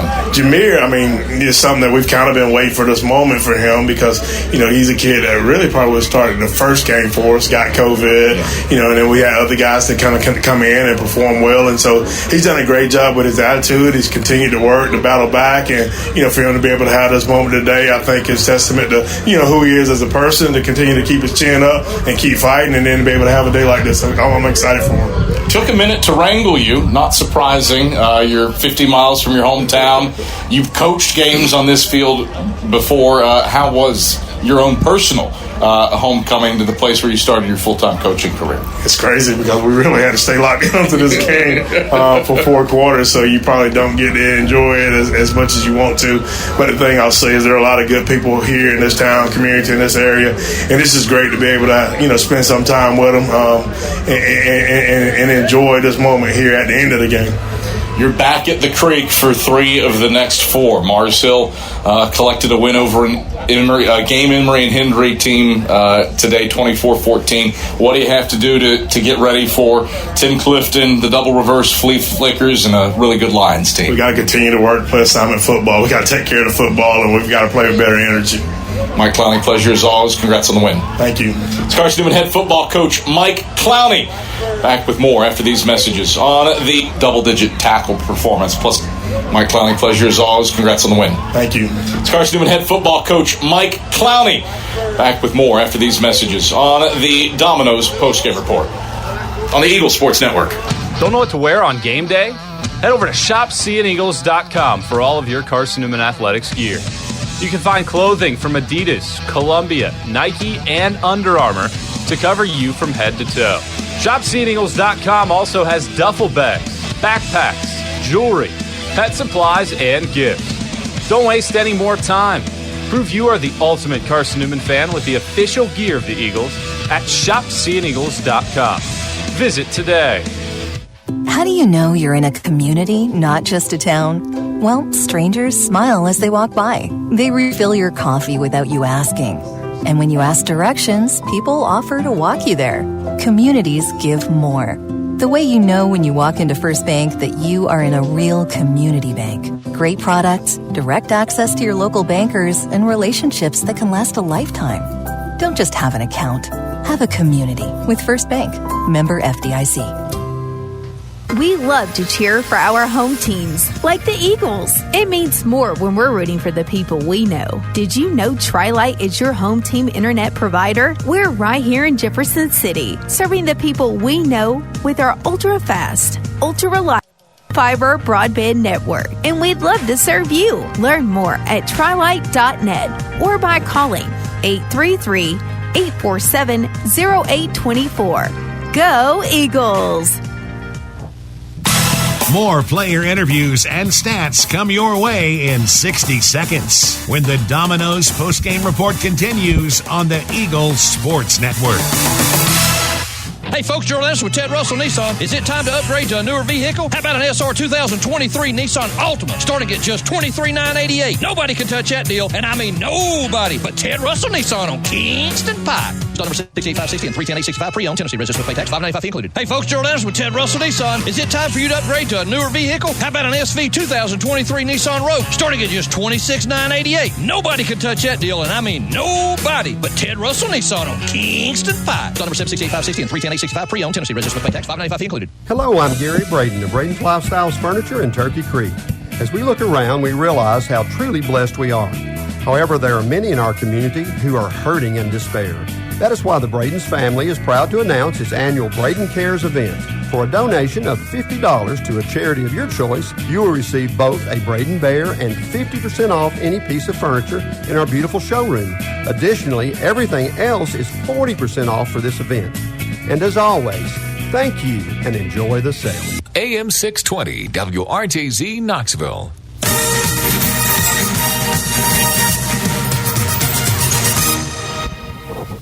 Big game for Major Williams and the Carson-Newman defense.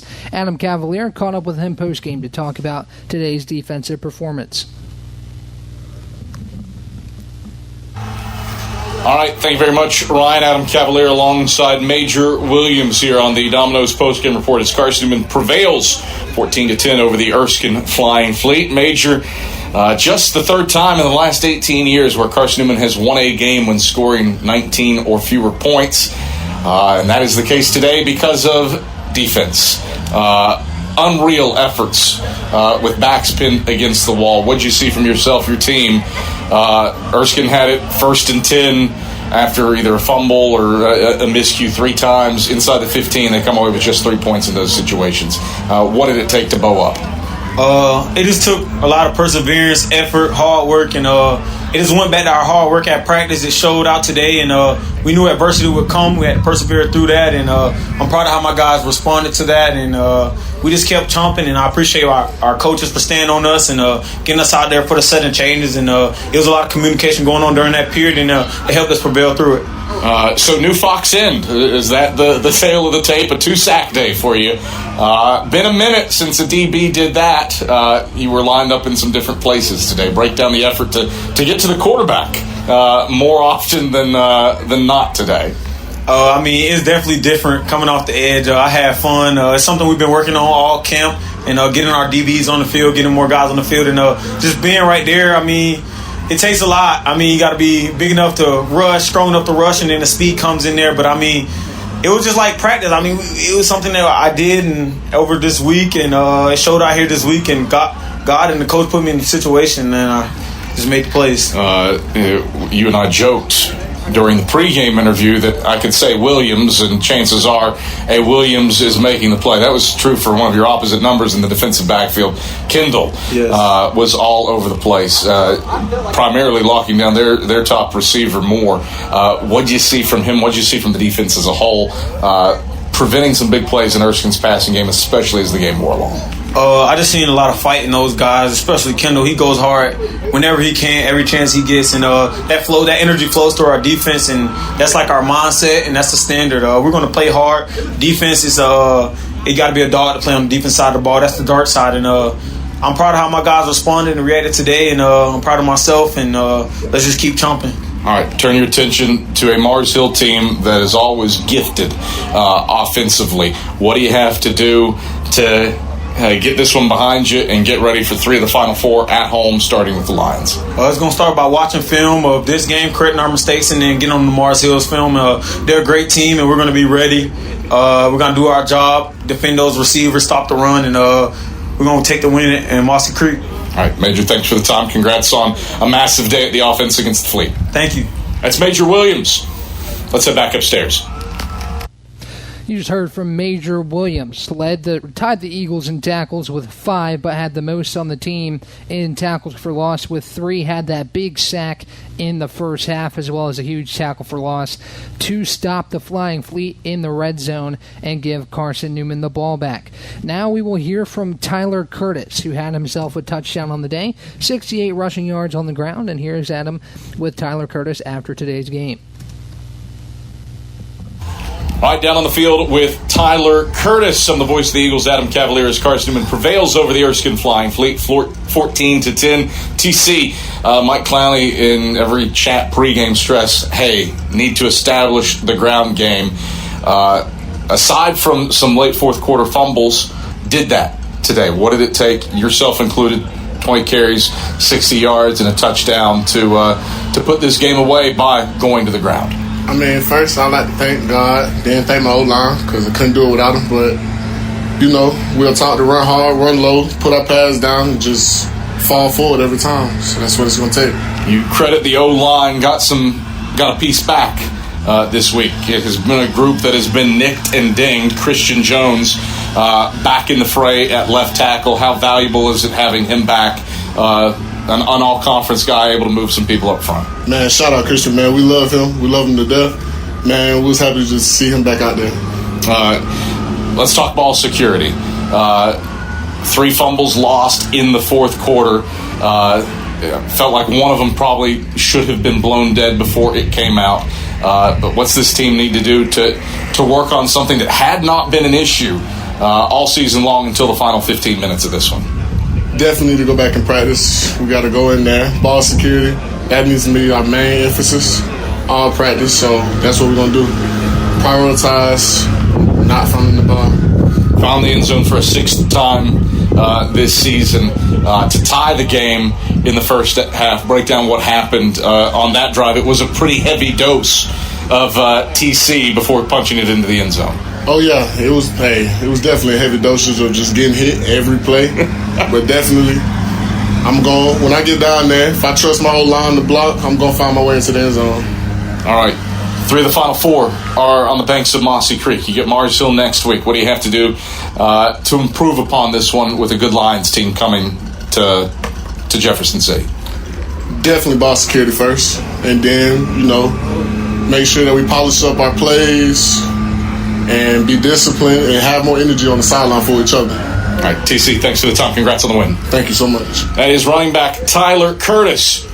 Let's head back upstairs. Adam Cavalier with Tyler Curtis after today's game. Big game for him. Got that touchdown on the ground to give the Eagles their first score of today's action. So we're going to take a break. On the other side, we will hear from Jameer Augustine as well as running back Jaden Sillens, who had a big 71-yard carry for a touchdown. We'll hear from them on the other side here on the Eagle Sports Network. Domino's Pizza in Jefferson City and Morristown wants to help feed your business. When you're hungry at lunch, show your business card at Domino's in Jefferson City and Morristown when you make your purchase for pickup or delivery to get 25% off the entire order. That's 25% off your order at Domino's in Jeff City and Morristown when you show your business card. Call 865-471-6700 to get a pizza. Domino's, the official pizza of the Carson-Newman Eagles. Favorite thing about my street? It's quiet. Safe. The people. We rely on each other. And we rely on our Touchstone Energy Cooperative. The co-op isn't just about electricity. It's about power. The power of information, efficiency, safety, technology. That's why whenever I have a question about energy, I always call my Touchstone Energy Cooperative first. Because in my community, I am the co-op. And the co-op is me. AEC, member-owned and service-driven. Quality Suites of Morristown, the preferred hotel choice of the Eagles. Call 423-585-4000 for the Carson-Newman rate. Quality Suites of Morristown, the preferred hotel choice of the Eagles. Call 423-585-4000 for the Carson-Newman rate. Quality Suites of Morristown, the preferred hotel choice of the Eagles. Call 423-585-4000 for the Carson-Newman rate. Quality Suites of Morristown, the preferred hotel choice of the Eagles. Call 423-585-4000 for the Carson-Newman rate. Quality Suites of Morristown, the preferred hotel choice of the Eagles. This is the Eagle Sports Network. Back to the field after 60 seconds from your local stations. Billy Graham said a coach will impact more people in 1 year than average person will an entire lifetime. This is Marty Blakely, Area Director for Lakeway Fellowship of Christian Athletes. I want to invite you to our 2023 banquet November 2nd at First Baptist Church in Morristown. Former University of Tennessee and Clemson University coach Dan Brooks will be our special guest. And you'll also hear from area coaches and athletes impacted by FCA this year. To attend, contact me at 615-476-4768 or Marty Blakely at fca.org. And go Eagles. Drive safer longer when you visit your local Michelin dealer, Fleet Tire, for a set of Michelin Defender tires. Michelin is the brand drivers turn to for tire options that deliver a safe, quiet, and comfortable ride. Fleet Tire, Woodland Avenue, exit 1B, Knoxville. Based on internal wet braking results versus Goodyear Assurance Comfort Tread tires and third-party wear test results versus Continental ProTrack tires with Eco Plus. See manufacturer's limited warranty book for details. Fleet Tire, Woodland Avenue.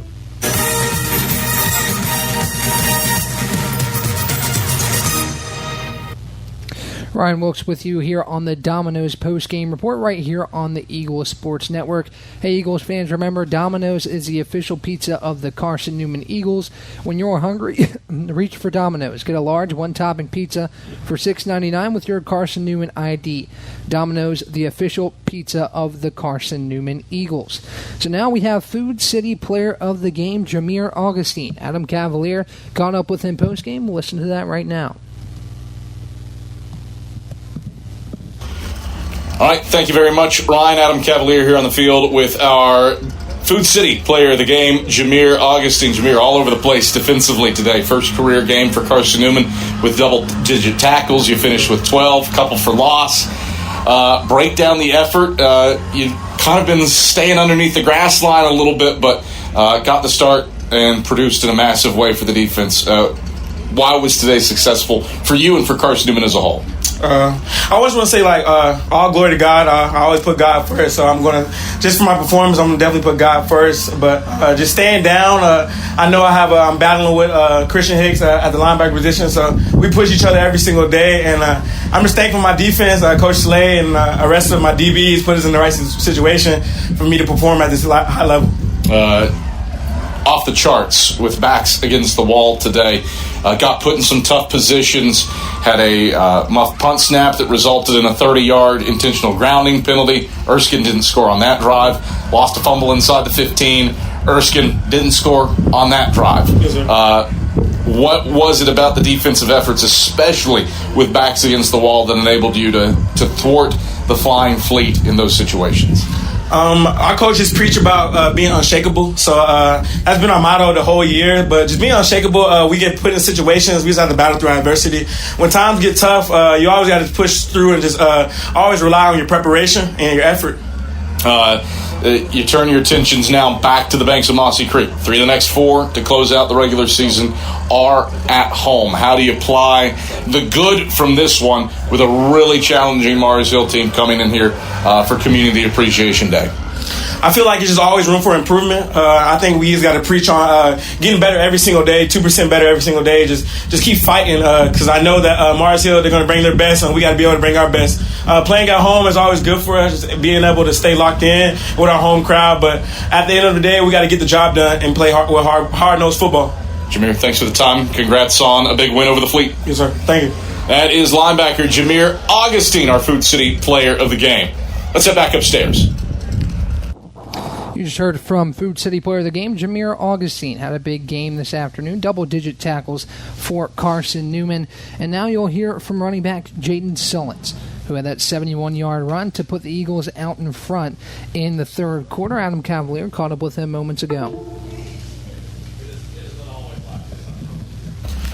All right, here on the field with Jaden Sullins. I'm the voice of the Eagles, Adam Cavalier, after Carson-Newman's 14-10 win over the Erskine Flying Fleet. Jaden had our AEC electrifying play of the game with a 71-yard rush that would go down for a touchdown, and the winning touchdown of the day. Jaden Sullins finally found pay dirt. Break down that play, a 71-yarder capping off the first 99-yard drive for Carson-Newman football in 8 years. Well, I got the ball on the edge. Jalen pitched it to me, and Carroll, 84, freshman wide receiver, made a great block, and I took it the rest of the way. It's exciting. Had to beat a man. Had daylight, but felt like an Erskine player closed quick. Did you find that extra gear?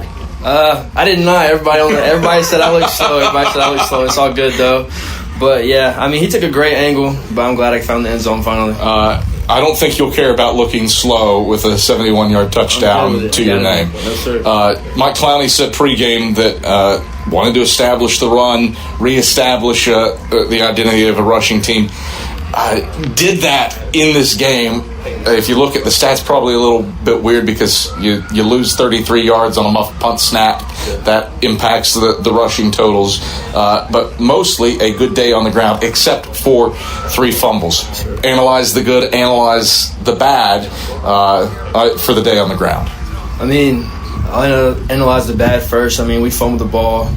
3 of our running backs did, and we just got to get better at that. I mean, Coach Weaver's great about getting us ready and prepared for our games.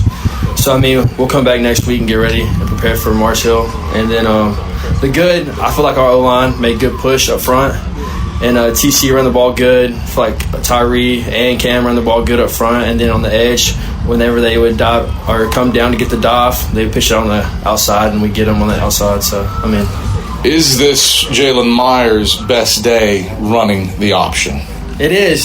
He pulled it a few times. I was happy because inside zone, we hit him really good, and then they started to close down on it. And when we get them on the edge, it's easy to beat them, especially whenever they come onto the quarterback and he pitches it to us. I feel like it's a really good day for him. I want to go back to the fumbles, not to belabor the point. At least the two that came on offense felt like they were the product of fighting for extra yardage. Do you feel like that was true from your vantage point? Or is it a moot point entirely? I mean, it's just something we got to get over. I mean,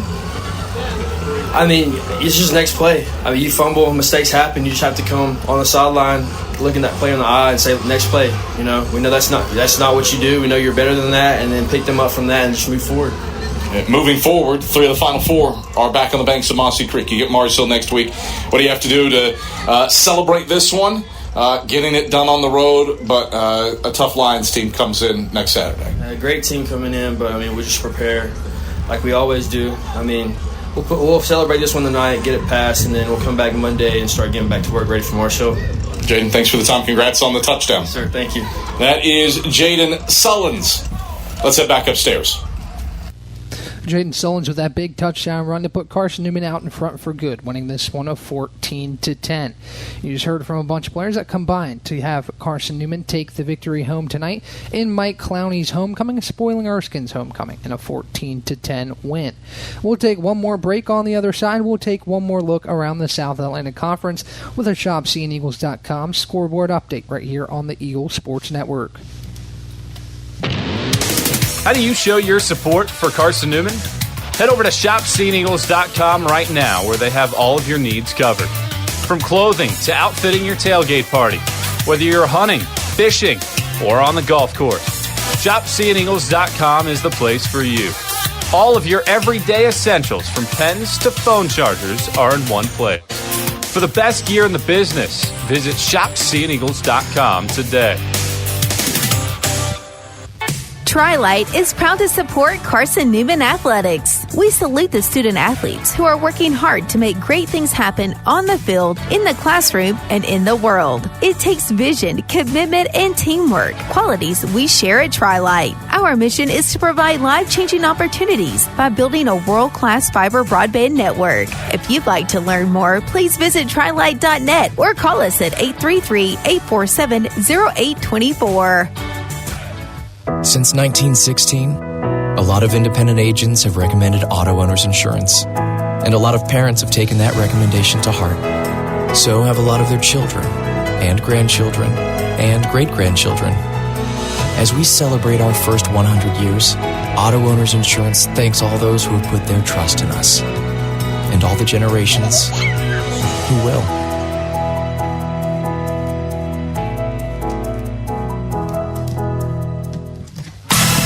A check of the ShopSeeingEagles.com sack scoreboard is next. This is the Eagles Sports Network. Welcome to my haunted house. Behind this door, vampires and werewolves. Behind this door, the scariest thing of all, your credit score. Is your credit score haunting you? With our free Credit Score Goal tool, you don't have to be afraid anymore. Set your credit score goal and we'll help you reach it. Learn more at tvacreditunion.com/credit score. Join us now. Federally insured by NCUA. Message and data rates may apply. Hey folks, Gerald Anderson with Ted Russell Nissan. Is it time to upgrade to a newer vehicle? How about an SR 2023 Nissan Altima starting at just $23,988? Nobody can touch that deal, and I mean nobody. But Ted Russell Nissan on Kingston Pike. Number 768-560 and 310-865 pre-owned. Tennessee registered with pay tax. $595 included. Hey folks, Gerald Anderson with Ted Russell Nissan. Is it time for you to upgrade to a newer vehicle? How about an SV 2023 Nissan Rogue starting at just $26,988? Nobody can touch that deal, and I mean nobody. But Ted Russell Nissan on Kingston Pike. Number 768-560 and 310-865 pre-owned. Tennessee registered with pay tax. $595 included. Ryan Wilkes back with you on the Domino's post-game report right here on the Eagles Sports Network. We'll now take a look at the ShopCandEagles.com SAC scoreboard. Remember, Eagles fans, check out Carson-Newman Athletics' official online store at ShopCandEagles.com. ShopCandEagles.com features more than 1,100 products from T-shirts and polos to phone skins and pet collars. ShopCandEagles.com, the official online store of the Carson-Newman Eagles. So looking around the South Atlantic Conference, Catawba and Newberry kicked off right when we did, 38-31 final there. Newberry gets the win over Catawba, obviously here on Erskine's homecoming. Carson-Newman gets the job done, 14-10. Mars Hill takes down Emory and Henry. The Eagles will see the 5-1 Mars Hill team next week at home. 4-1 in the conference is Mars Hill. UVA Wise falls to Tusculum 35-7 over there in Greenville. Lenore Rhine makes a statement with a 47-3 win over Barton to stay atop the Piedmont Division. Limestone takes down Wingate 17-10, and that wraps up the scores for today in the South Atlantic Conference. One more time before we hit the road this evening, we'll take a look at the South Atlantic Conference standings. Coming into today, Tusculum sat up top at 3-1. They moved to 4-1 on today's action with that 35-7 win. Mars Hill stays 4-1 in conference play. Carson-Newman now 2-3 in conference play, 3-4 overall. Emory and Henry 1-4 in the SAC. Erskine falls to 0-5 in conference play. UVA Wise 0-5 as well. In the Piedmont, it's Lenore Rhine that stays up top at 5-0 in SAC play, 7-0 overall. Limestone 4-1 in the conference, 4-3 on the season. Barton in third at 3-2, 5-2 overall. Wingate in fourth at 3-2, 4-3 on the season. Newberry 2-2 in the SAC, 3-3 overall in fifth. And in sixth is Catawba at 1-3 and 3-3 on the season. So that'll wrap up the Domino's post-game report. Once again, Carson-Newman takes down Erskine tonight, 14-10, here from JW Babb Stadium. Mike Clowney's homecoming. He gets the win for Carson-Newman before we head home next weekend to take on Mars Hill. Ryan Wilkes signing off on the Domino's post-game report. Have a good night. Signing off on the Eagles Sports Network. You've been listening to the Domino's post-game report on the Eagles Sports Network. Today's game has been brought to you in part by Appalachian Electric Cooperative. We're AEC, powering the Eagles and Mossy Creek. By Domino's, the official pizza of the Carson-Newman Eagles. By the Eagle Club, the family of Eagles. By Pepsi, that's what I like. By Magaha Electric, providing quality electrical services and products to East Tennessee for more than 40 years. By First Bank, the official banking partner of Carson-Newman Athletics.